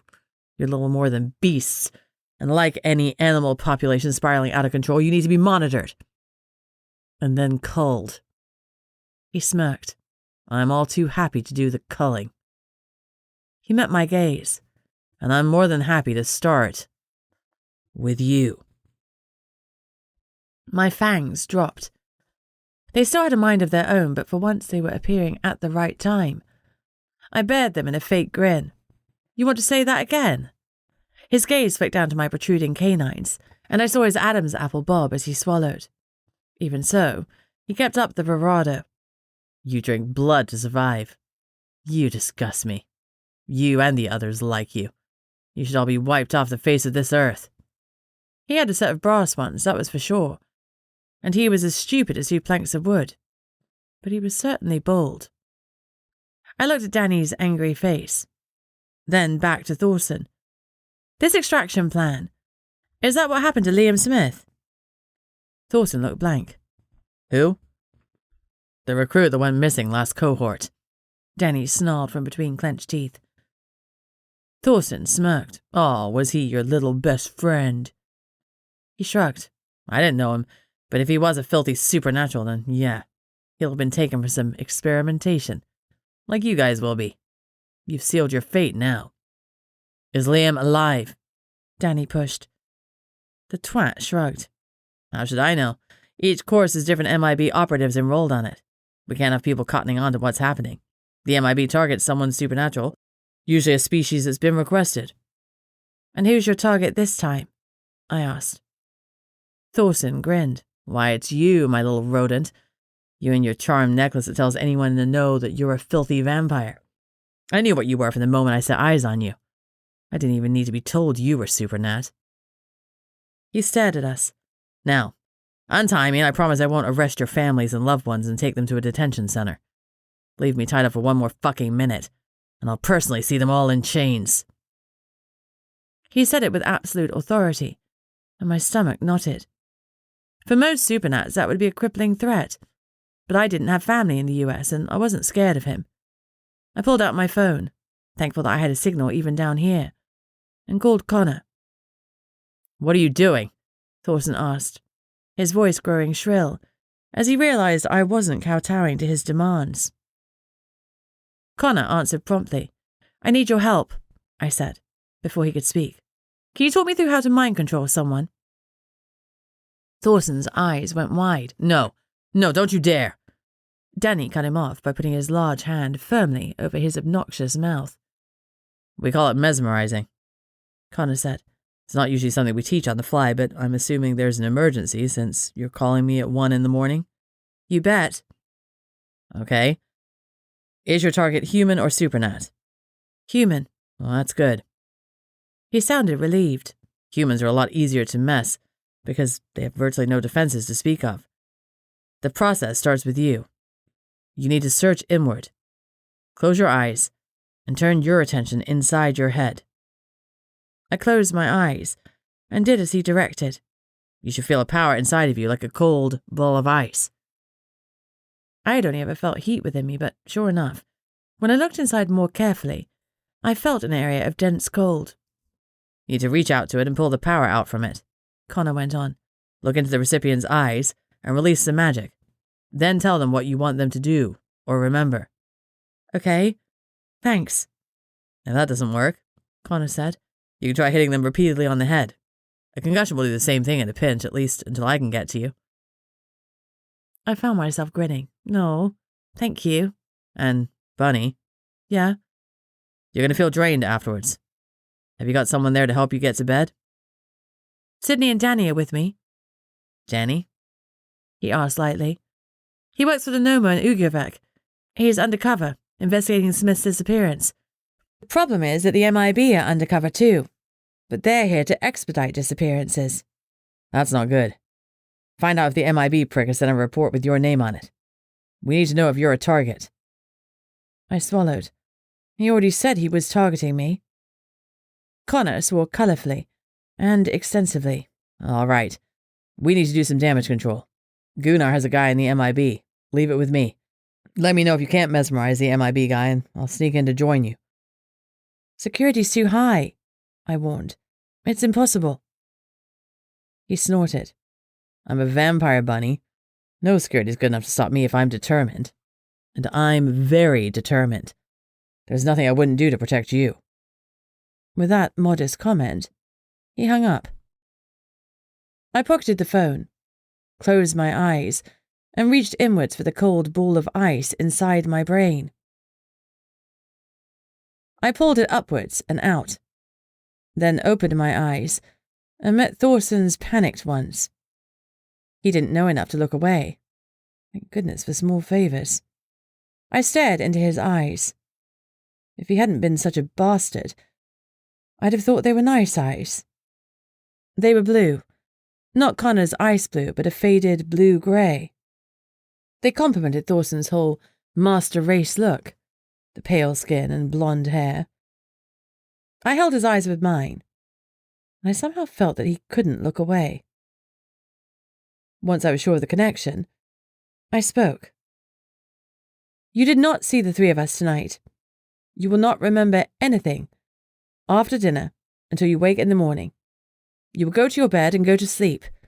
When you wake, you will be sympathetic to supernats. Now, leave. Danny cut through the ties and heaved Thorson to his feet. He swayed, but then, without further ado, he turned and headed to the stairs. Wow, Sydney said, impressed. It actually worked. Beginner's luck, I noted dryly. I didn't point out that her surprised tone revealed that she'd had precisely zero confidence in my abilities. Frankly, that was fair. She stared down at the still unconscious Miller, then shoved him with her foot. Let's see if Thorson was a fluke. He groaned, and she gave him another gentle kick. Get up, you ass. He rolled over. This time the kick was a little more serious. Ow! He came to, sat up, and looked around wildly. What'd you do to Theodore? Absolutely nothing. He went to bed. As will you. I met Miller's eyes and searched again for the cold spark of power. You will go to bed, and you will forget everything from dinner time until you wake up in the morning. You'll be sympathetic to supernats from this moment on. Now go. Danny cut through Miller's ties and pulled him up. Freddie turned and headed for the stairs. I guess I won't make you mad anytime soon, Danny told me with a grin. Suddenly, I felt drained. It was like being hit by the daylight exhaustion, but times 1,000,000. Even breathing felt like hard work. I don't want to do it again right now, I said dryly, so you're safe. Aoife was still floating a foot off the ground where she'd been speaking to Petty. She was watching us. I turned to her. Thank you, both of you. Danny nodded. Petrovich Peril, you've done a service to all the supernats that will pass through this academy, and probably to all those who live in the great state of Alaska. Thank you. He gave a sharp salute. I needed to learn how to do that.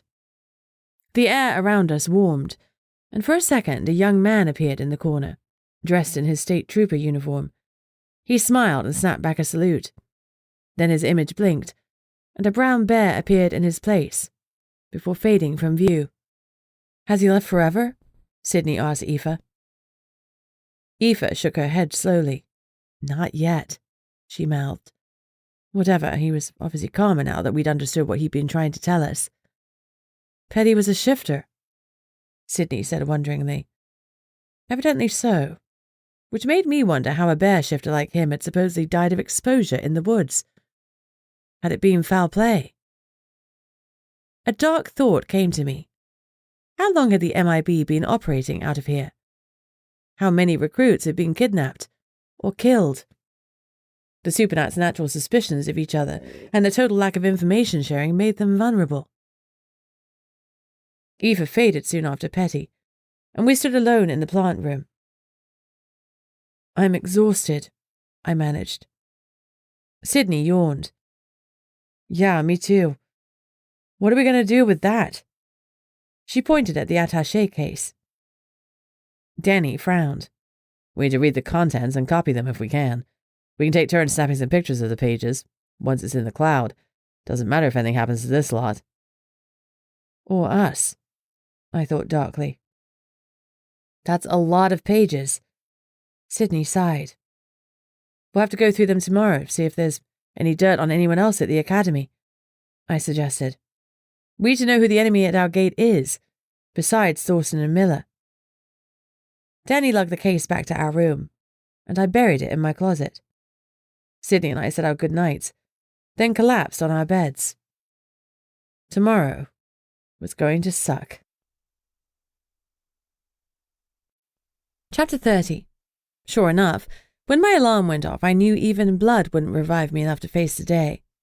Exhaustion dragged at my limbs, and every fibre of my being wanted to roll over and go back to sleep. I couldn't, though. I still had a lesson to do with Fluffy. Still had the attaché case to look through. Still had Sergeant Marks thinking this was all a school finance issue. And I still didn't know who we could trust. As a former MIB, Engel was right up there as a suspect. But the thing with Pawcatuck was giving me pause.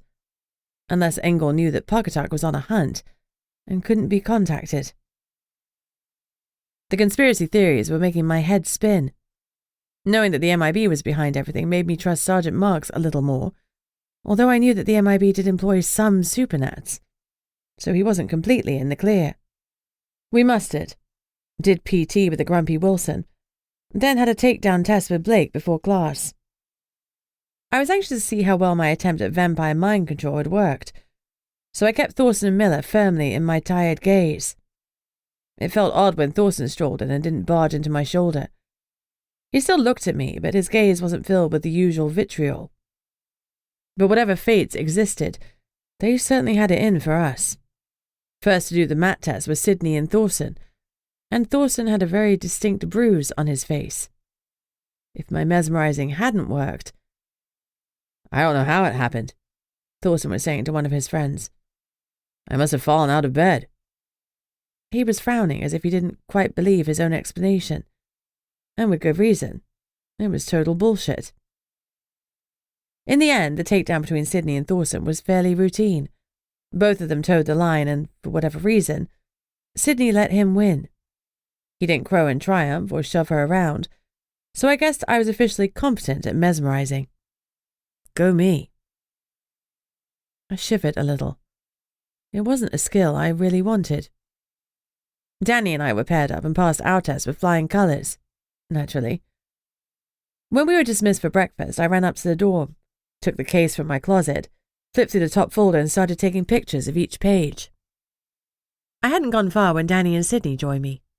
Hand me another one, Sydney said. And one for me, Danny added. I passed them both a file. Scan, read for now, and look for familiar names, I instructed. We're trying to see who we can trust. After a few moments, I huffed in annoyance. There's nothing in mine. Sydney finished a few minutes later. Me neither. Nor this one. Danny sounded discouraged. It's talking about subject blah blah and reeling off a list of numbers, but nobody identified by name. I glanced at the clock. That'll have to do for now. Let's go to breakfast before anyone gets suspicious. After I'd slugged back my cold blood, we ran down to the cafeteria. I'll look at another file while you're getting ready for your fluffy lesson, Sydney said. Thanks. Then maybe I can slip away while you do your thing with him. I don't think anyone will notice, she suggested. I considered it before nodding. Okay, it's worth the risk. It won't be long before someone realizes the papers have been taken. I've sent the pictures we've already taken to my Nomo, so he can start examining them, Danny said. Great. I didn't suggest sending them to our Nomo. Gunnar had enough on his plate, and the last thing he needed was me dropping some sort of conspiracy into his lap. When I went to get Fluffy, Sydney slipped upstairs for another round of file photographing. Everything go okay with the mez? Connor asked, as I strolled out to meet him. Mez? I asked, momentarily confused. Sorry, mesmerizing. Oh! I blinked. Duh. Yeah, everything seemed okay. I told him to forget the whole thing and to be nice to Supernats.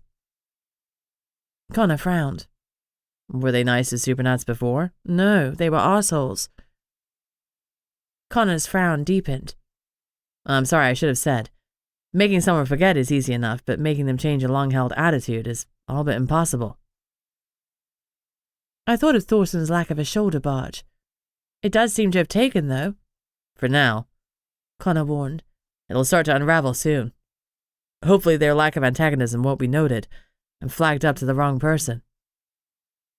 Shit sticks. I hadn't thought of that. I led Fluffy out of the car and gave Connor a brush of the lips goodbye. Keep your eyes peeled, Officer Barrington, he ordered me as I walked away. Like prawns, I agreed, making him smile. Once again, I took the recruits outside for my demonstration. When we'd assembled, I started talking about finding drugs, but my heart wasn't in it. I kept thinking about how Fisheye had devastated Portlock and led to Connor losing his number 2, Juan Torres. I'd liked Juan. The idea of the MIB kidnapping and experimenting on supernaturals had me doubting what we'd always assumed, that the Black Ops team hadn't been sanctioned. Maybe the whole thing was an MIB-sanctioned project that sought to contain or cull supernats, as if we were animals. The thought was making me feel sick, and my focus on the demonstration just wasn't there. Halfway through the demonstration, Sydney slipped into the back of the group. She mouthed something to me, but I didn't catch it. Then she hopped nervously from foot to foot, which distracted me. At the end of the demo, she followed me to the truck, to return Fluffy to Connor. Once we were alone, she couldn't contain herself any longer. "It's Lieutenant Fisher," she blurted out. That was as bad as it could get.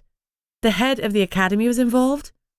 He was human, but he knew about us supernats. As soon as we joined Connor, I told him about the documents. "We're still going through the attaché case, but can you take it back to Gunnar when you leave Sitka?" Connor's eyes flashed. "If you think I'm leaving you here alone when you're in danger, you have another thought coming." "Please, Connor. You need to take it to Guna or the Noma in Ugyavac. There might be something they can use to track down the Black Ops group that was peddling fisheye in Portlock. And it will definitely help us get the word out to the other communities. I hesitated, not sure if what I was about to say would go down well. And maybe you need to let your dad know, too. Fisheye was deadly to vampires. Connor's eyes snapped back to mine. My father? No. He shook his head firmly. He can tell all the vampires in Alaska to be careful. I was the target this time, Connor. Even so, we don't want my father to be thinking about us, or Portlock, or even the whole of Alaska. There was no time left to discuss the matter. I'll handle it, he said. But the anger was rolling off him at the situation we found ourselves in, and the big old target on my back. I didn't want to leave it like that, but I had no choice. I was due back at class, and I didn't want to raise suspicion any further. Come by tonight and we'll bring the attaché case out to you. Connor nodded, though he wasn't happy. I reached up and kissed him gently, then turned to my four-legged friend and thanked Fluffy for his hard work. He'd really carried the afternoon since I'd been exhausted and darn right spacey. Be careful, Doe, Connor entreated. Your lieutenant will be missing that case at some point. He climbed into the truck and motored away, still looking pissed off. I didn't blame him. I felt pissed off too. Someone had us in their sights, and it was because of what we were, not because of our actions. Well, fuck them. We'd show them how wrong their ignorance was. Chapter 31. Danny, Sydney and I stole 15 minutes from lunch to look through more of the files. I was sure we were missing a lot by skimming, but our time was so limited. Frustrated, I threw my file back into the case. Any other names you recognize? Not in this one. Danny sighed. We both picked out another file. Suddenly, Sydney yelped. Hey, you guys! This one named several high-ranking politicians in Alaska, including one whom I'm assuming is Thorson's daddy. We've got to get this info to our Nomos, Danny said urgently. This is big. It may need a meeting of Portlock and Ugyavac. The only way we can work through this is together. He was right. This was way too big for us three to deal with alone. I returned my folder to the case. I don't see Sergeant Mark's name anywhere. I think he's clean. Clean enough to bring him in on this? Sydney asked. I considered it for a minute, but in the end I shook my head. I think it's safer if we keep it between us. The knowledge is dangerous, and I don't want to put Marks at risk even if he is clean. The sergeant's comments about his job had stuck with me. Danny nodded. I agree. I licked my lips. Connor pointed out that Fisher's going to be missing these documents soon, so we need to hide the case somewhere and get the documents out of the academy. We've only taken pictures of a quarter of the files so far. This is taking too long. The longer the files are here, the more danger there is that we'll be found with them. Danny frowned. What I don't get is why they were stashed in a utility room behind some pipes. I wondered about that too. I think they were originally kept in Engel's office. One of the desk drawers was empty recently and there was no dust.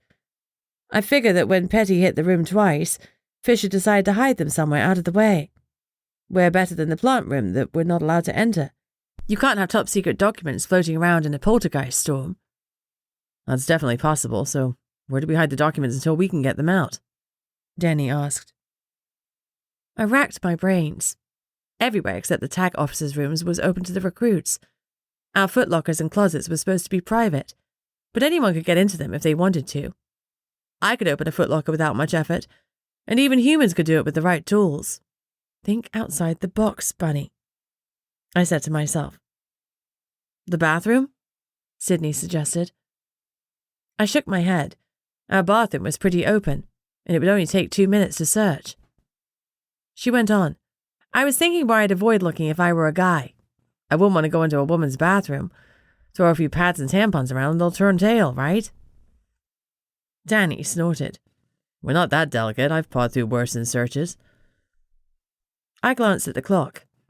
We had 3 minutes before our presence was demanded. Okay, let's go with misdirection. I have a rucksack with a load of pockets and one of them is concealed. Let's put the contents of the files in there and shove some tampons and snacks in the other pockets. Hopefully nobody will dig round enough to find the hidden compartment. We'll leave the rucksack in plain sight. Nobody will be suspicious of something that's out in the open. Then we fill the attaché case with loose papers and stuff it in a cupboard in the break room. If it's found, nobody will suspect us because everyone has access to the break room. Danny whistled. That's pretty darn ballsy. Sydney grinned. It's so bold it might even work. We leapt into action. Sydney pulled the documents out of the files, whilst I dug out my rucksack. It was hot pink, with an animal print on it. I freaking loved that bag because it reminded me, in a good way, of the glittering lights of London, and the life I'd left behind. I stuffed papers inside it as fast as they were handed to me. Once we'd finished, the rucksack was only half full, so I put a jacket over the papers and threw in all the packaged snacks we'd saved, and a bunch of Sydney's sanitary supplies. When it was full, I zipped the bag closed and went into the break room. Luckily, it was empty. The other recruits had already cleared out and gone to class. I leaned the duffel against one of the sofas, then opened a cabinet and shoved the attaché case full of fake papers to the back and replaced the food items in front of it. Hey, Bunny? Danny asked quietly. Yeah? Where'd you get your nickname from?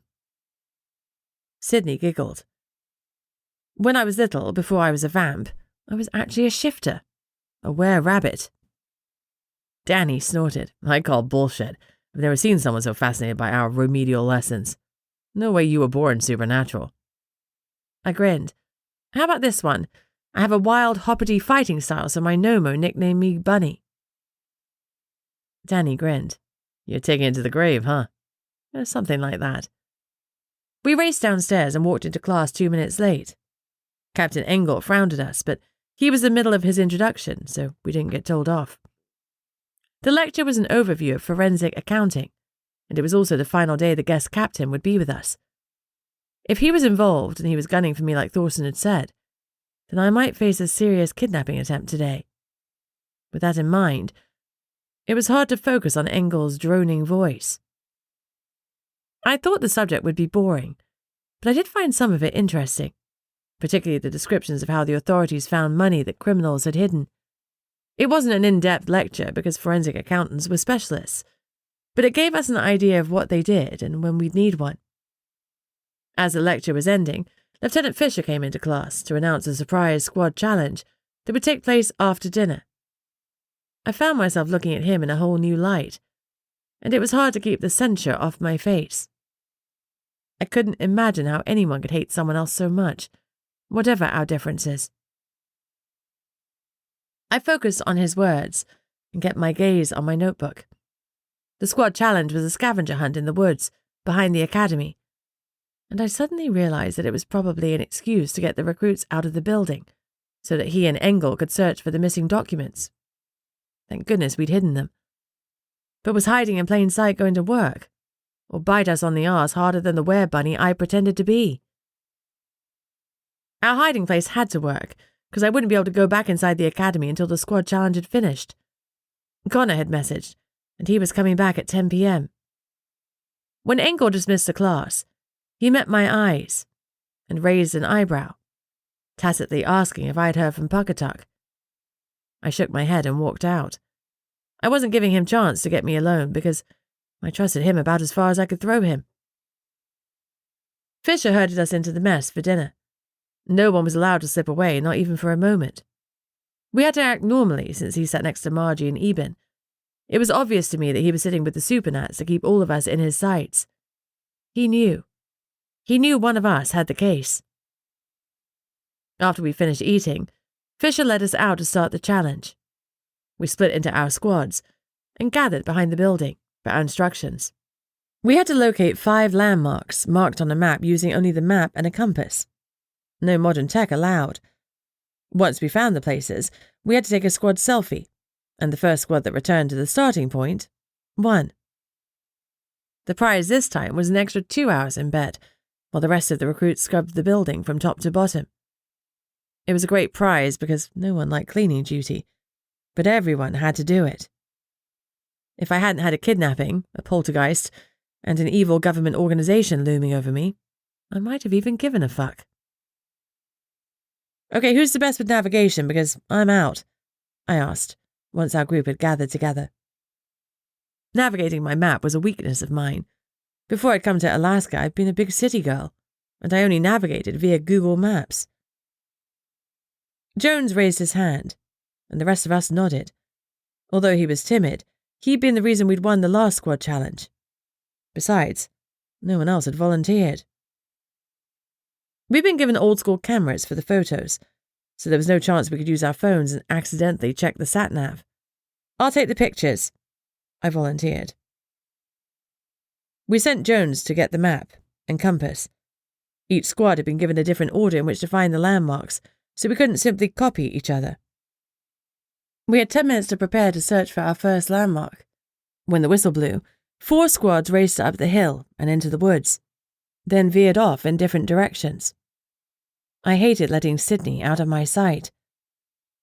It was autumn, and the light faded early. We had head torches since it would probably be full dark before we returned, and one squad member had a large flashlight so we could take pics in the dark. Even with the camera's flash, it'd be hard to get a good photo without a proper light source. I turned on my head torch when everyone else did, even though I could see just as well without it. Appearances were important.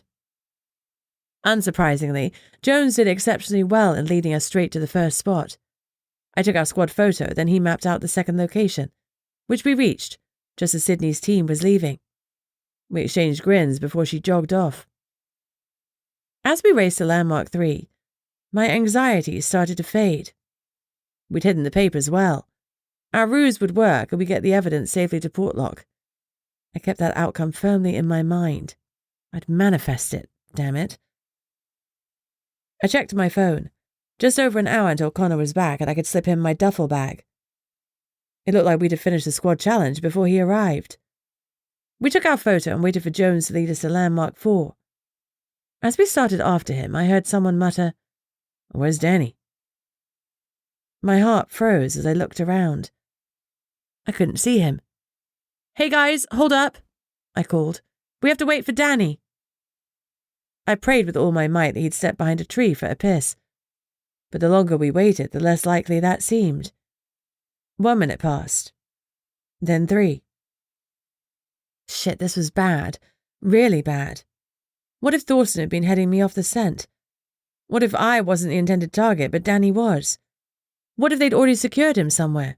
"Danny!" I shouted. Then we all started calling. As we retraced our steps, we met up with Sydney's group at Landmark 3. "Have you seen Danny?" I panted desperately. Her eyes widened as she shook her head.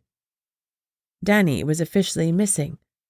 Lost in the woods on an exercise. Like Petrovich. Chapter 32. The Supernet recruits started to find each other. We had superior abilities, so it made sense that we worked together to search. Eben was a shaman, and Margie a water witch, but Harry and George were shifters. Harry was a caribou, and George was a wolverine. Since I wasn't familiar with those animals, I didn't know how well their noses worked, but they had to be better than human ones. I grabbed Margie. "Margie, is there any magic you can do to help us find Danny?" She grimaced. "Oh, shucks, I'm sorry, Bunny, but truthfully, I'm not much of a scryer. If I had something of his, I could at least do a lower-level seek spell, or I'd happily try to. Oh, jeepers creepers, this is a mess." I thought about the scrying I'd seen in the past. It had really taken it out of a witch who'd been an expert. "Will it hurt you?" "Well, it'll wear me out, but I should recover after a night's sleep. It's not as intense as a true scry, but it's also not as effective." I dug out Danny's handkerchief and handed it to her. She looked at the object for a beat, then shook her head and handed it back. "I'm sorry, Bunny, it's covered in your blood. The only thing I could scry from that is you. Damn it." George came over. Keeping his voice low, he said, "I think I picked up a scent, but I'll do better in my other form." He looked around. "Cover for me, please. Hold on to my clothes. Don't let anyone shoot at me." He looked nervous. "We've got your back, Georgie," Margie said firmly. "Go ahead, pedal." He slipped behind a tree and dropped his clothes. Then a strange creature waddled out, and my jaw dropped. I'd honestly thought wolverines were some sort of small wolf. But no, this wolverine looked like a badger, or otter hybrid.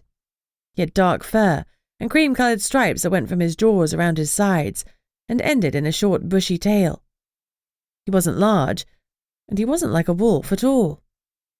I'd heard wolverines were fierce. I stared dubiously at George. The wild ones might be fierce, but he was adorable. "Oh my," Margie said, eyes wide. "What a cutie." George looked up at us, then went to the right. We followed. He chose a spot and snuffled around a bit, before waddling off in a straight line. He definitely scented something. Thank goodness he and Danny had roomed together long enough for George to recall his roommate's unique smell. Carrying George's clothing, I ran after the rest of the group. It was totally dark now, and we were far away from the other recruits, who'd headed back along the route we'd come along. George was heading perpendicular to the trail we'd made on the way to the 4th landmark. He continued about 100 yards before he stopped, snuffled, and put out a clawed paw to scratch at something. Sydney knelt down and directed her head torch. "It's a syringe," she said, despair in her voice as she reached out to pick it up. Thinking of Gunnar and the fisheye, I yelled, "Don't touch it! Not without gloves!" Everyone froze. Even George, who'd uncovered it with a bare paw. "Are you feeling all right? Any strange sensations? Sick stomach? Hallucinations?" I asked him. He backed up 2 steps and shook his head. "Anyone have any gloves on them?" I demanded. No one did. I looked at George. "Can I use your undershirt?" He had an undershirt and an overshirt, so I figured he could spare it. He gave a distinct nod. I used the material to pick up the syringe and examined it. It had definitely been used recently, and liquid was still dripping from the needle. I was careful not to touch it or let the blue-tinged, clear fluid that was soaking into the shirt touch my skin. I could smell blood when I lifted it near my face. We could only assume it had been used on Danny. "George, do you mind shifting back so we can ask you questions about what you can smell?" I asked urgently. He looked at his clothes, then headed back behind a tree. I set his clothes next to it, and we turned our backs as we waited. He came out as he finished dressing. "Thanks, so why did you stop here?" I asked. "The scent ended. If you look over there, you'll see 4-wheeler tracks. That's all I could smell after Daniel's scent finished." Sure enough, there was a well-used track next to the spot where he'd found the syringe. A 4-wheeler had veered over to this spot, and the syringe had been pressed into the earth by its wheels, which is why George had had to dig it up. Whoever was responsible for Danny's disappearance must have dropped it accidentally and not noticed when they drove off. If I'd had any remaining doubts, they had gone. Danny had been kidnapped. "What do we do?" Margie asked. "Should we tell the sergeant?" A chill went down my spine. I still wasn't sure if we could trust anyone in charge of the academy. Even though Sergeant Marks was a supernat, I had no way of knowing for certain if he was involved. Sydney and I exchanged a look.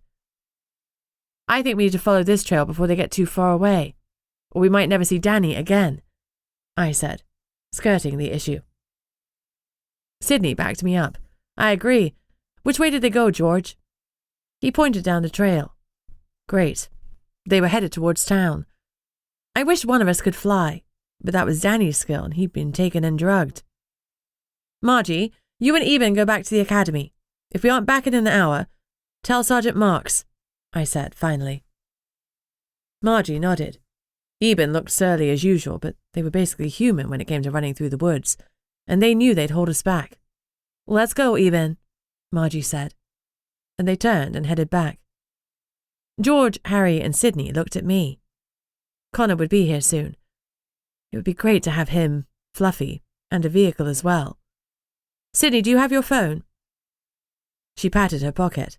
"I've been keeping it on me in case I heard from Thomas about Engel." What a little rule breaker. "Okay, I'm going to rendezvous with Connor and Fluffy. I'll text you from Connor's phone. Ping me your location when I do and we'll join you." The 3 of them hurried off down the trail. I watched them for a second, then turned back to the academy and started to run. I couldn't shake the feeling that Danny was running out of time. Chapter 33. Connor wasn't there when I returned, and my internal sense of time told me he was about 5 minutes away. I wasn't sure what I should do. Should I go into the academy and retrieve my rucksack, or wait until we'd found Danny? I refused to consider that Danny would have any other fate than being safely found. I was not prepared for Petrovich Part 2. Recruits were coming back into the academy. By now, all of the officers must have been informed about Danny's disappearance, so the search for the attaché case had to be over. I wondered if the decoy would be missing from the break room cupboard. If so, would my rucksack be missing too? I hoped that all the commotion would keep them from looking too closely at the attaché case's contents. Just as I was about to make a decision, Connor's small white truck turned into the drive and started up the slight incline. I gestured for him to park and raced over to meet him. He got out, and Fluffy and Shadow followed. I scooped up the kitten, who was easily 9 or 10 kilos now, and he rubbed his furry face against mine. A raspy purr filled my ear. "What's this?" I said, noticing his adorable Nomo vest. It was identical to Fluffy's, though it said Nomo feline instead of Nomo canine. Connor winked.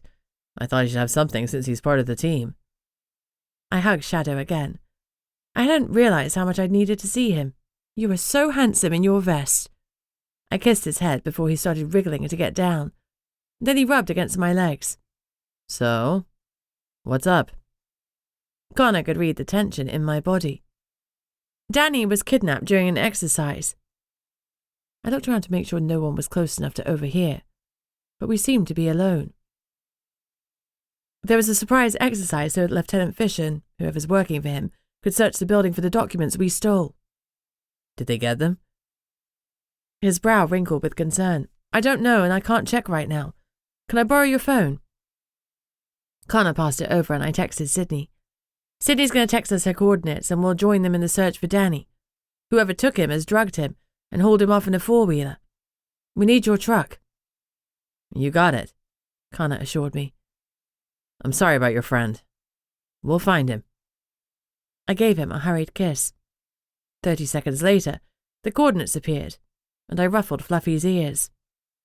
"We're going to need your help, boy. Are you up for it?" He gave a determined bark, and his ears pricked forward. He was ready and eager. I looked at the map on Connor's phone. Sydney and the others were back on a paved road. "Let's take the truck," I said, showing Connor the location. Fluffy jumped onto the seat and I held Shadow on my lap. Connor shut the door, then climbed into the driver's seat. It was a tight squeeze with all of us in the cab. As we pulled onto the main road, Connor put the pedal to the metal, and soon we were back with my 3 friends. They looked dispirited, stumped about where to go next. Connor found a safe place to park off the road, and he, Fluffy, and I got out. I made sure Shadow stayed in the cab. The last thing I needed was to lose my intrepid cat as well. George was staring into the distance, and I wondered if he'd lost the scent. "What happened?" I asked. "We don't know which way they went after they left this trail," Sydney told me. "George, anything?" I pressed him. "I think they went this way." He pointed to the right. "But the vehicle scents are overwhelming, so I'm not sure." It was time for Fluffy to shine. I pulled out the handkerchief Danny had lent me after Thornton had punched me. "I know it smells of my blood," I told Fluffy, "but it should have Danny's scent on it too. Can you decide which way we should go?" He sniffed the handkerchief, and the trail George had been following, then gave a happy bark and a wag as he snuffled this way and that across the grass. Finally, he trotted forward, lifted his nose in the air, and sniffed pointedly. He looked to the right and moved into his pointing stance. I looked down the road. It went along the coast. Anyone know anywhere they could go down there? No one did. None of us were local, and we hadn't had a chance to explore the area. I sighed. I should have got Jones to help. Unless we saw the four-wheeler, there was no way of knowing where it was, because there was a row of buildings along the road. It could be hidden in any one of them. We piled into the truck. Sydney, George, Harry and Fluffy got in the back, and my dog stood in the corner against the cab, with his nose in the wind. Shadow climbed into my lap to look out of the window. After a couple of miles, Fluffy barked once and pointed his nose at a warehouse on the water. Connor stopped and turned around. Although there was almost no parking, he found a spot. As we climbed out of the cab, I tried to shut the door on Shadow, but he was having none of it, and he followed us out. Connor attached a lead to his harness and handed it to me. I looked at him questioningly. Since when did Shadow have a lead? Connor flashed me an exasperated look. Later, it's a whole story. Okay, then. Fluffy barked and raced ahead, and we followed. Sure enough, behind the building was a camouflage-coloured four-wheeler. Connor put his hand on the side of the vehicle. It's still warm, he murmured. This is it. I gave Fluffy a pat, and a good boy. He licked my hand, then pointed towards the four-wheeler. Shadow went up to it, sniffed, then hissed. What's the plan? Sydney asked, as we all stared at the back of the warehouse. I looked at Connor. We go in, but we do it smart, Connor said. Bunny and I will go first. Sydney, wait 3 minutes before you and the others come in. Are any of you shifters besides Sydney? He asked. Harry and George nodded. Predators? Harry shook his head. Caribou. All right, that's not very discreet, so stay on too. And you? He asked George. Wolverine. Well, great, shift before you come in. Fluffy will stay with you. Fluffy whined and gave me puppy dog eyes. Sorry, boy, I told him. We need you to help Sydney and the others. His tail dropped, and he looked at Shadow. I should put Shadow in the cab first, I said to Connor, but the second I tried to pick him up, my lynx went wild, flipping and jumping to try to escape me. I sighed. He won't go. He has a mind of his own. Connor's tone was dry. My curiosity was piqued again about this whole story he hadn't yet told me, but now was not the time. I handed Shadow's lead to Sydney, and he stood quietly next to Fluffy as Connor and I approached the door. Connor gestured for me to get behind him. In the weak light from the street lamps, I could see that his fangs were down, and I wished mine were smarter and would also drop. I had more control over them than I'd had before, but they still didn't always appear when I wanted them to. Now, you stupid teeth. Now, I thought. Nothing. Connor counted down on his fingers. 1, 2, 3, then twisted the doorknob. It opened.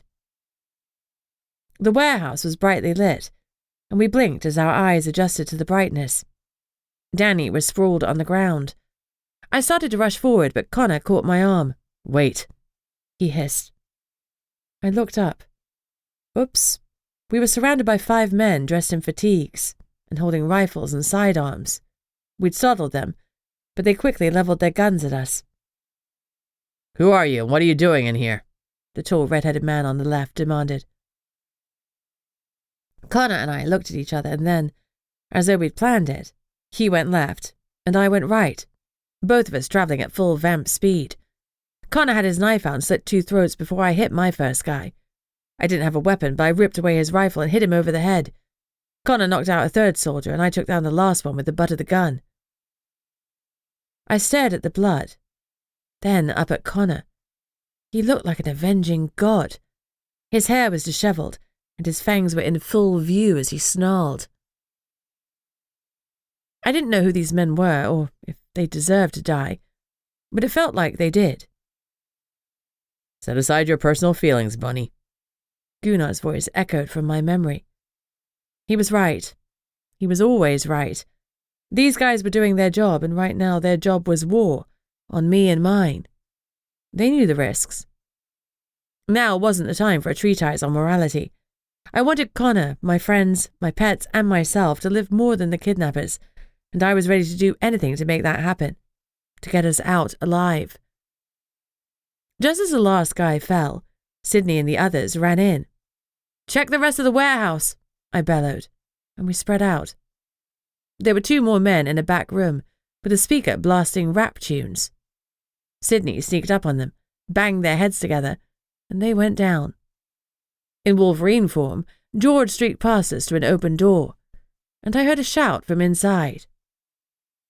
George had the man down.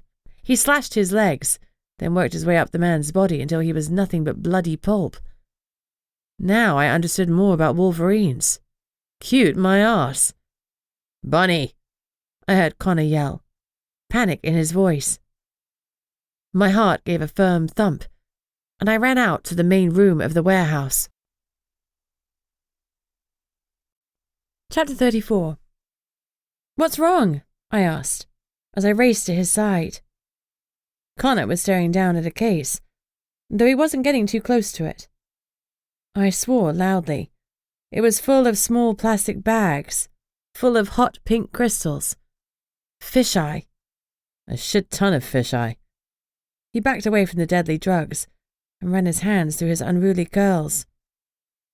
I raced to Danny's side. If he'd been given fisheye, we had to get him to a healer or hospital. Now. In a pinch, maybe Eben could help. He was a shaman, but I wasn't sure if all shamans could heal like Anissa. By all accounts, she was extraordinarily powerful. That was why I'd met her in the first place. I calmed myself and thought. The liquid in the syringe was blue. Danny probably wasn't dosed with fisheye. "Blue?" Connor frowned. "What color was the other drug? The one that made you forget?" "Amniac, it was purple." He relaxed visibly. "Good, that means it didn't wipe Danny's memory. He might have something helpful to say when he comes around. His heart's beating strongly, so I don't think he's in immediate danger. Let's round up the living soldiers and subdue them, then we'll see if we can wake him up." Connor picked up two of the men and dropped them in the middle of the floor.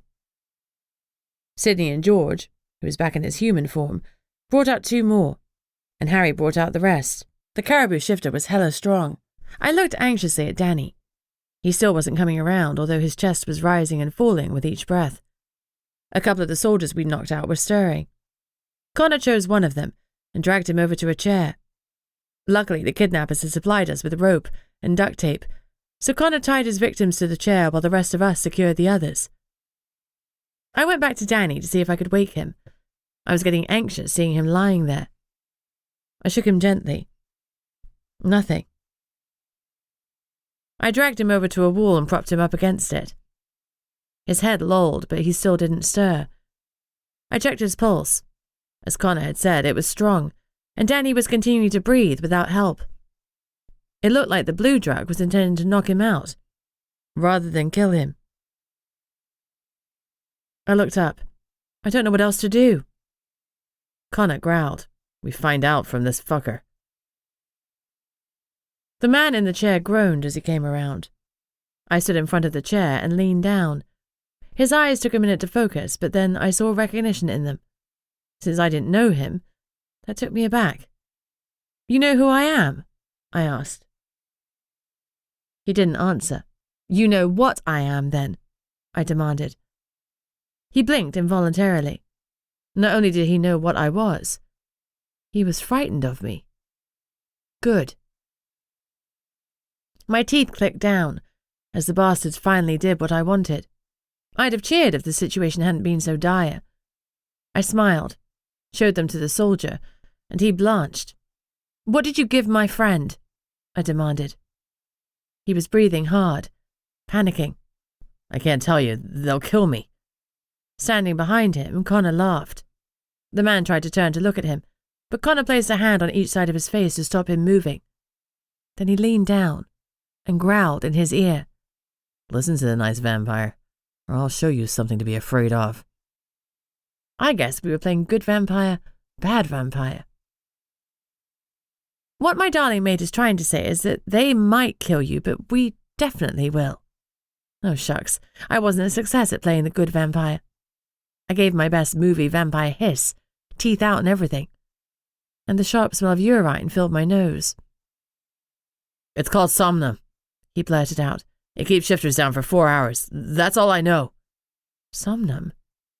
That was Latin for sleep. These guys were as original as... "Is that all it does?" I pressed. "Yes, at least that's what they told us," he amended. "Who's your leader?" I turned sideways so we could see the pile of men tied up in the middle of the floor. The redhead. The only redhead was the man who'd had his throat slit, so we wouldn't be getting any more from him. Not without Liv. I'd never thought I'd miss the terrified necromancer, but at that moment, I definitely did. Is there a second in command? I asked. He shook his head. Damn, this guy might be as good as it got. What were you supposed to do with Danny? Who? The shifter you drugged and kidnapped. I was growing increasingly frustrated, and my voice was tight. The man in the chair tried to lean away from me, but Connor was still behind him. We were supposed to deliver him to this warehouse.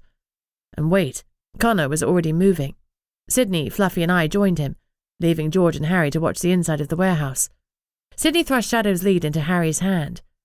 He looked totally bemused to be suddenly responsible for a cat, and we burst out of the door.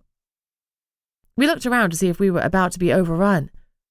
Like our warehouses in Portlock, this one was next to the water, with a dock behind to load and unload boats. It was still and quiet, and fog had rolled in to obscure the view. It was both a help and a hindrance. No one could see us, but we couldn't see what or who was creeping up on us. Darned fog, Connor swore as he scanned the area. Sydney leaned against me and whispered, I can swim out and see what I can see. I considered her offer. I didn't think she'd be seen, but it would put her in danger. As a mer, she changed more than her form when she shifted. She became shark-like, violent, uncaring. The complete opposite of the sweet, shy, caring Sydney that I knew. The switch also made her more impulsive and likely to get involved when she should remain hidden. I wavered. We needed the intel, but more importantly, I needed her to be safe. Before I could tell her not to, she started stripping her clothes. It's not a good idea, I said. It's not safe, Sydney, Connor added. Sydney looked up with her black mer eyes and walked naked onto the dock before diving neatly in the water. I gathered up her clothes. It looked like she was done listening. Fair enough. We all had those days. Fluffy gave an uneasy whine and looked down the row of warehouses to our right. I couldn't see anything in the fog, but I'd learned to trust his senses. Connor, I whispered. Fluffy senses something down there. I pointed. He nodded, and together we slipped around the side of the warehouse and waited. Fluffy was silent, his body tense against mine. I knew when the men grew closer because I could hear low voices and the crunch of footfalls on the uneven ground. How many? I asked quietly. Connor held up 7 fingers. He was a pro at differentiating heartbeats. We've got to warn Sydney. I looked at the dock, but I couldn't see anything. Even the single light at the edge of it only pierced the fog a few feet. Connor pointed. An outline of a man appeared. Then another. And their voices seemed to float towards us. Why isn't Anderson answering his walkie? One of them asked.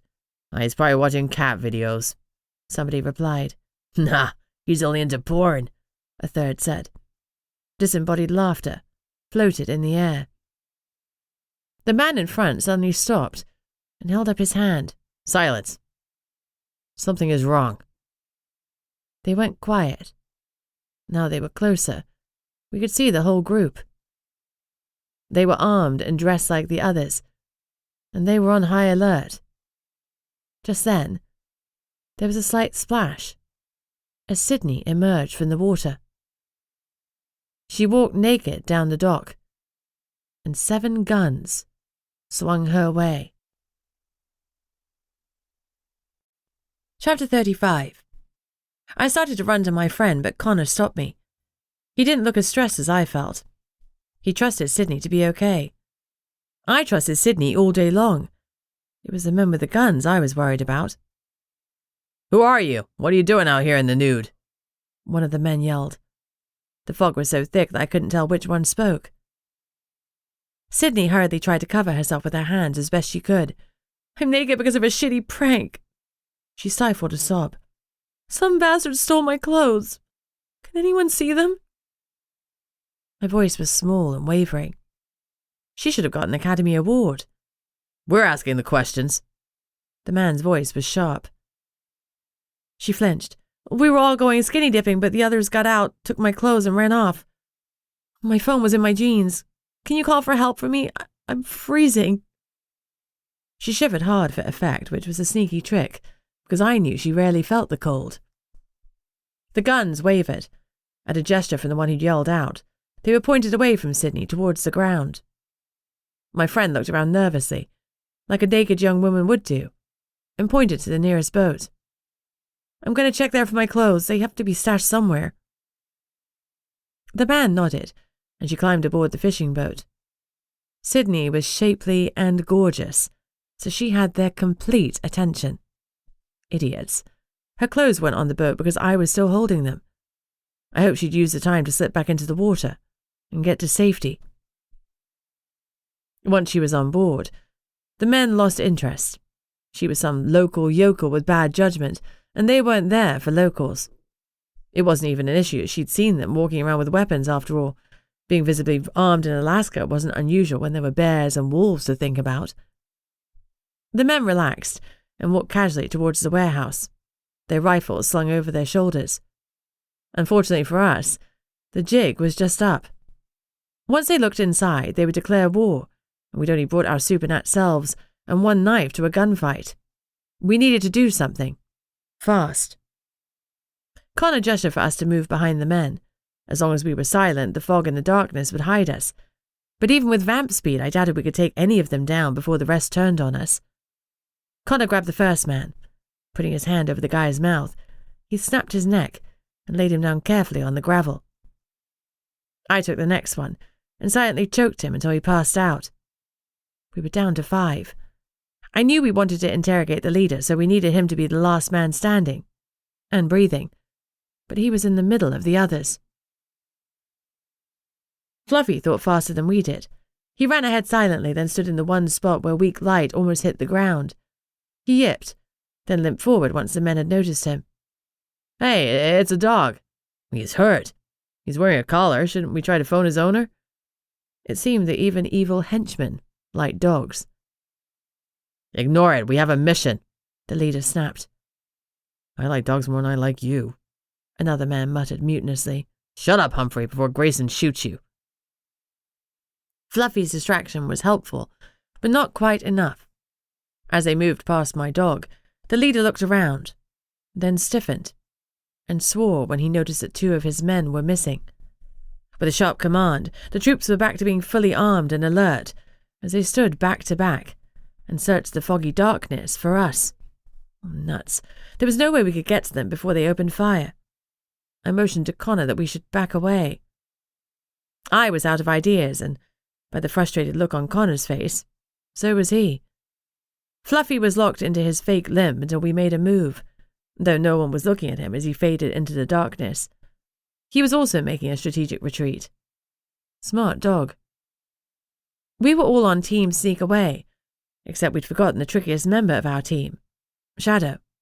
He must have slipped free from Harry because suddenly he was slinking past my leg. I tried to grab him, but like his name, he was mist. Fog.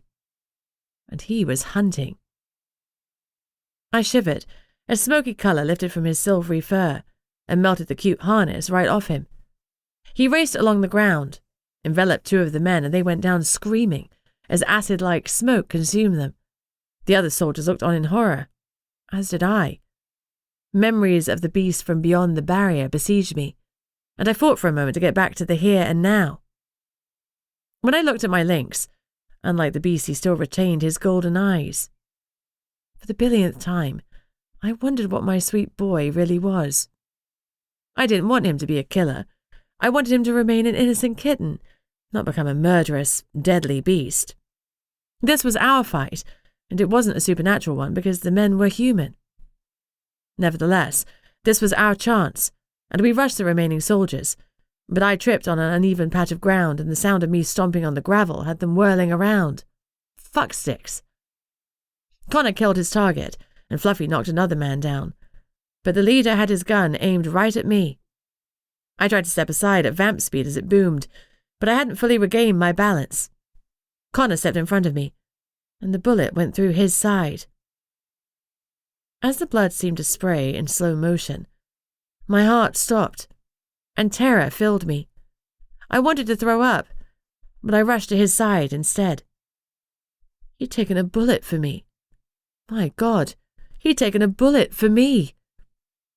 Connor didn't even hesitate before reaching out to the man closest to him, the one Fluffy had knocked down. He opened his mouth wide, latched onto his neck, and started to drink. Fluffy was wrestling with the leader, holding onto the man's wrist so he couldn't aim his gun at me again. As Connor drank to heal himself, I gathered myself and leapt into the fray. I tore the gun away from the leader's grip, but it was on a strap around his neck, so when I yanked it, he went over backwards and pulled me down with him so that he, Fluffy, and I were tangled in a pile of limbs and guns. I threw a few hard punches, expecting him to defend himself and scramble backwards, but he let them land, then moved towards me. He straddled me and pressed his rifle against my throat. Fluffy bit him on the arse and tried to pull him away, but although the guy yelled, he didn't let up the pressure on my windpipe. Shadow padded over and hissed, but his smoky coat was back. He didn't have a lot of energy left after he deployed his shadow, so he probably couldn't use it to kill again. I realized I was trying to take in panicked breaths, like a human. But I wasn't a human. I was very not human. I met the man's eyes, searched into the cold part of my brain, and shoved my will at him. "Stop!" He froze. "Lift your gun away from my throat." Captured by my mesmerizing magic, he did so. Connor prowled forward, death in his eyes. "Connor, stop! We need answers!" I yelled before he could rip the leader's head off. He stopped and ground his teeth. The man was panting, and blood was pouring from his mouth. My few punches had been solid, and I reckoned I'd cracked a rib that had punctured one of his lungs. I had no time to be sympathetic, though, because we needed answers. I held onto his eyes. "What are you doing here with the supernats?" "We're experimenting with some new drugs that will control you filthy supernats. We need more of you to experiment on because you keep dying on us. We were told to take more subjects from the academy because no one would report it." Connor barked. "Who are you working for?" "Answer him," I ordered, when the man didn't reply. "I'm MIB. We're working for a secret black ops group that doesn't have a name, at least not one I know." Connor and I looked at each other grimly. "And what's your objective here?" I asked. "I told you, we're taking some of the supernat recruits from the academy for experimentation. We especially want the vamp." His eyes remained on mine, even as he hacked and coughed up more blood. Panic filled his eyes. He needed medical attention or he'd die. And he knew it. "You can't have her," Connor snarled. With a lightning-fast movement, he reached out and snapped the man's neck with an audible crunch. Sydney ran over. "Are you okay? I couldn't get to you because they'd have seen me. Don't worry, I'm glad you stayed safe." I handed over her clothes. "We're fine, but we've got a lot of bodies to deal with. What should we do?" Connor looked at Sydney. "You feel like another swim?" he asked. She swallowed, and when she spoke, her voice was unnaturally high. "You want me to get rid of the bodies? Is that possible? Won't they float up eventually?" I asked. We'd had the cold water survival class, but no class on what happened when someone dumped a body. Or several. Sydney smiled, and this time she showed her shark teeth. She was on the edge of going myrrh. Not if I put them in the Alaska Current. They won't surface until they hit the Aleutians. By then, they won't surface at all. I shivered slightly at the change in my friend, though not enough for her to notice. "You to drag them down to the water," Sydney said. "I'll reappropriate a net and pull them out with me." "Reappropriate?" I asked. She winked. "That's law enforcement speak for steal." I looked at the pile of bodies, then back at my slender friend. "That's a lot of weight," I said dubiously. "I'm a mermaid," she replied flatly. I knew what she was, but I didn't know the true extent of her abilities because we'd never talked about stuff like that. Perhaps we should. Later. "Okay. What about the guns?" Her black eyes grabbed the tiniest bit of light from the weak street lamp and flashed. Connor shrugged. We'll throw them in with the bodies. With George and Harry's help, we spent the next half hour dragging bodies and guns to the water. Not one soldier was left alive, but I found that hard. Clearly it had been them or us, and I understood that choice intellectually. But emotionally, I was struggling. I decided to think about it later, much later when we were safe. Sydney, Connor and George seemed perfectly fine with the body count, although Harry was looking a bit green. I was sure that Sydney would also be green later, when she was in her human form again. We waited inside the warehouse while she did her thing. I sat cross-legged next to Danny, with an exhausted shadow collapsed in my lap, hoping Daniel would wake up soon. By now he had to have been out for close to 4 hours. He came round about 30 minutes later. He was disorientated, and I had to explain a couple of times where we were, and what was going on. Where are Margie and Eben? He asked. We sent them back to the academy. Why? Looking grim, Danny shook his head. We need to get to Margie. She isn't safe. He staggered to his feet. The person who stuck me with a damn needle was Eben. Fuck. Chapter 36. Eben? I repeated. I was in a state of shock. He was one of us. Why would he harm us? Was he MIB too? The thought made me sick, but some supernats did work with the MIB. That tickled something at the back of my mind. But I thought back. The first time Eben and I had met, he'd said he was a witch. Then he'd later claimed to be a shaman. He'd said he was from the village where Danny had grown up. Nome. But they'd never given the slightest indication that they'd ever met before. I put that down to it being a big town. I certainly didn't know every Portlock resident, but the truth was, Eben may never have set foot in that village. In fact, I couldn't think of a single occasion when he'd done anything supernat at all. Ever. George and Harry also looked shocked. Has Eben ever performed magic around any of you? I asked slowly. They shook their heads. Damn it. He was a plant. Had I inadvertently let anything slip about the attaché case in his presence? I skimmed my memories. No, I hadn't. Thank goodness. The only thing that stood out about Eben was his secretiveness and quiet judgment, even during supernat class. We'd accepted him without question, despite his dour demeanour. Well, more fool us. The MIB had needed someone within our group because supernats were hard to bring down. They needed someone to get up close and personal with us, to take us down without killing us. I felt sick. The whole time Eben had been working against us. How had I not suspected his involvement? Great detective I was turning out to be. The State Trooper Academy was being overrun by the MIB, and they were removing supernats and handing them over to a shady Black Ops group. They were planning to turn the Alaska State Troopers into a Gestapo group to eliminate supernats. I felt like I'd been dropped behind enemy lines in World War II. Or World War III, for that matter. We have to go back, Danny said urgently. Margie has no one to look out for her. Not only was Margie in danger, but the papers were at risk every second we delayed. But we couldn't go yet because Sydney was still hip-deep in body disposal. Literally. We can't leave Sydney, Connor said before I did. Yeah, I added. She's taking care of our business, and she's vulnerable if any more MIB show up. The MIB had to have a ship somewhere out there, and there could be a lot more of them aboard. We were sitting ducks. Then it hit me. We'd killed MIB and/or some of the Black Ops group. My heart gave a single hard thump. We especially want the vamp, ran through my head. We were already on their radar, and they'd been planning to kidnap me. My legs felt weak. If Connor hadn't reached out and rested his hand in the small of my back, I might have fallen. His presence, his love, and his steadying hand shored me up, and my legs stopped shaking. This was no time for me to freak out. We needed to find Sydney and get the hell back to Margie. The door to the warehouse swung open, and we all jumped. Connor leapt in front of me. but it was a wet and naked mermaid. "Oh, what's up?" she asked curiously, as though we hadn't sent her out with a bunch of bodies and weaponry to dispose of.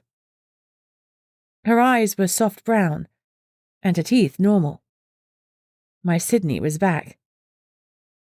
I hurried over and handed over her clothes, and then stood in front of her to give her a bit of privacy, although it was clear she couldn't care less. Once she was dressed, she wrung out her hair and quickly braided it. "We need to go," I said urgently. "The short version, Eben's one of them, and he's alone with Margie." She reeled back. "Eben? Quiet Eben? But he's so sweet." That hadn't been my experience because he'd hardly connected with us. But this was Sydney, and she thought most people were sweet. "Turns out he wasn't so sweet after all," I said grimly. We hurried back to Connor's truck. The 3 men and Fluffy climbed in the back, and Sydney squeezed into the cab with me, Connor, and a sleeping Shadow. We took off, wheels spinning as we sped back to the academy. "We need a story, something about what happened to Danny that the humans will understand." I've been worrying about that ever since Danny had woken up. We couldn't tell the truth, so we needed something believable to keep Fisher off our radar. He needed to think we were still clueless. I reached behind us and opened a sliding window that went through to the back of the truck. "Hey," I called. "We have to get our stories straight for the humans."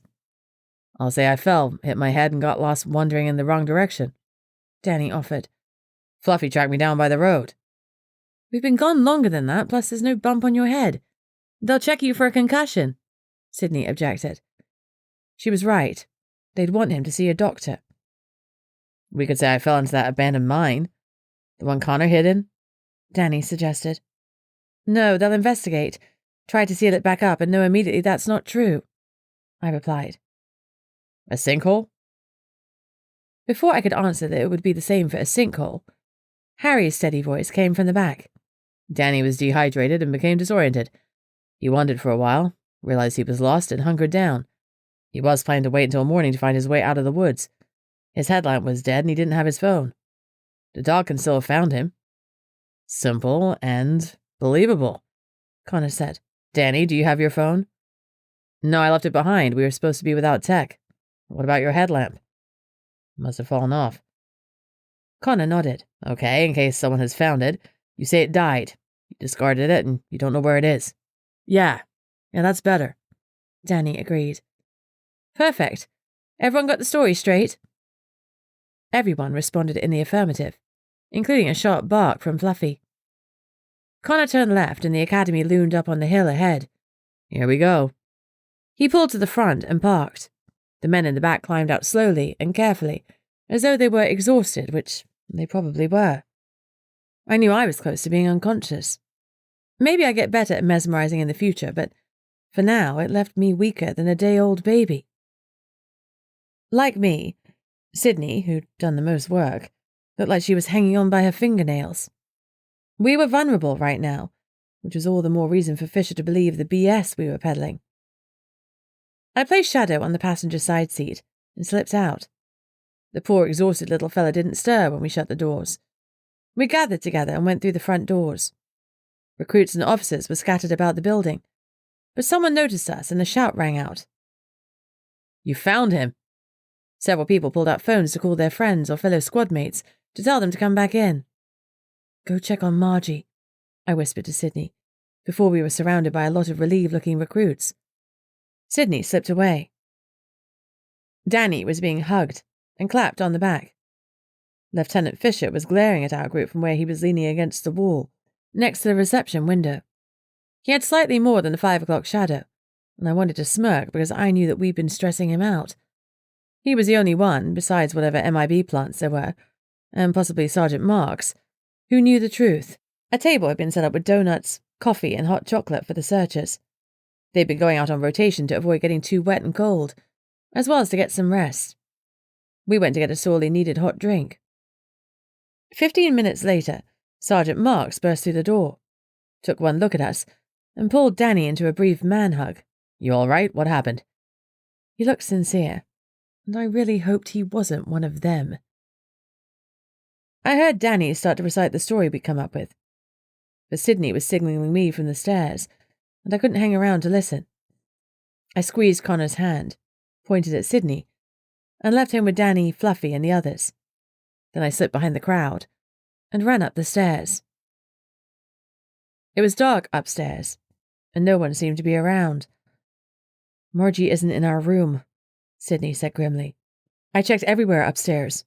She's not here, and neither is Eben." "Shit, do we know if they made it back?" I asked. She shook her head. I didn't want to draw attention to the fact that they were missing. "We have no choice. Let's go back downstairs and ask if anyone has seen them." We rejoined our group. People were fussing over Fluffy, who was accepting the admiration with a lolling tongue and a happy wagging tail. Connor was leaning against the entrance, staying out of the way. I joined him. "Margie isn't upstairs. We're going to ask around." He nodded. "I'll wait."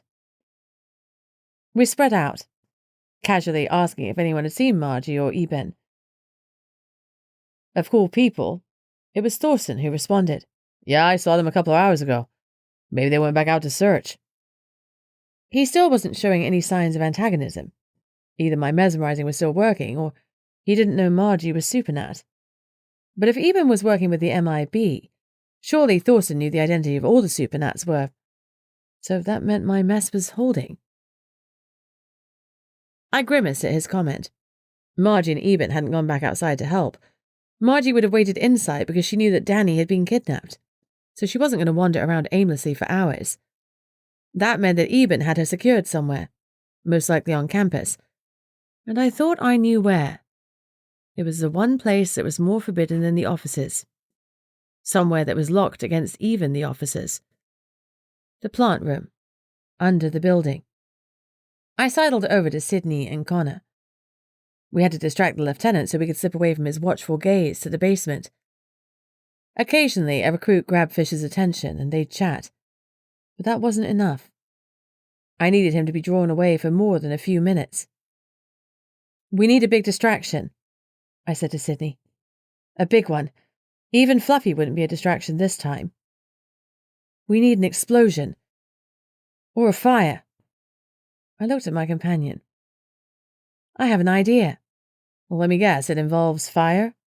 Sydney asked sarcastically. I grinned. "It totally does. You guys go to Fluffy and get everyone's eyes on you for a minute. I need to disappear." Connor and Sydney joined the crowd that was still adoring Fluffy, and Sydney immediately started talking about his exploits when we'd helped her back home in Seldovia.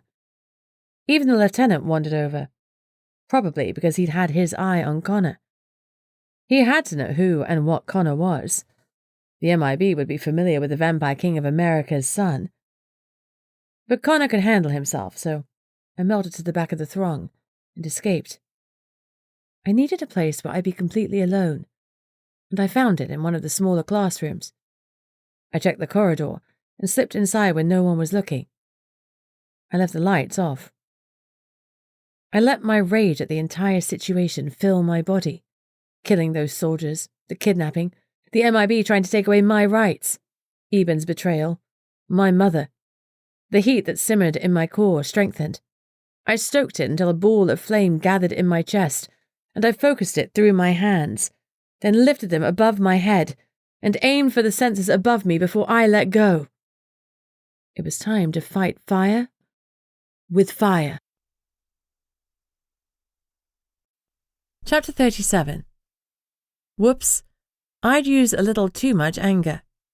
I hadn't wanted to set the whole building on fire, only to set off the fire alarm. I'd wanted a distraction, not a catastrophe. A desk I'd aimed at flamed high and burned hot. I moved the rest of the desks away a little so it wouldn't spread easily, and then I slipped out. Even as I closed the door, the fire alarm started to blare. I slipped into the toilets to wait for the building to be evacuated. Connor and the other Supernats would probably be evacuated too, but they'd come to me as soon as they could slip away unnoticed.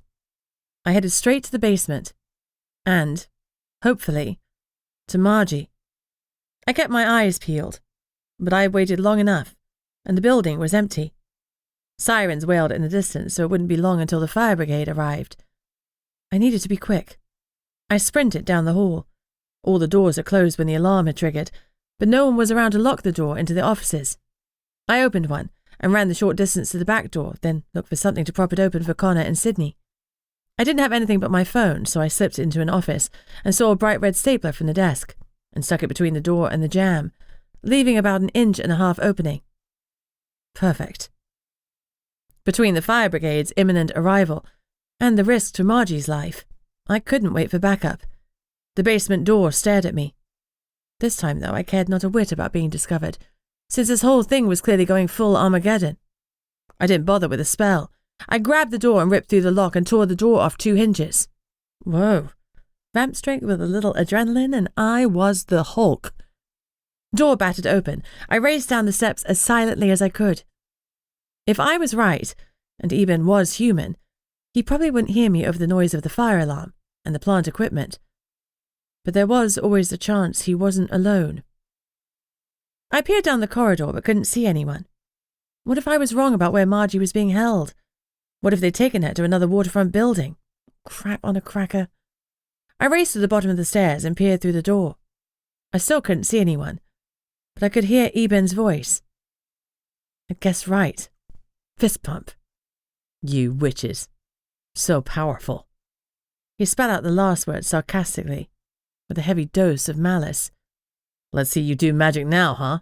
You can't, can you? I didn't hear a reply, and my gut knotted in fear. Was Margie still alive? There were very few reasons, death, exhaustion, or magic-cancelling cuffs, why a witch wouldn't be able to access her magic, and I prayed for the latter. I needed to hear another good gravy or holy smokes fall from Margie's lips. She was such a golden soul that she didn't even swear. If anyone deserved to live through this, it was her. I crouched down and eased forward slowly. You have to use your hands, don't you? Eben sneered. And they're bound and unavailable. Ooh, boo-hoo. He laughed. I didn't have to use my hands for my magic, and I doubted Margie did either, so what was he talking about? Margie was a water witch, and the pipes around here were full of water. Why hadn't she taken him out? I crawled on my belly under the pipes, until I could see their feet. Eben was pacing, but Margie was in a chair with restraints around her feet, and a used syringe on the ground. That damn somnum drug. If Eben had used that, Margie probably wasn't even conscious. So why was he talking to her? If he was in the middle of his villain's soliloquy, I was going to use his distraction to beat some sense into him. Thorsten said he'd seen both of them a while earlier, if he'd been telling the truth, which I wasn't certain about, and if the drug worked the same on witches as it did shifters, Margie would probably be out for at least a couple more hours. That felt like a lot of ifs. The syringe contents were bluish, like the one used on Danny. I wanted to sigh with relief, but I held it back. There was no point in announcing my presence, though Eben seemed to be talking to himself. That was supposedly the first sign of madness, so I doubted he'd love it if I pointed that out. He continued, I'm so glad I don't have to pretend to be one of you anymore. Oh, I finally feel clean again. Sharing your air was making me feel sick. What a total wanker. He'd be damn lucky to be a real shaman. Anissa, the one I knew in Portlock, was one of the nicest people I'd met. Much nicer than this prick. I heard someone coming down the stairs behind me, and something in me eased. Connor was finally on his way. Sliding back and standing up slowly and carefully so Eben wouldn't see me, I turned to watch him come down the corridor. Relief and joy filled my sluggish heart. Only, it wasn't Connor who stepped into sight. It was Lieutenant Fisher. For once, I was speechless. I had officially run out of expletives. Chapter 38. I looked around desperately for somewhere to hide, but Fisher had seen me. A dark grin filled his face. Expecting someone else? Recruit? His lips had a cruel twist to them. How had I ever thought he was handsome? Silver fox, my arse. Silver gorilla, more like, which worked because silver gorillas were dangerous as heck. Oh, good. My expletives were back. I swallowed What had he done to Connor and Sydney? Maybe, I said pugnaciously. I wasn't going to admit to anything. Eben came round the corner and stood by the lieutenant. More people were coming down the stairs, and they weren't being quiet.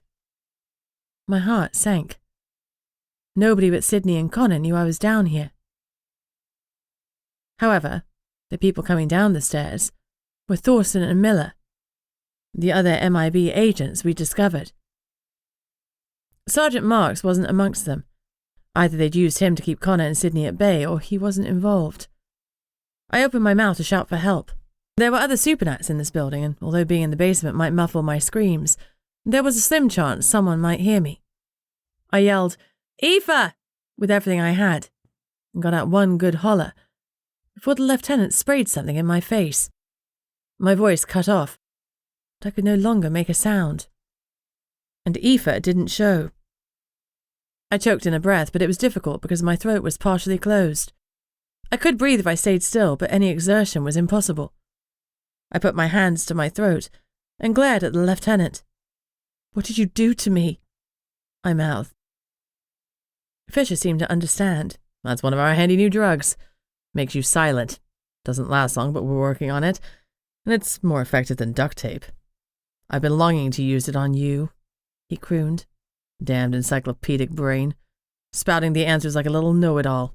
Showing everyone else up. Well, now I have you. Elizabeth. Octavia Barrington."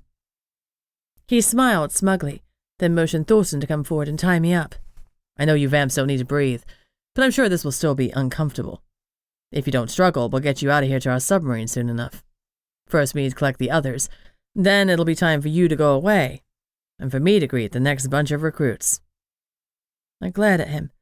Someone was going to notice if a full cohort of supernats went missing, even with the lack of communication between the various supernatural safe havens. This couldn't be swept under the rug, and that thought gave me some comfort.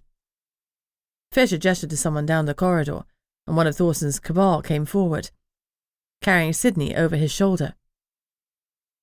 2 more of them were dragging Connor. They secured their bonds and leaned them against the wall next to me. I choked back a sob, as hope drained from me. A rescue team wasn't coming. I was the rescue team, and I was so screwed. "Shouldn't be long, but we need to find the other 3 supernat recruits, and the bastard Marks. Seems they received a warning." Fisher glared at Connor's limp body. Although Connor wasn't breathing, he was a true vamp. He had to be all right, or they wouldn't have brought him down here. Sydney's breathing was slow and steady. She was out, but she was okay. But where was Fluffy? At least Shadow was sleeping safely in the truck, and no one knew about him. It was a small consolation as the rest of my life went down the pan. As if he'd read my mind, the lieutenant asked, "Where's the vamp's mutt?" "We tied him up like you said," Miller answered. "We could do with a highly trained canine." The lieutenant nodded. "Saves us some money on training." Were they keeping Fluffy for the state troopers or the MIB? For his sake, I hoped it was the former. I was relieved the bastards hadn't shot him. They didn't like supernats, but they understood the importance of a good dog. I hoped Fluffy would go along with the subterfuge until he could escape and get back to Gunnar. Gunnar would take care of him. Oh man, Gunnar was going to be so mad when Sydney and I didn't return from the academy. Fisher didn't know what kind of hell he was bringing down on his head. If I'd worked it out, so would Gunnar. And Gunnar would be prepared with backup and 17 different types of weapon. He was a demigod. He would make them regret their every action. Knowing that sealed my spine. Whatever happened to me, Gunnar would make them pay. It had to be enough. Chapter 39. I gritted my teeth. I would not give up hope and resign myself to this fate. Danny, Harry, George, and Sergeant Marks were still free, and none of the enemy knew that I had fire magic. I needed to think my way out of this. I had time as long as I kept a level head and didn't panic. Lieutenant Fisher was hissing angrily at Thorson. He was trying to keep his voice down, so naturally, I strained my ears to hear what he was saying. I only snatched a word or two, but it seemed like Thorson was arguing with him. Was my earlier mesmerizing still making him sympathetic to supernaturals? Hope blossomed in my heart. Then rapidly died, as I heard more of their argument because they were arguing about injecting me. Thorson was all for it, but the lieutenant wasn't. They had 4 more people to bring in and only 2 more doses of somnum. Since I was already tied up, there was no need to waste another valuable dose on me. But it was good to know that I'd rattled Thorson's cage enough for him to be afraid of me.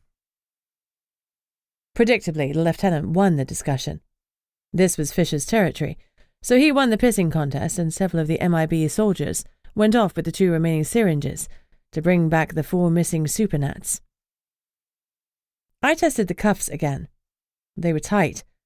The tensile strength of these suckers was more than 180 kilos. I might have been able to break them if I'd had some leverage.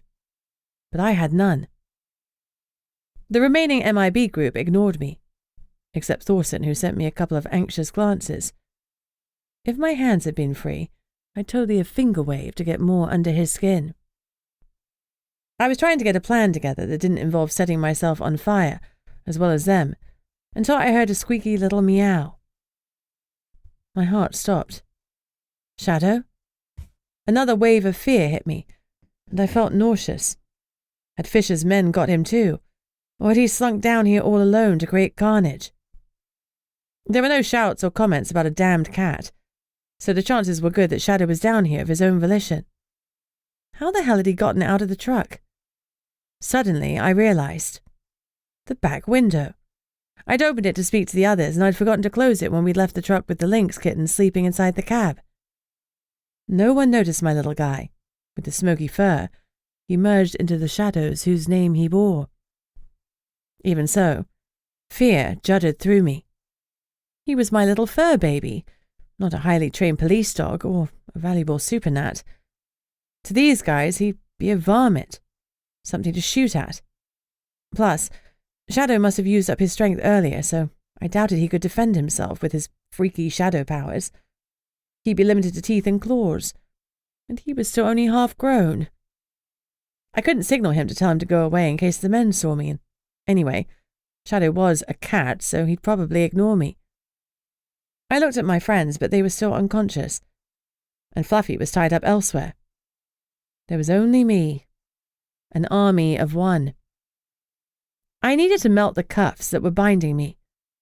I thought about my mum's comment that really powerful witches could make small flames, while mid-range fire witches could only make big ones. Well, if Mum could do it, so could I. The only problem was that I'd never learned how to do something that precise. Shadow walked into the room and made a beeline for me. I glanced around desperately to see if anyone had noticed, but he'd gone under the pipes, and no one had reacted. I had to work fast. I let the frustration and anger build the heat that lived in my center, then forced the fire down my arms. The trick was to stop it at my wrists and temper it from an inferno to a small butane torch level. Probably. I pictured a small high-temperature flame in my head, so hot it was blue, and directed it at a spot on my wrist. Heat poured out of me. Sweat ran down my face, dripped into my eyes, pooled in the small of my back. It was already warm in the basement, and I'd raised the temperature of the room by several degrees more. I glanced up to see if the men had noticed. One of them was absent-mindedly wiping away a bead of sweat from his brow, but none of them were looking at me. More fool them. I concentrated. Small flame. Small flame, I thought. I had no idea if it was working, until suddenly the nylon cuffs melted, and hot liquid dripped on my skin. The burn was excruciating, but I muffled my gasp before it could escape. I couldn't let them have any warning before I attacked. My chances were already slim, and the best I could hope for was the element of surprise. It was time to go out swinging. Chapter 40. My hand snapped free. Almost at the same time, Shadow strolled out from beneath the pipes, and Slow blinked at me. He sat down and yawned, showing his very white, very sharp teeth. Then he looked around and saw Connor, who'd been tossed like a sack against the wall. Shadow strolled over and jumped onto his stomach. Connor stirred, and Shadow laid down and started to purr. Loudly. My heart gave 2 hard beats. To my sharp supernat hearing, the sound was virtually roaring around the confines of the room. Please don't let them hear, I begged the universe. The soldiers kept on talking and ignored us. Connor's head slowly rotated towards me, and he blinked several times in surprise. Yes, whatever Shadow had done by jumping on him and purring had freed him from the somnum. I'd heard that cat's purrs could be healing, but Shadow's must have been off the scale. Was that another power he had? Or didn't the blue drug work for long on vamps? That was something to think about later. Whatever had helped Connor, I didn't care. The universe was totally on our side. Now I had to get close enough to him to burn away his bonds, but I couldn't do that without seeing what I was doing, or I'd burn him instead. Regardless, Hope was wiping her nose and getting back up yet again. God, I loved her. She was the grittiest of bitches. No matter how many times she got stamped down, she kept getting back up. My burns were itching, so at least they were healing. Maybe not completely until I drank some blood, but enough that the pain wasn't crippling. I licked my lips and focused. If the 2 of us were free, we could overpower the 5 humans. My heart was in my throat as I inched closer to Connor, praying that the bad guys wouldn't look my way. He locked eyes with me, and I showed him that my hands were free. He nodded and rolled onto his side to give me access to his cuffs. That upset Shadow, who hopped down and batted at him with a soft paw. Now is not the time, Shadow buddy. I locked my fingers around the furthest bit of cuff from Connor's skin, then, keeping my flame small, melted away the restraints. Connor smiled, reached up and caressed my face. Then he gazed over at the men and mouthed, "On 3. He held up 3 fingers and counted down. In a move as smooth as silk, he leapt to his feet. I was a second behind him, and we rushed the group together. Vamp speed. Thorson was facing us, and his eyes flew open, wide. The lieutenant had the quickest reaction. He pulled out a high-tech-looking gun and aimed it at Connor. I recognized it instantly. "Taser!"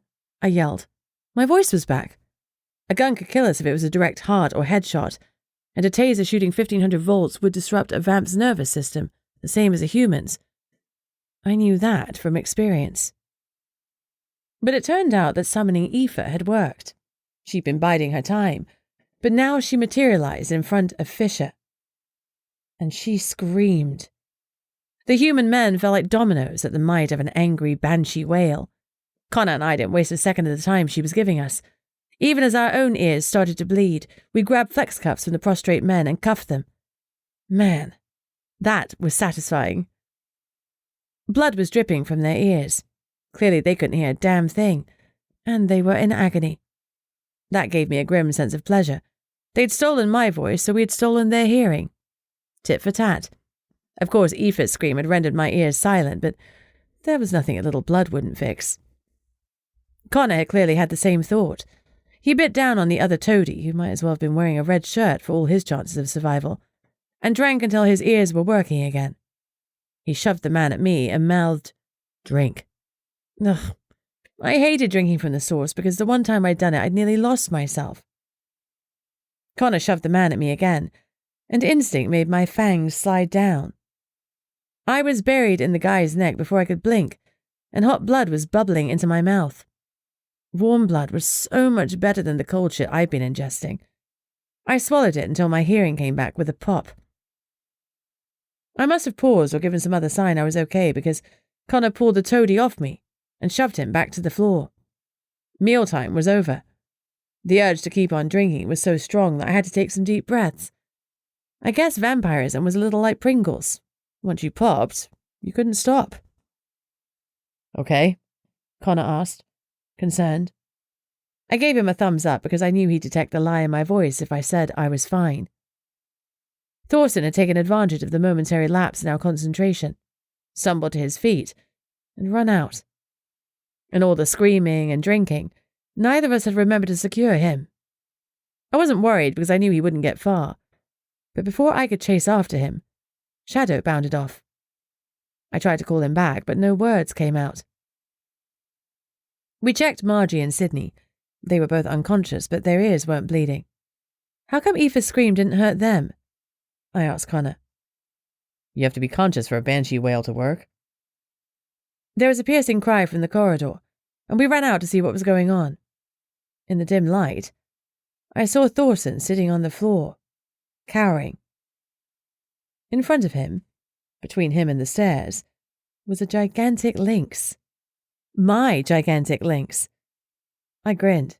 Shadow was huge, at least 10 times the size of a normal full-grown lynx, and closer to 200 kilos than 10. He was standing menacingly, eyes glowing gold, and silvery fur standing up in all directions. Even his little stubbed tail was a puff of fuzz. His growl was low, serious, and utterly terrifying. I beamed. What a good boy, I praised. Shadow gave a happy purr, but in his current form it came out as a rumbling roar. Cool. Got any more flex cuffs? Connor asked me. I looked down at my hand, surprised I was still clutching the cuffs I'd taken from the lieutenant. Yeah, here. He bound Thorson tightly. To be honest, Thorson looked relieved to be dragged back to the other room, away from Shadow. I looked back to see my kitten shrink back to his regular 10-kilogram self. Once he was his correct size, his shadow oozed back onto his fur. It looked like it came from inside his skin, and I shuddered. He could use his shadow to increase his size. He was a pure supernatural anomaly, an unknown cryptid. I guess it was up to me to unlock his secrets, and his connection with the beasts beyond the barrier. Whatever. He was my very best boy. Connor and I weren't done yet. We had to stop the remaining MIB arseholes from injecting my friends, and somehow disable them. The lieutenant had said there was a submarine waiting, which meant there were more MIB out there. He must have had some type of communication device to signal them to send a boat or a skiff to get everyone to the sub. Our time was growing short. We have to search them, I said to Connor. One of them, probably the lieutenant, must be able to get in touch with that sub. The lieutenant did indeed have a communication device, and so did the other men. We confiscated them all. With their ruined eardrums, it wasn't likely they'd be using them any time soon. Connor and I plugged the devices into our own ears. They were already switched on, and an occasional smattering of conversation came through. We have to leave with the tide. You have 45 minutes. Acknowledge. Nothing else came through. Guess it worked, he said. Hope so. We need to save the others, I said. The adrenaline was receding now, leaving me feeling more tired than ever. My hands started to shake, and suddenly everything hit me. Why were these people so angry at Supernats? I was like them. I wanted to go to work, earn a living, enjoy my pets and my boyfriend, and live a comfortable life. I wanted to go home to Portlock and curl up with my pets and Connor, and a cup of tea. A proper one, not like the crap they had here. How was my vampirism hurting them? How was my best friend being a mermaid a risk to national security? The fact that we were different changed nothing. It always came down to fear. Since we had a different sort of power to them, they had to take it from us and eliminate us to feel safe. And that meant we Supernats had to stay hidden. Well, screw that. Connor must have noticed me spiraling, because his comforting hand at the small of my back grounded me again. We had a mission to stop this mess. Save the Supernats and the Academy, then help the state by taking the financial papers to people who would know what to do with them. Take a deep breath, Bunny, Connor said gently. We'll get to the others, then we'll expose these buggers so they can't continue their little Supernat disposal plan. How? How do we do it while keeping our existence a secret? We can't expose the whole supernatural world. We won't. We'll use the law, he said confidently. How? I asked again. He held up the syringe, clasped in a scrap of paper so he wouldn't leave fingerprints. He must have picked up the one that had been left at Margie's feet. Evidence. He was right, and I needed to pull myself together. I was an officer of the Nomo's office of Portlock. I was the law. I was also a recruit at the State Trooper Academy, and I could recall every single lesson we'd had. We would bring them down as humans. I straightened up. You're right, I just needed a moment. The Shadow Cat situation threw me for a moment, but I'm totally fine. My half-grown kitten rubbed against my legs, and I leaned down to stroke his silky fur. You are a rascal. We'll figure you out someday, but in the meantime, please stay here and stay out of trouble. Go watch over Sydney. We'll be right back. For once, Shadow did as I asked, and he walked down the corridor to the plant room. I hesitated. I didn't want to leave Sydney and Margie if any of these arseholes were conscious. It didn't take much to bend my morals a little, and I went back into the room and hit each man over the head so they passed out. Better. I removed Sydney's cuffs and moved her to the anteroom so she wouldn't be with them when she woke up. Then Connor and I removed Margie's restraints, lifted her off her chair, and laid her down next to Sydney. Okay, now we can go, I said. We still had Eben and a couple of the other MIB to deal with, but that was doable. We raced up the stairs and burst out the door at the top, which I closed as firmly as I could so Shadow wouldn't do anything else strange in full view of the entire academy. To my surprise, most of the staff and recruits were still milling around the main entrance. The fire seemed like a lifetime ago, but we hadn't been gone more than half an hour. Apparently the event required a debriefing and copious amounts of donuts and hot cocoa. It was the Academy's solution to everything, and it was hard to argue with. I scanned the crowd.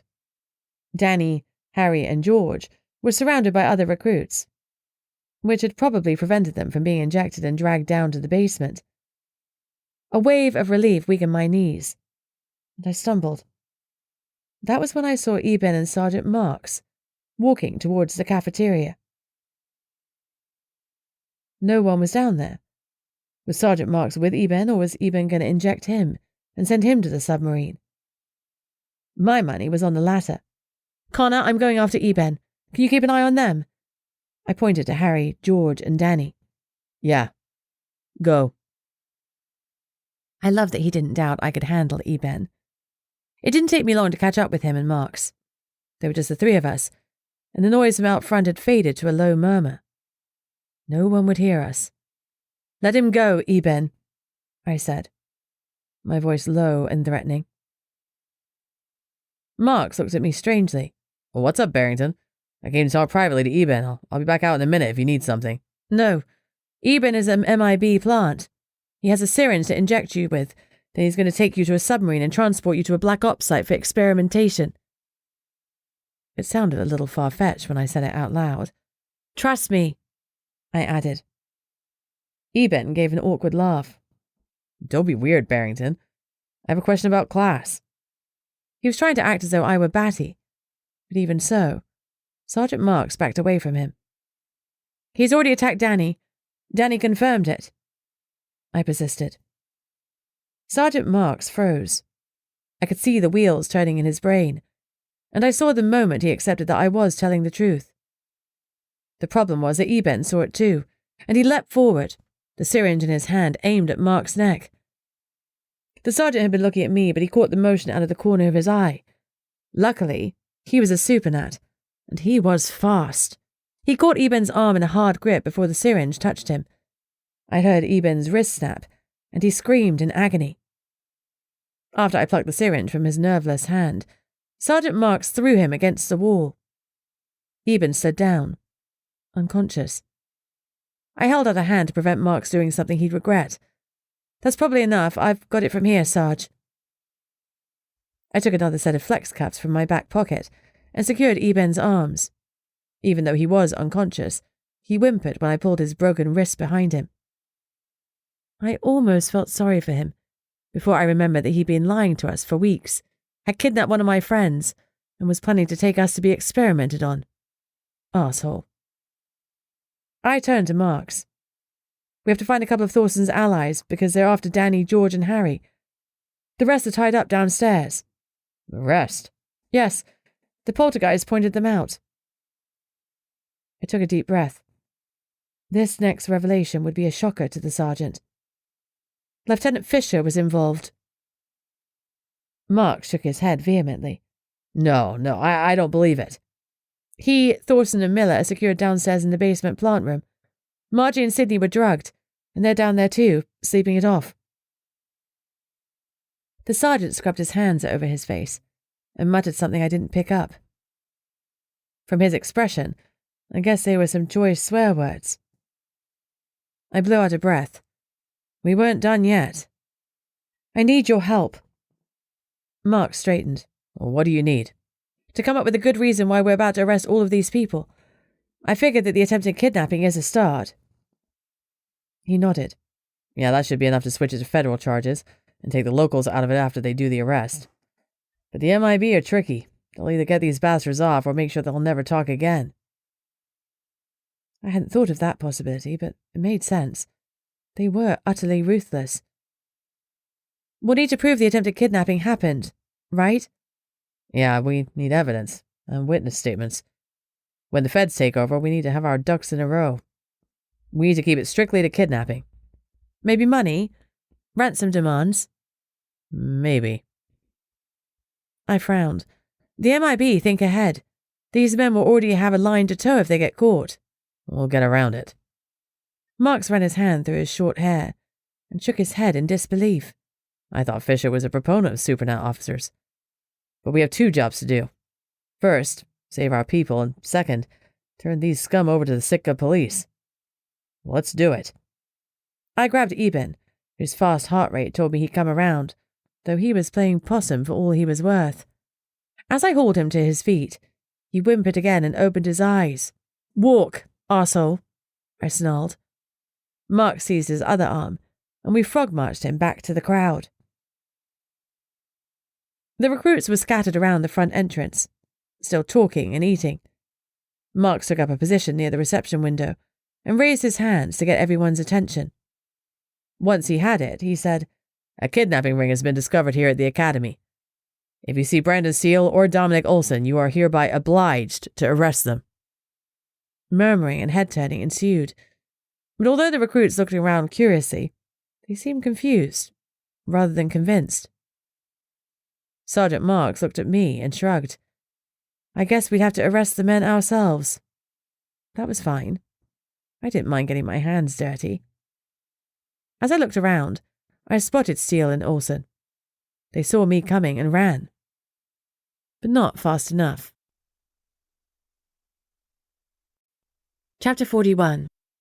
Running was enough to convince the other recruits of their guilt, and the men didn't take more than a dozen steps before they were piled on and cuffed. Great takedowns, Marks praised with an easy grin. He put the two men against a wall, under guard, then sent more recruits to the basement to fetch the other conspirators.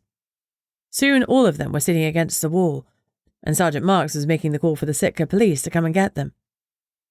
He collected the syringes from the men who'd been coming for Danny, Harry, and George. Connor had kept the syringe he'd found near Margie so we could have it analysed when we got back home, but we handed over the ones that had been used on Danny and Sydney. Tension gradually eased from my shoulders, and I almost cried with relief when Sydney and Margie walked down the corridor. I hugged them both, then hugged Sydney again. I grinned as I noticed Margie making a beeline for George. He looked relieved to see her, and swept her into his arms. Sydney was almost jumping up and down with excitement. "We stopped the bad guys!" she crowed. "Yeah, we did, but not all of them. Now we have to stop the rest," I said firmly. She stopped bouncing, and the happiness drained out of her, as if a switch had been flipped. She nodded grimly. "Damn right we do." She had a huge stake in bringing them down. Because of her ex, Chris, this was personal. She moved closer. "I got a text from Thomas. He said that Engel's good people, but he isn't ex-MIB. "What do you mean?" "He still works there in internal affairs." She lowered her voice even further. "But Thomas says we can trust him. He was probably working to bring down this whole thing from the inside. We could have been working together the whole time." I frowned. Fisher definitely told Marks that Engel was former MIB. That's what Fisher had been told. Looks like Thorson and Eben weren't the only ones undercover. Now we know about Fisher, I reckon him telling Marks was an asshole move designed to make Marks feel uncomfortable with a bogeyman living in the same building. I grimaced. Quite possibly. Fisher is such an asshole. I blew out a breath. Where is Engel? Do you think we should talk to him? I tried to find him, but no one's seen him. You think he's okay? Sydney shrugged. I think he's like Batman and his services are no longer required here. She was right. Sirens were getting closer, and soon the police arrived. Sergeant Marks spoke to them, and then the interviews began. During mine, I focused mostly on Miller and Thorson's actions, but I did mention their cocaine habit and floated the idea that money might have been a factor in the kidnap plot. Wide-eyed, I casually mentioned that my family in England was super rich. It was enough to plant some seeds. Having 3 victims to hand, as well as the raft of evidence we'd already collected, and witnesses who were in law enforcement and knew how to make a concise statement, meant that things moved quickly. The police wanted those who had been drugged to be tested at the hospital, but we all refused. There was no need for any of us to have our supernat blood analysed outside of our own labs, and the police already had enough to go on. They soon hauled Fisher and his men away, although, annoyingly, none of that lot seemed overly concerned. They probably thought they'd be free by the end of the day. I hoped that Engel was out there somewhere, making sure they weren't. Exhaustion hit me like a ton of bricks, but I had to find Fluffy and my damned cat, who'd definitely not been in the basement when Sydney and Margie left. I wasn't really worried about Shadow. If this experience had taught me anything, it was that my freakish lynx could absolutely look after himself. And me. I ran outside and called for Fluffy. I knew he'd been tied up somewhere nearby until I could collect him. He barked instantly, and I pinpointed his location. The poor boy was tied to a tree, and the grooves in the ground left by his pacing showed that he'd been trying to get away. There'd been too many observers around for him to shift. I ruffled his ears and petted him. You okay? He gave a low whine, but wagged his tail. I hear you. What a mess. I'm sorry, but if it's any consolation, they got us too. I unclipped his lead and removed it from the tree. Fluffy yipped and leaned against me gratefully as I sank down and gave him a full-body cuddle, something I needed as much as he did. I buried my face into his fur and clung to him for a long minute. Eventually I gave him one last squeeze and stood up. Do you mind helping me find Shadow? He's had a big night and I'm afraid he's disappeared. Again. Fluffy whined again and looked concerned. In truth, most of the time Shadow was more his pet than mine. He took off like a shot and ran straight to Connor's truck. The first thing I noticed was the open back window. That had led to trouble in the first place. He escaped from there in the basement, Fluffy. I don't know where he went. When I turned away, he barked again. Fine, I huffed. I opened the door, and, lying on the passenger seat where we'd left him earlier, was Shadow, curled up asleep. Another layer of stress disappeared. You little beast. I reached in and stroked him softly. He didn't move. He must have been completely worn out after his escapades. I leaned over to shut the back window, then closed the door. No more adventures for him tonight. I still needed to retrieve the papers, if they'd stayed hidden. The police were searching the lieutenant's office, and I was sure someone was searching Fisher's home. But the documents weren't meant for human eyes, and I needed to get them to the right people. Gods, I was tired. I dragged myself and Fluffy back inside the academy. Connor was waiting, and since there was so much confusion, I took them both into the break room to see if the bag was still there.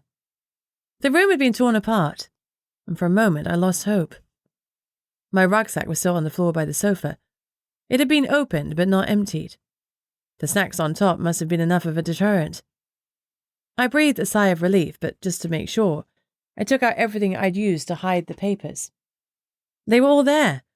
I gave a fist pump, and Connor pulled me in for a congratulatory hug, which became a scorching kiss. Hey, no fraternizing here. Sydney's teasing voice interrupted us. We pulled apart with sheepish expressions. Soon, I whispered. Yeah, soon. He rested his forehead against mine, and we breathed together for a moment. Then he pulled back, reluctance in every line of his body. "This has been a cluster," he said. "But you have to finish what you started." He looked at Sydney. "Both of you. A few more weeks and your education will be officially complete. You've got to push through." I sighed. You're right, but my need for home is strong. Really, really strong. "Home will be waiting for you," he murmured. He gave me another long, slow kiss, and Sydney huffed audibly. You guys are killing me, she grumped. Sorry. I apologized. Her eyes softened. Well, don't apologize for being in love. I'm 50 shades of green. Connor grinned. I was going to make a joke, but my brain realized it was inappropriate before my mouth got there. Sydney looked at him. Well, now I want to know what it was. He considered for a moment before shaking his head. Nope. I'm taking it to my grave. To your coffin, more like. Sydney snarked. Something like that. He stood. I'll speak to you later, he promised me. Keep your phone handy. You bet. After all that had happened, I wouldn't be going anywhere without a way to get help in an emergency. I'll take these papers to Gunnar, he said. Okay, tell him you might want to share them with the Noma at Yugiovac. Roger that. I slid onto my knees to give Fluffy another cuddle. Take care, I murmured to him. I'll be waiting to see you, Reggie. He licked my face, then trotted off next to Connor. They may as well have taken my heart with them. I sighed. Man, I miss them. They literally left 2 seconds ago. Sydney laughed. Yeah, I don't know about you, but I'm bone tired, even though it's night time. She laughed. I'm feeling weird and wired. I think I'm still shaking off whatever they gave me. I'm tired, but I have one hell of a buzz.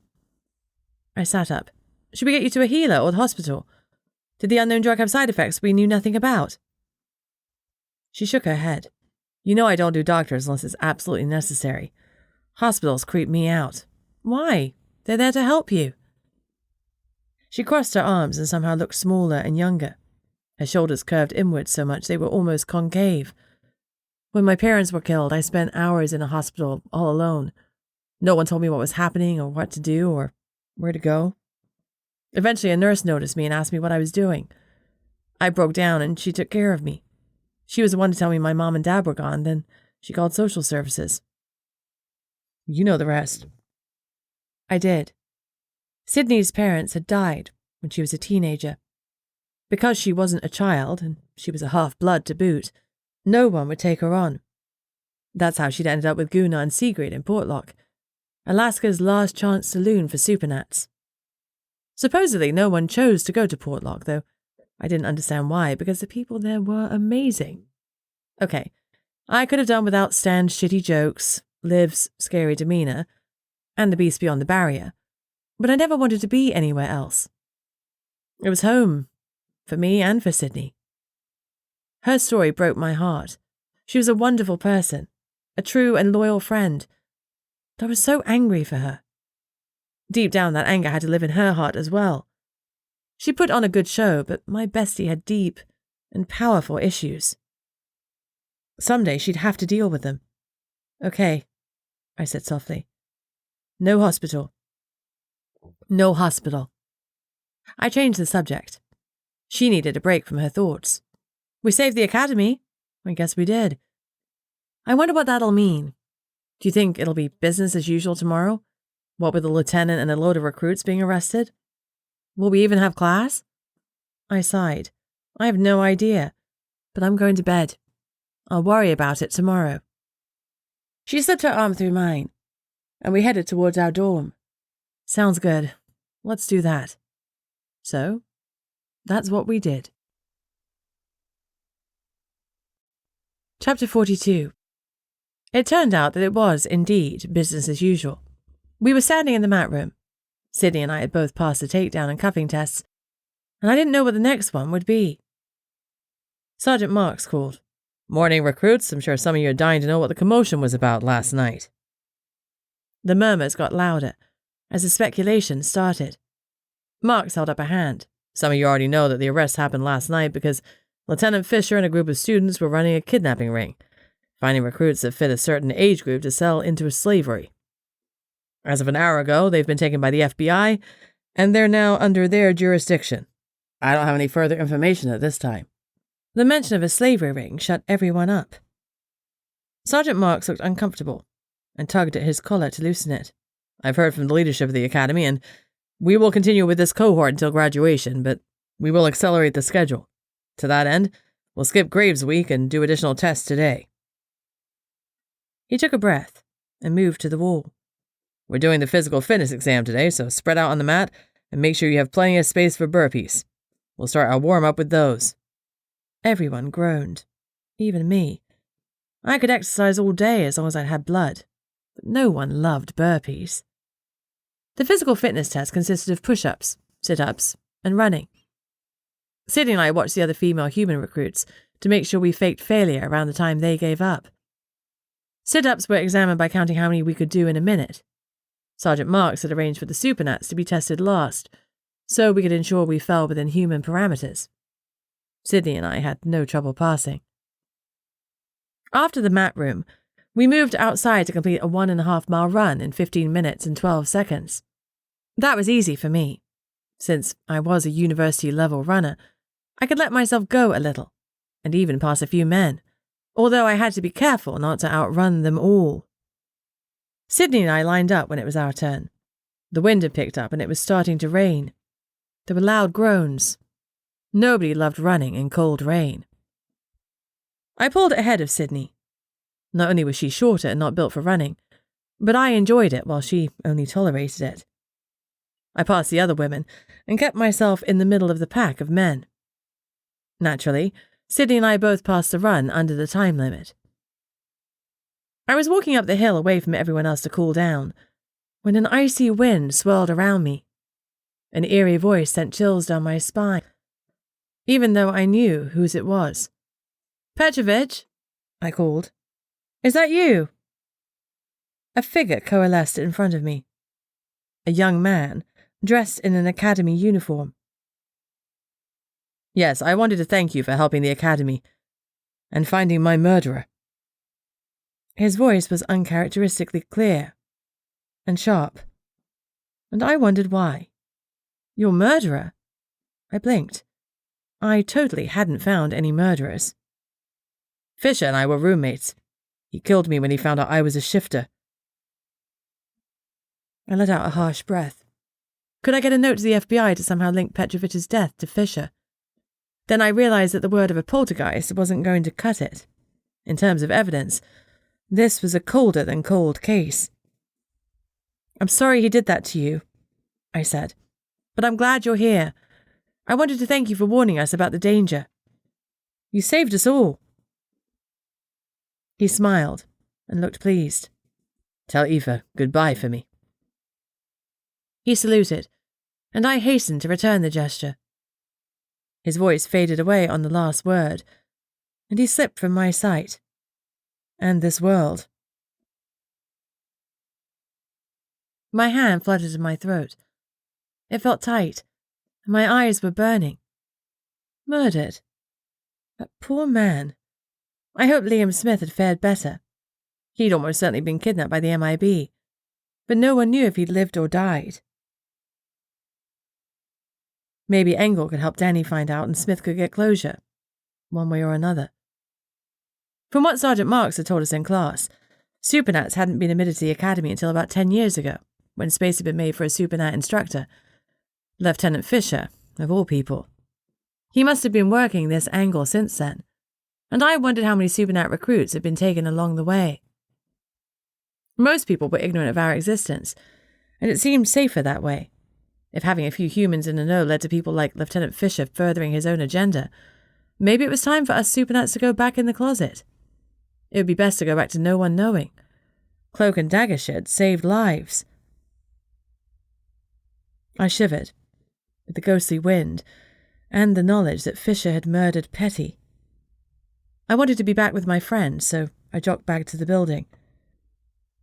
Thankfully, we were dismissed to shower and get ready for flag formation and breakfast. As I walked to our dormitory with Sid, I said quietly, Petty tortured me in the woods. She stopped and turned to me. No way. He told me he'd been murdered. Her huge eyes widened even more. Who murdered him? Fisher, I hissed back. What an asshole. And to think I looked up to him this whole time. Well, until the end, obviously, she amended. We all did, I said sadly. Lieutenant Fisher murdered Petrovich 30 years ago. I guess he's hated supernats for a long time. I wonder how many more he's killed. And then he joined forces with the MIB? Sydney shuddered. There's nothing worse than a monster with power. Yeah, My phone was ringing in my footlocker. Hold on. I dug it out, but it stopped. I was expecting Connor's call since he was on his way to Homer, where he would transfer to Edgy's plane to ride home. But it wasn't Connor. It was Gunnar. A prescient chill ran down my spine, and I hurriedly swiped to answer. What's wrong? I demanded. Well, I missed you too, bunny rabbit. Gunnar's voice was fake jovial, but I knew the difference. Sorry, I know you're working flat out, so you're not ringing for chit-chat. He sighed. No, I am not ringing for chit-chat. Everything is mostly fine. Connor told me some about your troubles at the academy, but that's not why I called. I spoke to Sergeant Marks, and he's agreed to facilitate an early graduation. You know that VSPs only need to do the 9-week training, which, as soon as you take the PT test, you've completed. We took it a few minutes ago. I gestured to Sydney, and she sat next to me on my bed. I put the phone on speaker. He's getting us to graduate early, I told her, then asked, Gunnar, what's happening? You wouldn't pull us early if something wasn't wrong. Sydney cocked her head and leaned down to the phone. What is it, Gunnar? She pressed. I picked at him, scratching his beard. He did that when something unpleasant was coming. Oh, a couple of things, he said. First, I'm not happy that you're in danger. Connor said both of you had been directly targeted. I frowned. Well, that danger has been dealt with. We brought down a kidnapping ring. A familiar metal squeak in the background helped me visualize Gunnar leaning forward and putting his elbows on his desk. Yeah, I've no doubt you figured it all out. Truthfully, that's why I need you both home. This one is going to need some out-of-the-box thinking. Sydney and I were nearly vibrating with the tension he'd been building. This one? I asked. There was a beat of silence. Sydney couldn't take it any longer. Gunnar, you're hedging. Spill it, boss. He gave a flat laugh. Oh, you know me too well. There's been a death. A frisson of fear hit me. Who died? I was trying to picture whom I could bear to lose, and no one came to mind. I didn't even want Liv to die, and she'd made me want to throttle her on more than one occasion. There's been an incident at Chrome. I didn't know the name and looked at Sydney. The chromatic mine, she explained. I scanned my memory. The 3 main industries in Portlock were fishing, lumber, and mining for chromite, a crystalline mineral used in steel production, among other things. Was there a cave-in? That seemed the logical conclusion. I'll explain when you get back. The answer is complicated. Complicated how? I demanded. Suddenly it felt good to have another mystery to look forward to. And, if Gunnar's perplexed tone was to be believed, it was a doozy. I'll tell you when you get here. I've already arranged your travel and emailed the details. See you when you get home. He hung up. Something really had him worried. He'd never call us back home unless the shit was really hitting the fan. What do you think? I asked Sydney, who looked as taken aback as I felt. I think Gunnar is scared or feeling he's in over his head. She licked her lips. Whatever happened must have been big. She'd hit the nail on the head. The shiver of apprehension ran down my spine. We were heading home for Christmas, but I couldn't help feeling that something wicked was coming our way. The End. The Vampire and the Case of the Perilous Poltergeist, an urban fantasy story by Heather G. Harris and Jeline Dolbear. Narrated by Elise Gibbs. If you'd like to support Heather on Patreon, a monthly subscription service, then you can do so from as little as $1 a month. If you'd like to hear about Heather's gossip, new releases and bargains, please sign up to her VIP newsletter at heathergharris.com/subscribe. And please do feel free to check out her direct store, where all sorts of goodies and merchandise awaits you.